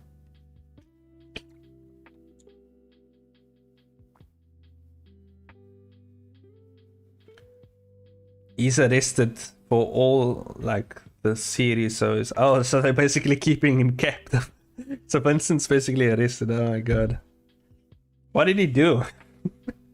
He robbed a bank. Is Vincent a demon? If so, he could beat Luna. Yeah. I feel like the sleeping spell wouldn't work on Vincent. Like if he's just like some sort of weird, I don't know if it would work on him. You know? I feel like Vincent's just like a weird entity type of thing.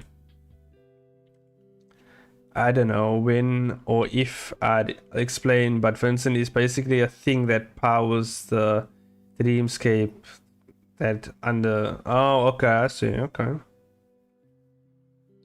Vincent, let me show you Vincent. He's what I'll show you. He's basically like this little mascot guy. He looks like a gremlin.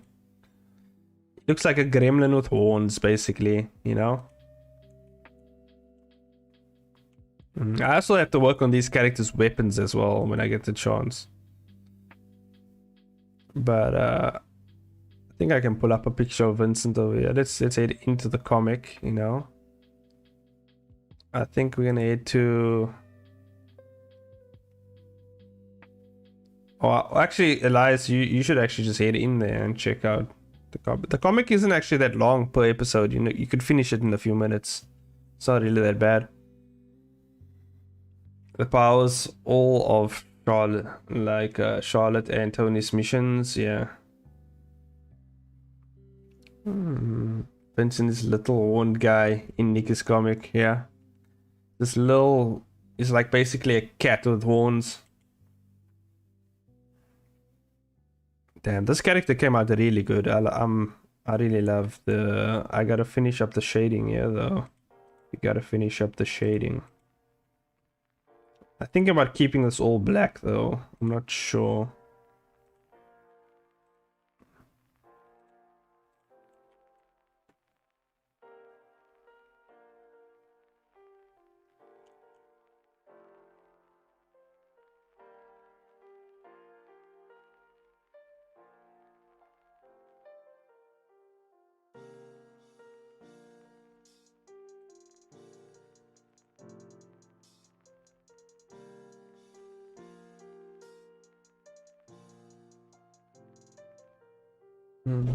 Bunch of different groups were out to arrest him so they can use him as a glorified battery. Oh, okay, I see.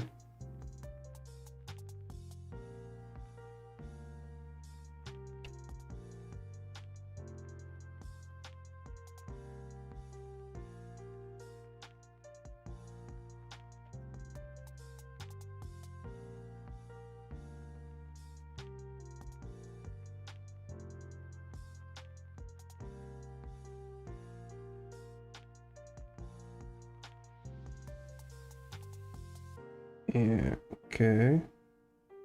Yeah, I'm not sure if I can actually make the trailer stream next week. I'm gonna see. Because at the same time, I think... Wait, but it's Thursday. Actually, I think I can make it because it's like...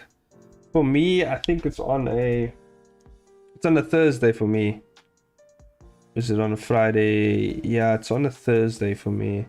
It's on Friday night. So it's like in between Thursday and Friday morning for me. So I might actually just stay up for a bit and, you know, check out the stream.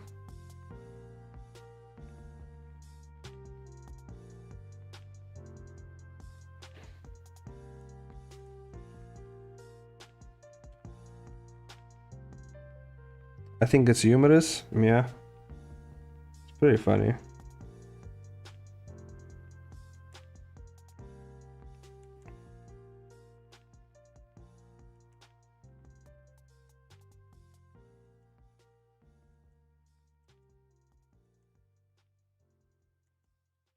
Dude, I really have to put down that guidebook for the Merchant of Ignatius as well. Because his powers aren't really explained as much. I think one of the most OP like powers the Merchant has is the... I don't know if you've seen, like, he does like the disrupt spell. I explained it actually in my lore video. So Elias, if you're looking for more content for your power scaling stuff, you can go into my channel. I actually made a lore video of how the equipment and his weapons work, like the merchant's weapons and equipment work. Because there's a spell he uses called Dispel. What's it called? No, Disrupt. It's called Disrupt. And he can basically deflect like any magic that comes towards him. But also his mask, the mask he wears has some like crazy features to it as well. You can actually breathe underwater with the mask as well and all sorts of crazy stuff.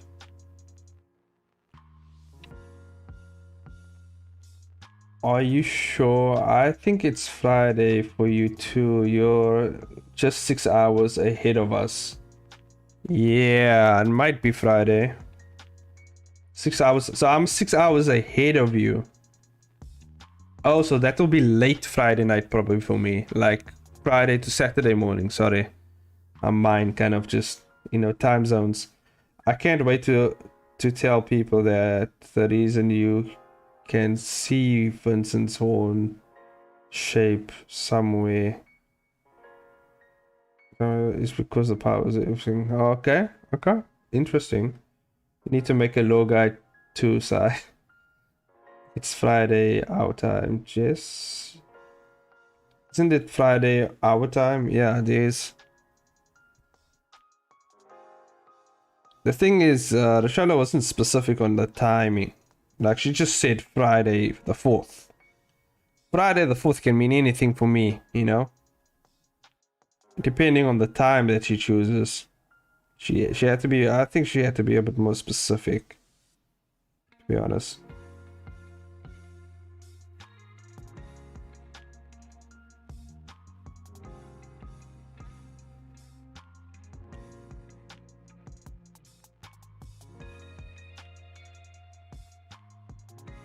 I can tell the hours of streaming are getting to you. Yeah, probably. So like it's 8:30 by you guys. Yeah, it's like it's heading to 4 a.m. over here. So yeah, the thing is, it depends like on what time. So I don't know if I'm gonna join the trailer thing. I could just stay up for a bit and then, you know. But I feel like, yeah, until I know the time, yeah, I guess I'm not sure.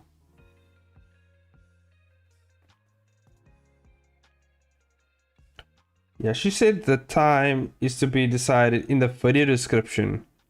Okay, Friday the 4th definitely doesn't mean Thursday for you though. Yeah, I know. I know. I was thinking backwards, you know. Friday the 4th could mean Saturday for me though. Could mean Saturday. In terms of what time, you know, it's gonna be.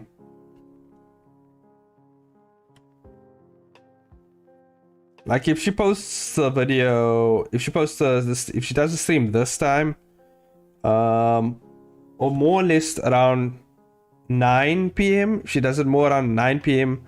There's a possibility I might be able to get up and see it because I usually wake up around 4 a.m. to pray. So there's a possibility I might just stay up for a bit after I pray and then check out the stream. You know what I mean?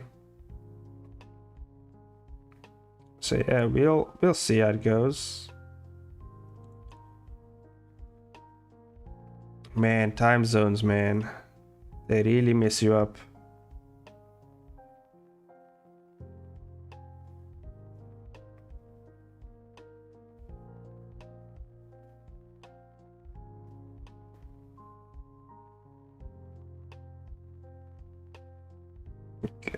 There we go.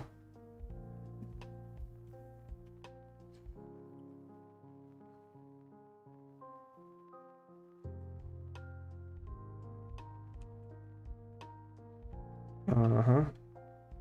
Oh yeah.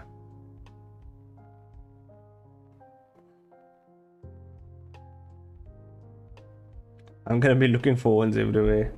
It'll be Saturday for him for sure. He'd probably do it later in her time. Maybe 4 or 5 is my guess, since it's Friday. Yeah.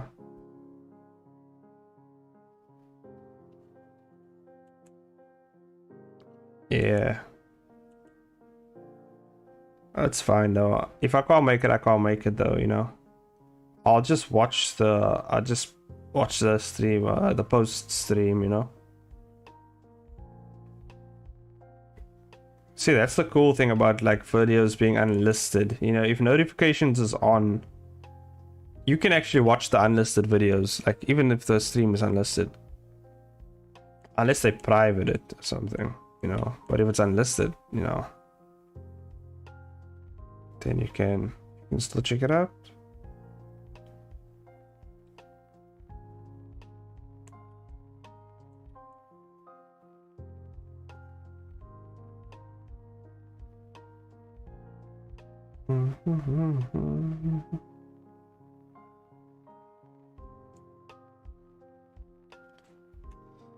Yeah, I've been having a blast on Grease Pencil recently, animating stuff and all. That's good to hear. Nice. What have you been animating? Like, what have you been working on?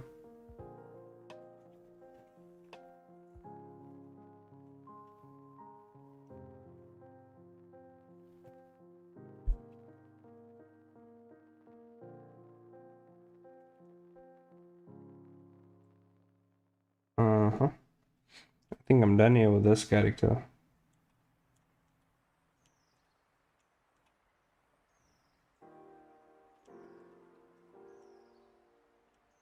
This character is done.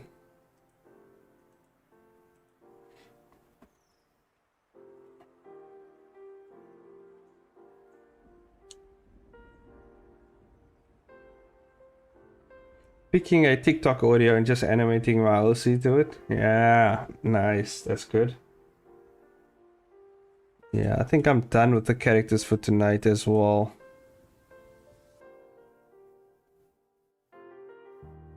Yeah, I think I'm done with the characters for now. I only have a few minutes left here, so I think I'm gonna finish up some assets as well.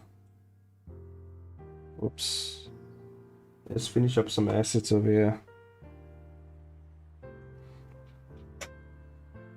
Let me check out the... Maybe I can do a bit more. You know what? Actually, because I feel like drawing a bit more, so... Let's do... Well, the new guy. What's the guy's name? The guy doesn't even have a name, to be honest. The Constantine looking guy who comes in at the end of City of Clones. Dude, I didn't even figure out that guy's name.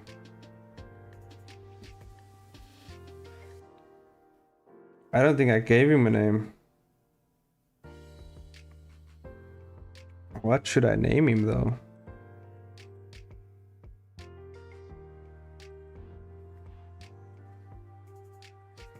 I don't think I need turnarounds for him because I already know what's he gonna look like.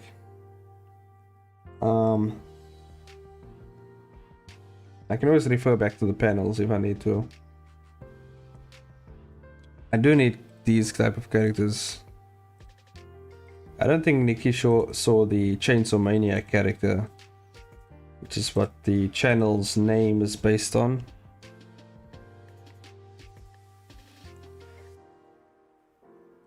One of my favorite characters I've ever made in all of my fictional life, to be honest. Although I feel like I need to give him a very awesome backstory or something, you know. But his shoulders way too big over here. I also pasted the merchant's design over after this character as well. Oh, where are we going? Where are we going? There we go.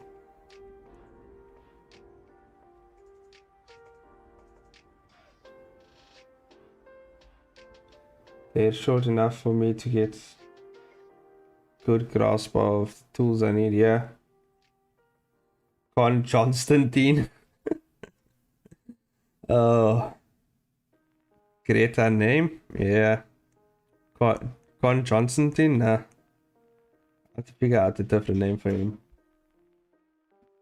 But it has to be catchy, it has to go with him, it has to be a thing, you know? Yeah. I think it'll be... I think I have to actually... You know what? I'm gonna design his weapon. Because that's something that I know I'm gonna have to design eventually.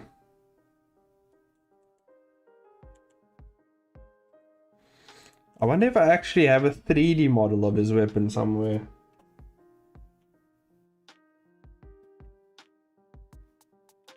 Sometimes I wish I could type well. Sometimes you can't, you know? Sometimes you just can't type well. I'm pretty sure I have a 3D modeled version of the Chainsaw Maniac somewhere around here.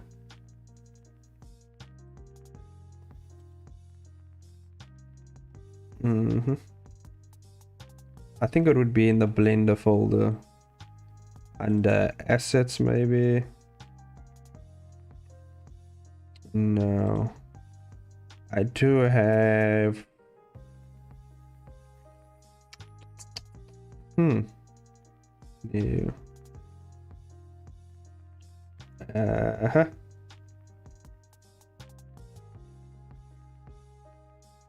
Sometimes it's always chain stream where typing crashes and burns. I knew what you meant, Nikki. Why are you nervous, Nikki? Does the stream make you nervous? Is that what's happening? You're getting all nervous like?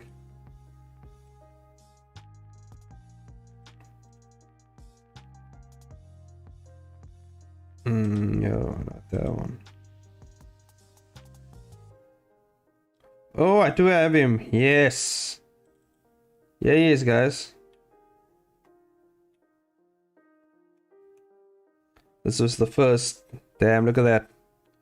Damn, I'm using the old school cycles render. What does Eevee look like?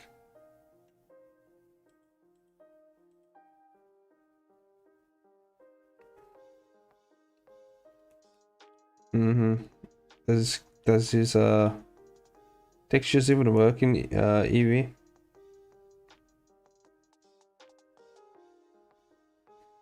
I gotta get some food, guys. Talk to you all later. No problem, Jess. I'll see you later. We have the chains there. That's the chainsaw sword I was talking about. The chainsaw sword thing that I'm trying to... It's massive though.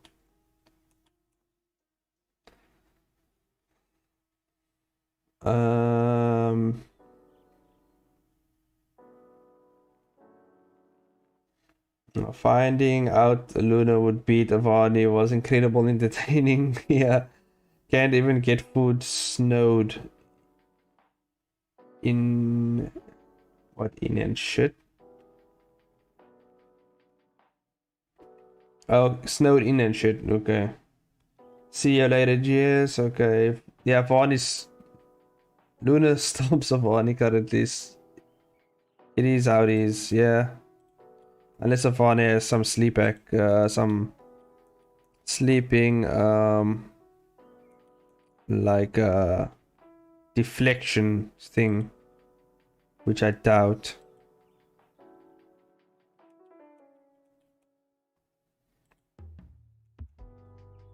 That's cool.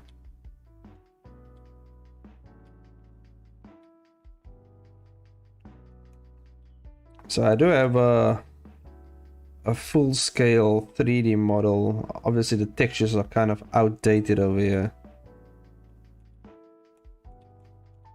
But yeah. That's a giant sword though.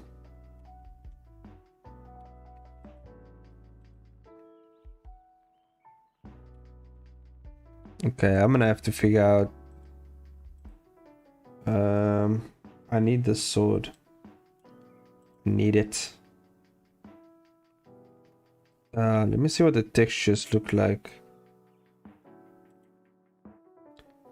Yeah, let me see what the textures look like over here.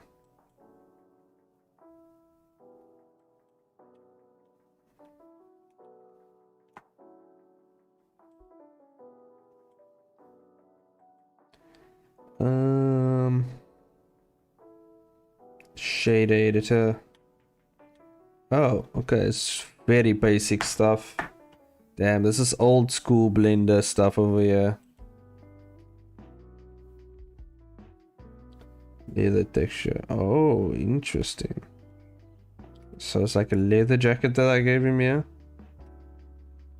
Damn, this Blender stuff is outdated over here. This is very outdated Blender stuff. But it looks pretty good. Damn, look at his eyes. What happened to his eyes? Whoa, we're really into his face. Oh, that's right. His eyes. God damn, I forgot. I remember now. He has black eyes, like dark eyes. Damn, I forgot about that. I forgot he has like dark eyes with like red pupil, like red pupils. Damn. It's a good thing I went back to my older work.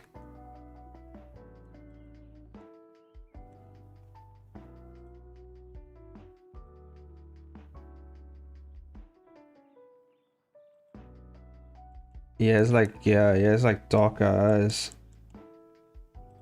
Oh no, I should go full black. He has the creepy saw eyes, you know. Let's just pop in here. He has those type of eyes. These type of eyes. But I want to make I might make the red white. I feel like that will look cooler. Let's see what that does. It might not match.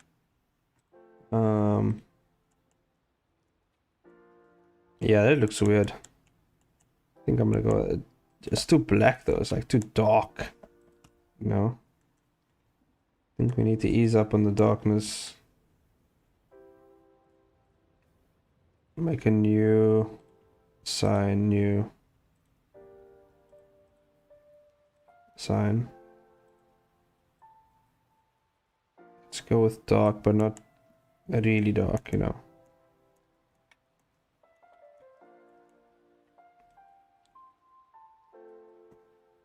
It's like 2 feet of snow all in one night. Damn, that's a lot of snow. That's a lot of snow. I know nothing about snow over here.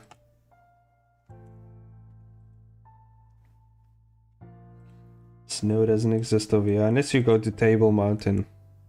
You go right on the top of Table Mountain, there's snow there. Some kind of snow.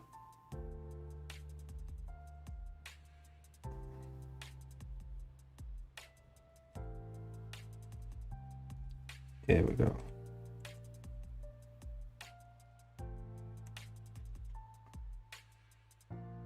Interesting. But the thing is, I've made his mask also like dark. I wonder if I... Oof.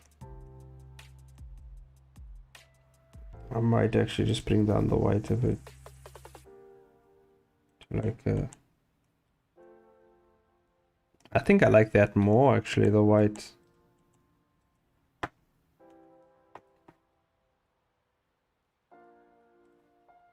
This white full. I like that more actually.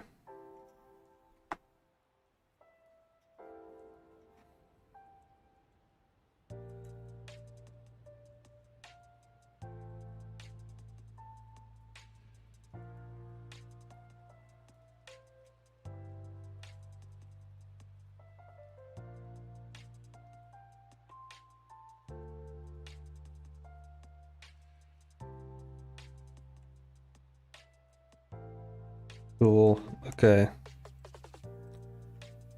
Anyway, back to the other one. Because I need this weapon over here.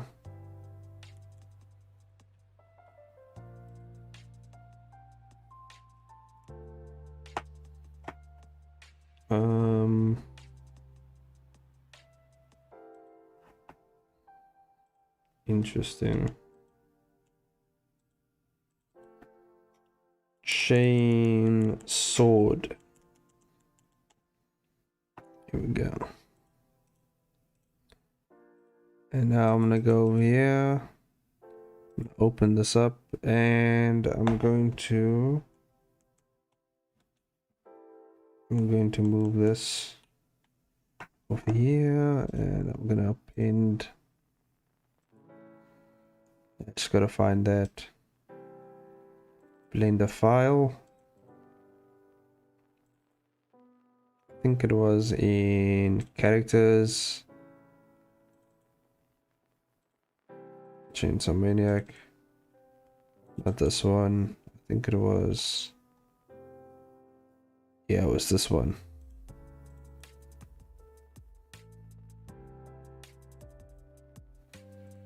And I need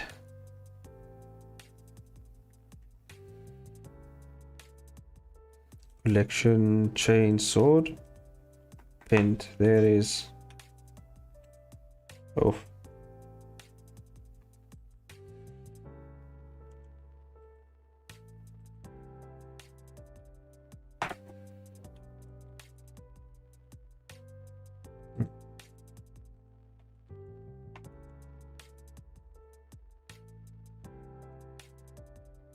Interesting. I don't need it to work though. I just need the sword.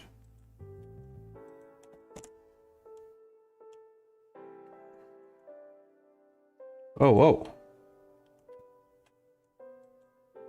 Wait a second. Oh, nice. I can spin the blades as well. Cool. That is cool.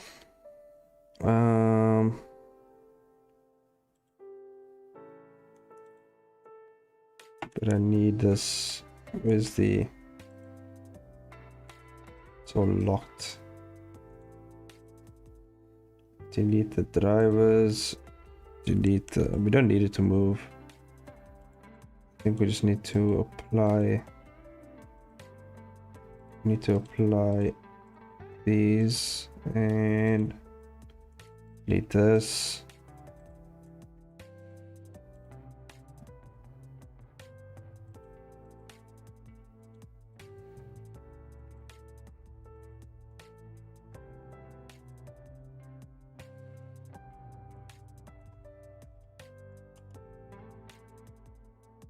Okay. Let's bring this up a bit. Oh shit, it's locked. Okay, let's unlock that. Lock that and rotate an X by 19. I guess this way would be fine. Where's the... There we go.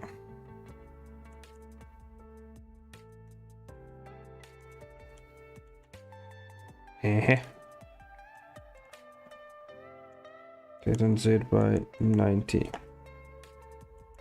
Okay, now I can take a look at the sword's design a bit more.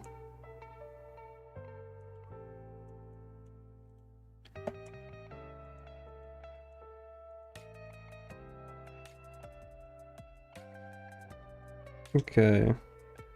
It's actually a very simple design that I made for this.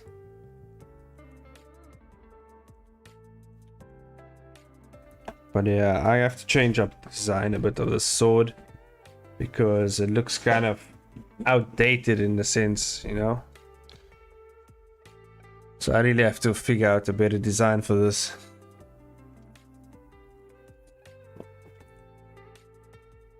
But it also has to make sense.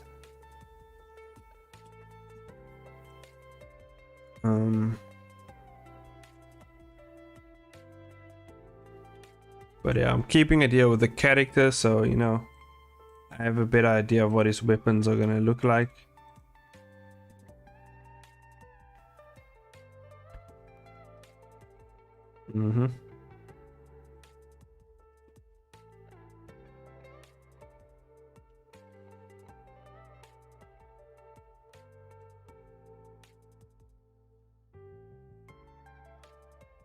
Okay, by the way, also IndieBurn dropped a new video as well.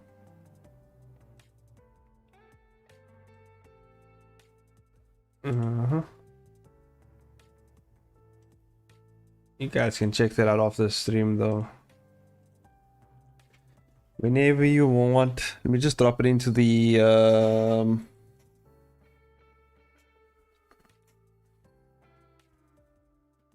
actually drop it into the new videos. You know.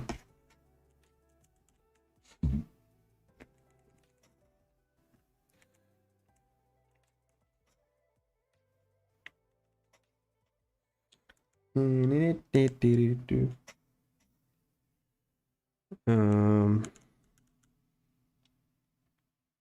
me just actually check what the hell's going on over this side.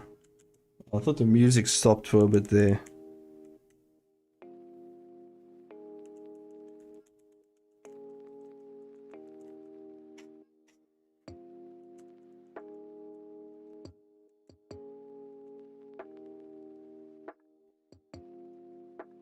There we go. Okay. So now, let me just actually check what time is prayer time. Let's just check here quick. Before, so I know exactly how long I'm staying on stream here. What time is it now? Today is the 30th and... oh damn. Okay. Okay, we have till 5. So, yeah. We still have another hour and 10 minutes. Cool. Okay. We still have basically another hour and 10 minutes, but I think 10 minutes, and then I think in next 40 minutes I'll end it, maybe 45 minutes. But if I can go for another hour, I would go for another hour. Because I'm out of my mind. But we'll see how it goes, you know, maybe I conk out, you know, maybe I just get pretty tired. But so far I'm feeling pretty good. I've completed like most of my characters over here.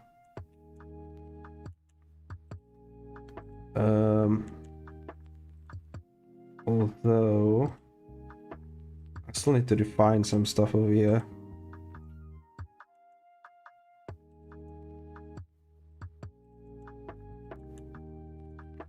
I think that's fine. I think that's okay.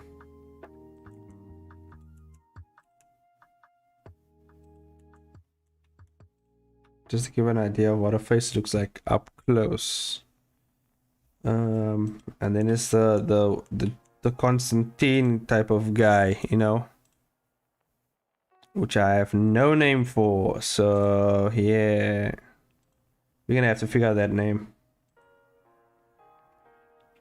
For now, we call him Guy. We call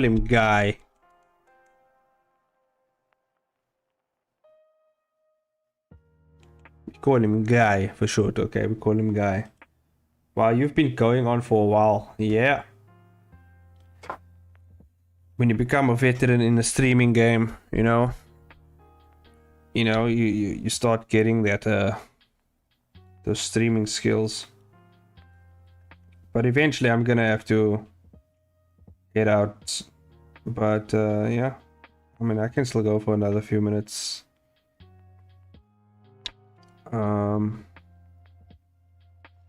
I tell you what though, once I hit 5 hours, which is the next 9 minutes, then I think I'm gonna end the stream. So we basically have like 9 minutes left.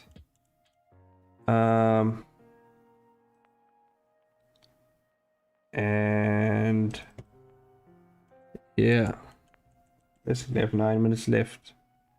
I think I'm gonna conquer it at 5 hours. Yeah, I think that's good enough. That's good enough. Been going long enough, guys. But for what am I gonna do for the last few minutes? You know what I can do? We have some minutes now. And it's something I always wanted to do, is actually take a look at the Merchant of Ignatius, you know? Actually go back and take a look at my webcomic, which I actually have a new follower on. Damn, I'm almost at 60 followers, which is cool. But also, damn, I feel like the screen is just gonna burn people's eyes out. If it's too white, guys. It's too much whiteness going on here. But okay. I wonder if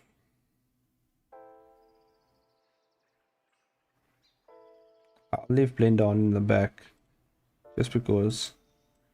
And then let's bring this in here.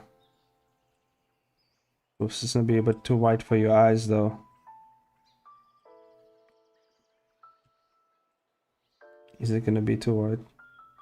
It's pretty weird reading it on like you know, on a screen tablet, goddamn. But I think I'm gonna bring it down a bit. Where's the buttons that do the thing? I need the buttons.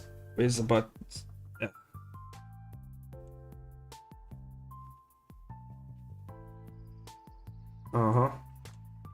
Yeah, I think that's fine. Yeah, that's what I want. I don't want it to be taking up the whole screen, you know, because you don't want to burn people's eyes out. Because desktop is always weird experience. Yeah. Is there dark mode on desktop for webtoons? That's what I want to know.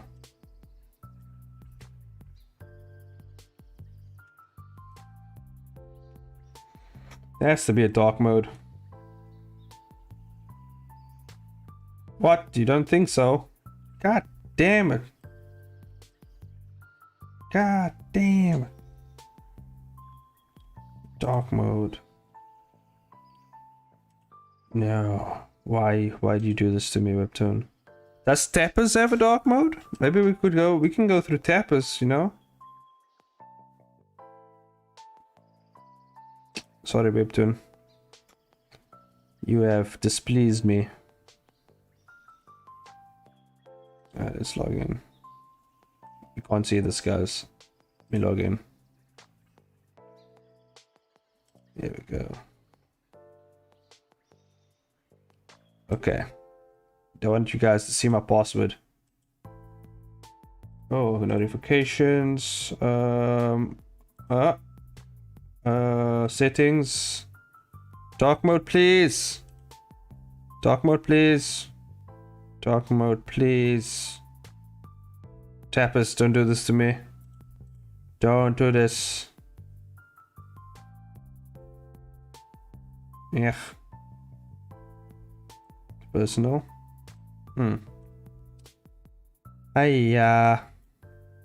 Where's your dark mode? Where's your dark mode?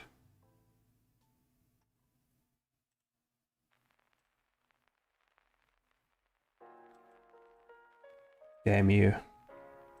Damn you for not having dark mode. Anyway, we can go through it for a bit. For a few minutes before I head out. But yeah, let's go through it. I need to get my Morgan Freeman voice going. Oh, God. Oh, by the way, like I don't think I'm gonna actually like read through it because, you know, it's more so over going through my thought process as I was going through this and everything. What makes a good merchant? Yeah.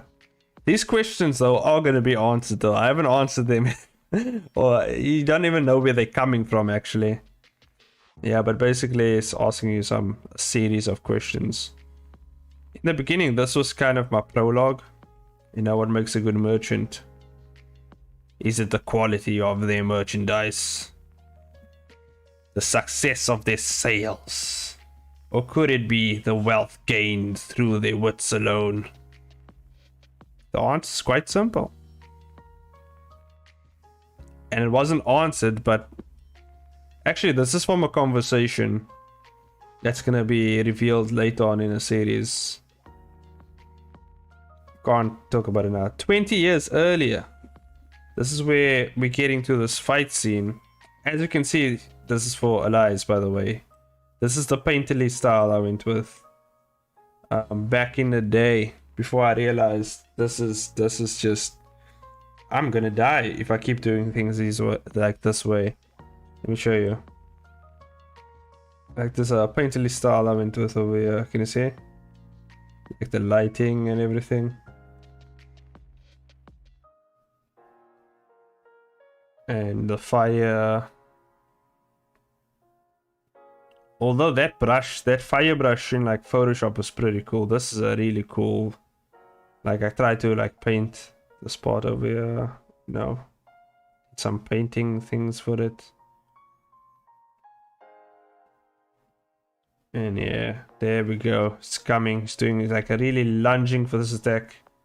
I remember seeing your speed paints with painterly stuff. Yeah, it's pretty cool. And he's kind of lunging at. He's doing this full powered fire slash attack. Boom. This fire actually just burns down the whole forest. Oh my god. And if you actually see like the actually just to save like time in terms of like painting the forest and stuff like that, I made this fire just blow up the entire crater in the ground so that I don't have to throw the trees like them in between the trees. How the times have changed. Yes, it's changed a lot.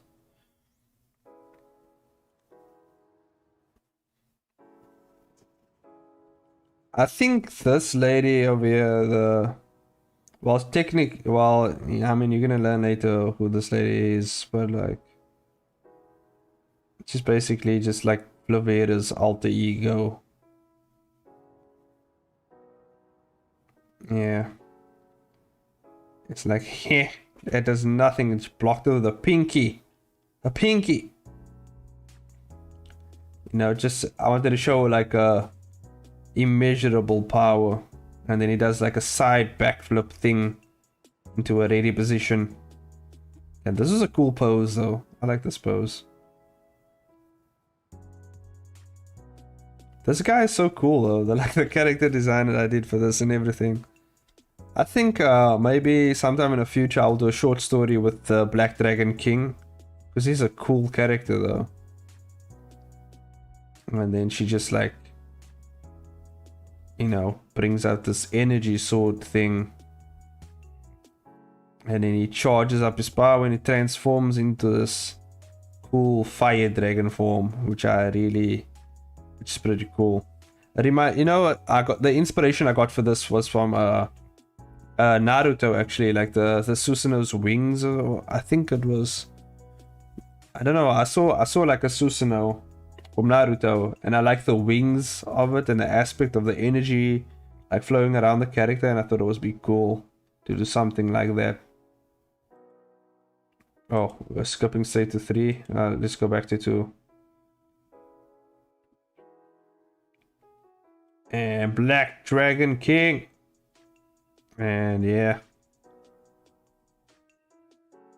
So the Black Dragon King finally reveals himself. Damn. This is a cool image. I got this from a reference somewhere. Just the face and the way the hands position, the rest I drew. Like trying to figuring out where the body is.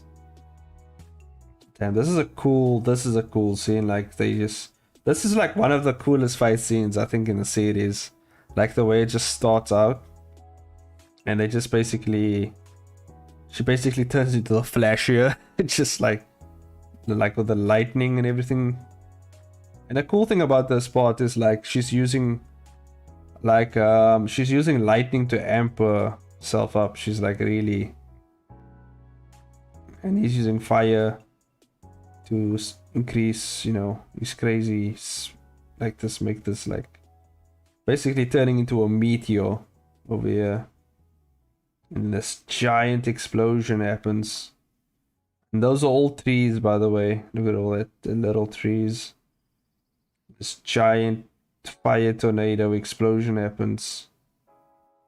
Really cool pose. And then like they basically, this would be like the way I would animate this would be so cool.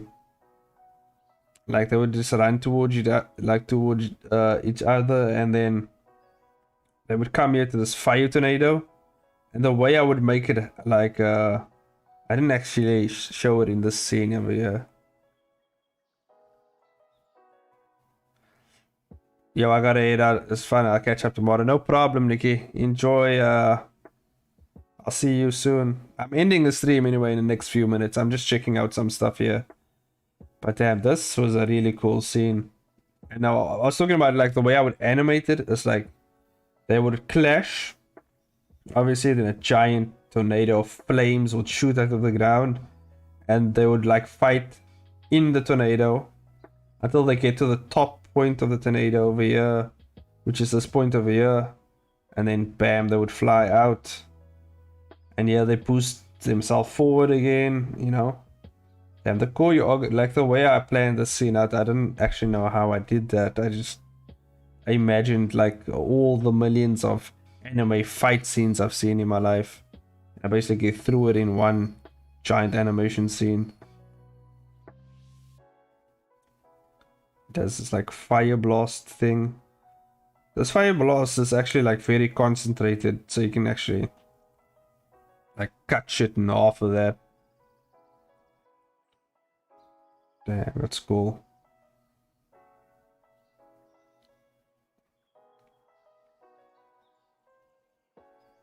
There's a giant nuclear explosion that happens.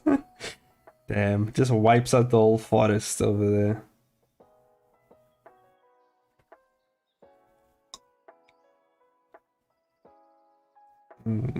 Oof. I should have actually... See, this is when I was still learning about webcomics and like the way things work. Otherwise I would have softened these edges over here, because it's like basically just cut straight. Basically loses an arm. But damn, this is like a fun scene to make, like the cracked rib Mortal Kombat X-ray scene. And he pulls out his ultimate move. Yeah. Damn. I think that's all for now, guys.